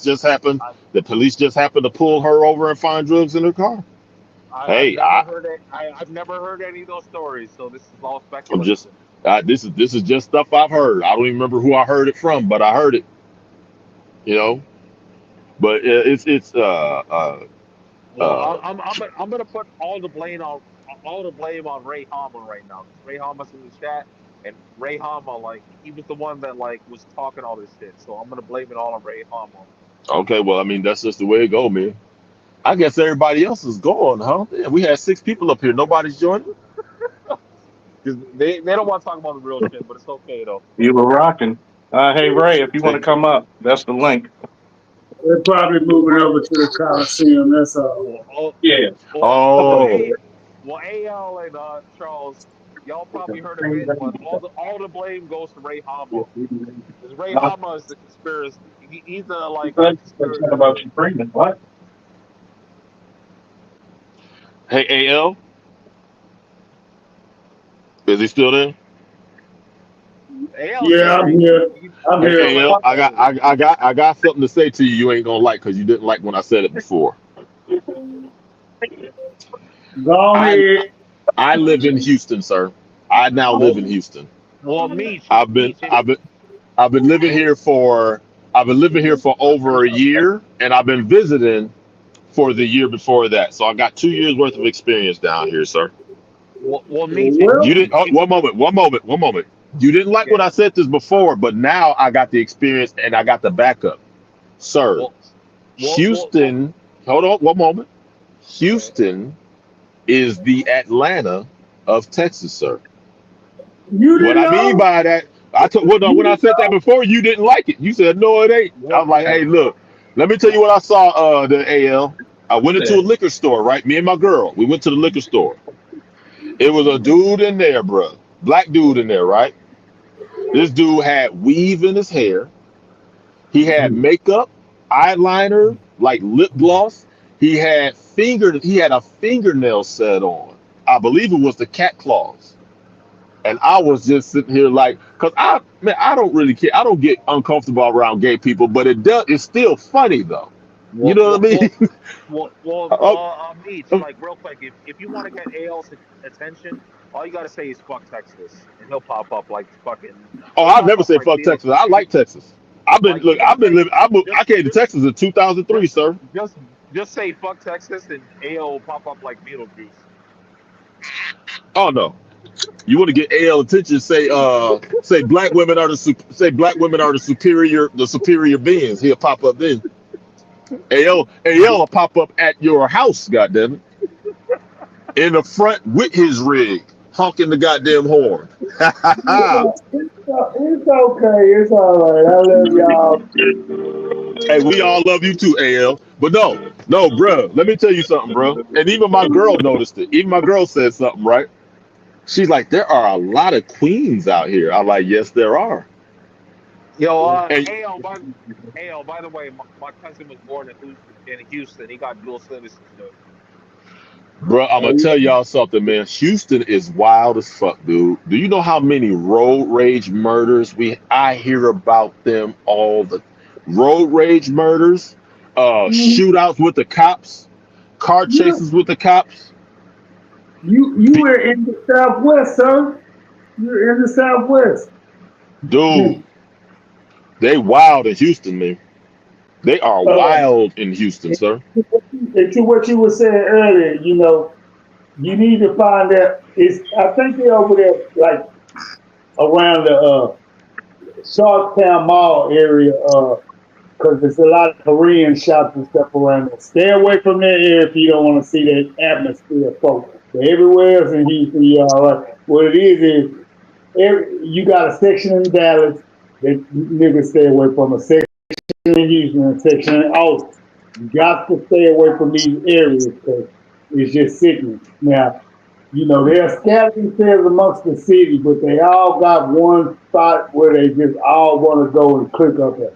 And if you Dude. find that little spot there, do your research, talk to some straight people, Oh, find yeah. a male and female, and they'll tell you real quick, oh no, they be over there.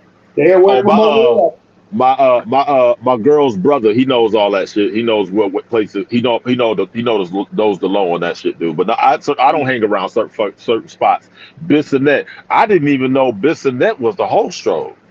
Oh, nigga, yes. What? I didn't know that. Apparently, there's a show called Bissonnette. I didn't know that either. I mean, I don't check for shit like that. I ain't into shit like that. So Let me say this real quick. Like, I learned about I learned Atlanta was on that type of fucking funny business. Like this was like fucking more than 10 years ago. I learned about this because I got family out in Atlanta actually, and they told me like yeah, there's a lot of funny business going on down there. dude, here's one thing I like about Houston: 24-hour buses, right? And they don't cost much, right? So, uh, my car got wrecked, right? So, I'm driving around the car I gave my girl, and she's at work. So I caught the bus because I was going. I can't remember where I was going. I think I was going to the physical therapist. Yeah. I was coming back. AL, my guy. I was coming back to the crib. The bus driver, I couldn't tell if it was a dude or a woman. Remember AL, because you said you just turned 50, right? Yeah, I'm 51 now. 51. Okay, I'm 46, right? So we in roughly the same age group.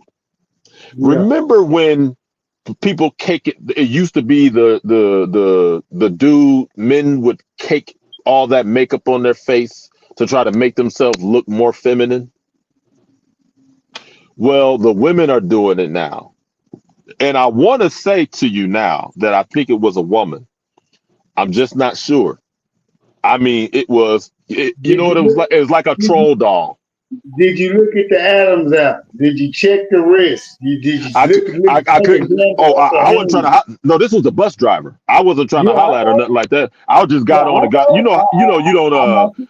I I'm didn't not want to. saying you can't holler at it. I'm just saying you supposed to, if your gaydar meter was going up, you got to look at them Oh, dude, signs. I got horrible gaydar, my guy. Oh, I man, got hey, horrible gaydar, man. I ain't even gonna I'm front, dude. Look, I went shop. We went to Nordstrom, right? Me and my girl. I was going to Nordstrom. I hadn't gone shopping for. We were getting ready to go on a cruise, so I went to get some clothes and shit like that. And I didn't even notice until she said something. I think every dude that worked in that store was gay. It's Was it in Nordstrom's. the Galleria? Huh? You was in the Galleria, Nordstrom's in the No, this Galleria? this was this was the Nordstrom in Austin. Oh, Over yeah, yeah, over at what's the name of yeah. that place? I already know where you was at. You was at, you was, It's in northern Austin. yeah, Is where yeah, they you got was Lakeline. You went to Lakeline. You went to Lakeline Mall. no, it wasn't the mall. It wasn't the mall. It's when I say it, you gonna know it. You know these communities they have where it's like they got apartment buildings and they got stores, local stores, grocery You stores. was All at the old IBM, what we call this shit now? if I say it, you gonna know Domain. it. You was in the domain. You was in The the domain. domain. The domain. That was it. I was at the Nordstroms over there. And Yeah. my girl said she was talking. She came back. She's like, "Yeah, he said he's cute." I said, "What?" I didn't know that it was a Mexican dude. I didn't even know he was gay. I just don't be checking for the shit, man. Like Yeah. Well, either sticks out to me or it doesn't.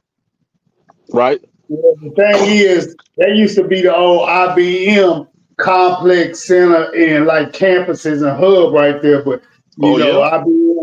IBM got Okay. bought out of business and started selling off a lot of their real estate over in that area. So often Mm. at the time started, we go transform this because that area is like very popular and a lot of Oh yeah. people live over that way. And it used to be, straight laced people over there, but since they built that domain up, everything outside the domain straight laced. Anything inside the domain, because they are apartment complex, you correct up there, and clubs and stuff. So you Yeah. got to be I've on been to your the clubs P's. over there. Yeah, you got to be on your P's and Q's when you're inside the domain. You never know what you see. That's why they keep the police presence over in that motherfucker super on high alert because those police officers know too. There's a lot of straight people that go in there try to go shopping this and that, and they'll run into that stuff. A lot of people, real Texans, native Texans, we don't get down like that. We'll tell you exactly how we feel, and something might occur afterwards. So they keep Dude, there's a it. lot of money in there, dude. There's a lot of money in domain, dude.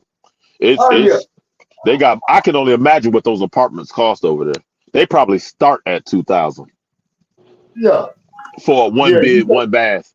Yeah, you can't get an efficiency there no less than like, and that would be like what do they call them things? They call it like condos what studio Studio. apartments. Yeah, efficiency studio Dude, go like 21, 22 a month. dude, when I got here to Texas, right? So well, let me put it this way. When I got out of the military, my first it'll be my second apartment after I got out of the military because my first apartment in Texas after I got out of the military was raggedy as shit, right? Up in Dallas, over by off of I-20 over in Dallas, right? Yeah, And the place was, I put it like this. This is how bad it was there. Two things. People would be walking down the stairs from the second story. I was on the first floor. They'd be walking down from the second floor, and them walking on the stairs would cause my walls to shake, right? Secondly, right? So I was waiting for I got a signing bonus when I got here, when I came back here to Dallas. I was in Kansas. I used to work at Learjet, right? yeah. And I don't feel a few lows around that way. Yeah, I know what you're talking about. when I got my signing bonus, I went because I scratched up this is back when this is how far back this is. I had a boob tube television when I first moved back down here to Dallas, right? Big heavy ass 32-inch, 75-pound television and shit, right? Yeah, I And remember yeah, it got scratched up. So I wanted to keep it, but it was easily noticeable when I was watching TV, right? So I got my hold on one moment. I got my signing bonus, and I went and bought a television, furniture, and all this shit, right? When I got my television, I was taking it out of my truck, and there were some guys across the way on the other side of the apartment, right? On the other side of that part of the apartment. And they started looking over at me, and they focused on me. And I had sliding patio doors, not a fixed patio door. It got to the point where I was so nervous that at work, I would take a break at lunch and I would drive home to check on my shit. And after that, I was like, I can't stay here anymore. I had to move. But I said all that to say this. The apartment I moved into was a 2-bed, 2 full bath with a garage apartment, right? I was paying like a little under like $950, $960 or something like that when I first moved in there, right? Great deal, right? I moved out of that apartment when they was raising it to like $1050. I moved out and leased me a house, right? That same place, the lowest apartment you could get there was starting at like $1,500 a month. Texas was great for rent prices, but people are moving here because California, New York are gotten so fucking expensive. They brought them California prices where what it is them relative. Exactly. They ask questions. And remember, Toyota moved here. Remember when Toyota moved here? That also caused the prices to skyrocket. See, the thing was, the relatives were asking the potential rentees, how much were y'all paying in California to stay where we were staying? And these dummies were running their mouth. Oh, it's way cheaper down here because up there we was, yeah. Next thing you know, you started seeing everybody who had great, reasonable, normal rents that was going between 4 to top end 9. If you were paying over 900, you were staying somewhere super nice. But it got to a point where all that stuff just jumped. It's like what Meech was talking about. Like this is like Meech was like he's talking about like he was on some old nigga time. Hey man, look, I'm telling you, look, hey, and this is when I moved into that apartment, this was in 2008. I was 30 years old, right? I was 30 years old when that happened. And first off, it was well worth it. And it was on a nice side of town. I'm talking about off of 635 and what's that road? 635 and damn, I can't remember the name. But I'm talking about on a nice side of town and shit, man. Plenty of shit going on for less than $1,000 a month, a 2-bed, 2 full bath, right? Yeah. Go ahead. I'm gonna say this quick. I'm not gonna repeat it, but my first apartment I got, I was 14. Okay. 14, damn. Where was that? I mean, like I was living in Toronto and I was trapping at the time. So Did you have somebody hook you up, or are y'all just able to get apartments at 14? Because you can't get an apartment out here at 14. Well, like I said, I was living in Toronto. I was trapping at the time, so that's when I got my first apartment. I was 14. Well, all right then. But mind you, he lives in Canada. But yeah, I know what you're talking about. The thing is, all those companies evacuated California, they came to Texas. All these motherfuckers with them. Now, the cost of living in Texas is to a Texan, it's too goddamn high. Hell yeah, it is. Hell yeah, it is. You serious? This shit fucking do it, and here's the thing. It's the law of supply and demand. Of course it is, right? But California, these places, New York too, greed really is a goddamn drug, man. It's an addiction. And they will do holding on to these fucking properties so that they don't lose money on the books. But then they turn around. There was a commercial property in New York. They held on to that shit forever, right? And then they ended up selling it for 3% of what they purchased it for. They paid like $98 million for this property and sold it for like 2.4 or some shit like that. So I'm gonna drop off like real soon here, but like I want to leave it with free Lil Durk. Lil Durk is innocent. Let him go. I don't even pay attention to that shit. I'm be honest with you, man. But hey, keep us up to date though, man, with what decision you make as far as your nephew goes, man. Well, Hey, Chuck, you still there? Yeah. well, Chuck, yeah. you know I owe you. Yeah, good game last week, motherfucker, and I'm really pissed. How the fuck we fuck off? We took the fucking lead, let these motherfuckers. How the fuck you done got the lead? They got less than 37 seconds left. They on their own 25. And my goddamn defense, the stupid head coach, the defense was like, we gonna play prevent. Like, I watched Fuck, you never play prevent. I actually Prevent watched it. prevent. It was a good game, though. Nah, I mean, yeah, for y'all, but that was some bullshit for us. Hey, so who are your team? Who's your team there, AL? well, Oh, go ahead and say what you're gonna say. Right there when you fucking at. Oh, you a Texans? You a Texans man? You're a damn dog. AKA Oilers. No, watch your mouth. I don't fuck with Cowgirls and 08 Bud Adams. He took them and left, so fuck him too. So I don't even. All we do is kick their ass now. What about basketball? Well, actually, like, just real quick. Everything in your town. What you talking about? I got a state championship in that city. That's my home. I got you. Go ahead, bro. Well, actually, Meech, like, thank you for holding me accountable. This is kind of the reason why I bring this stuff out to the public space, because yeah, that's the best way to like actually make sure that you do what you mean to say. Like, what you said. I'm gonna tell you something, bro. I'm gonna tell you something, man. I know you're about to go, but I'm gonna tell you something though.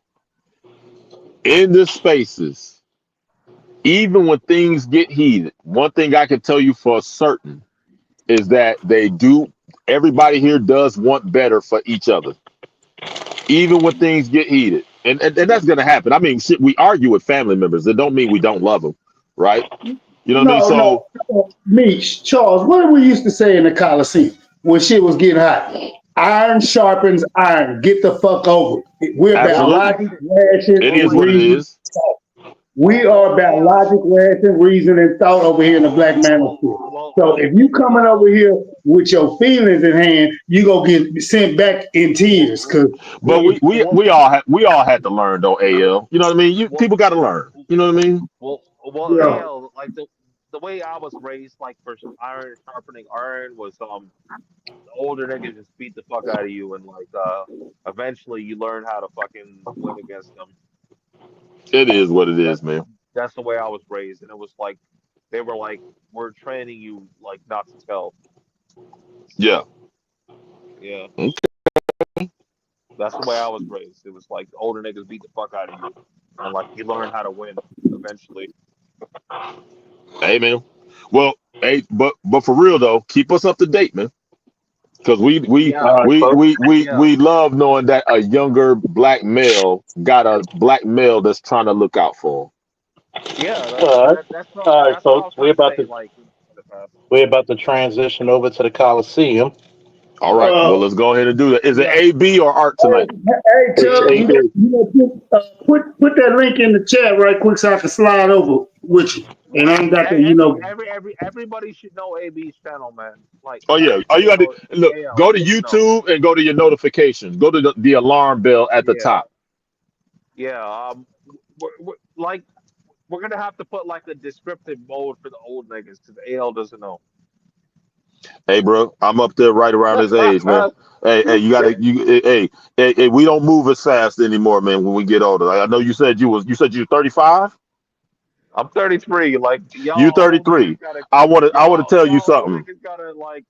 Hey, let me tell you something, bro. In the 7 years from now, nigga, you gonna be like, I shouldn't have made fun of them. You gonna be going through the same shit we going through. 40 is different, nigga. 40 is different, sir. You take it easy though. All right, fellas. Ooh, they got it waiting. And I'll see you over the Coliseum. Thank you for everybody showing up on the panel, saying their piece. Thank you for everybody donating a like or to the Cash App. Ooh, and we out.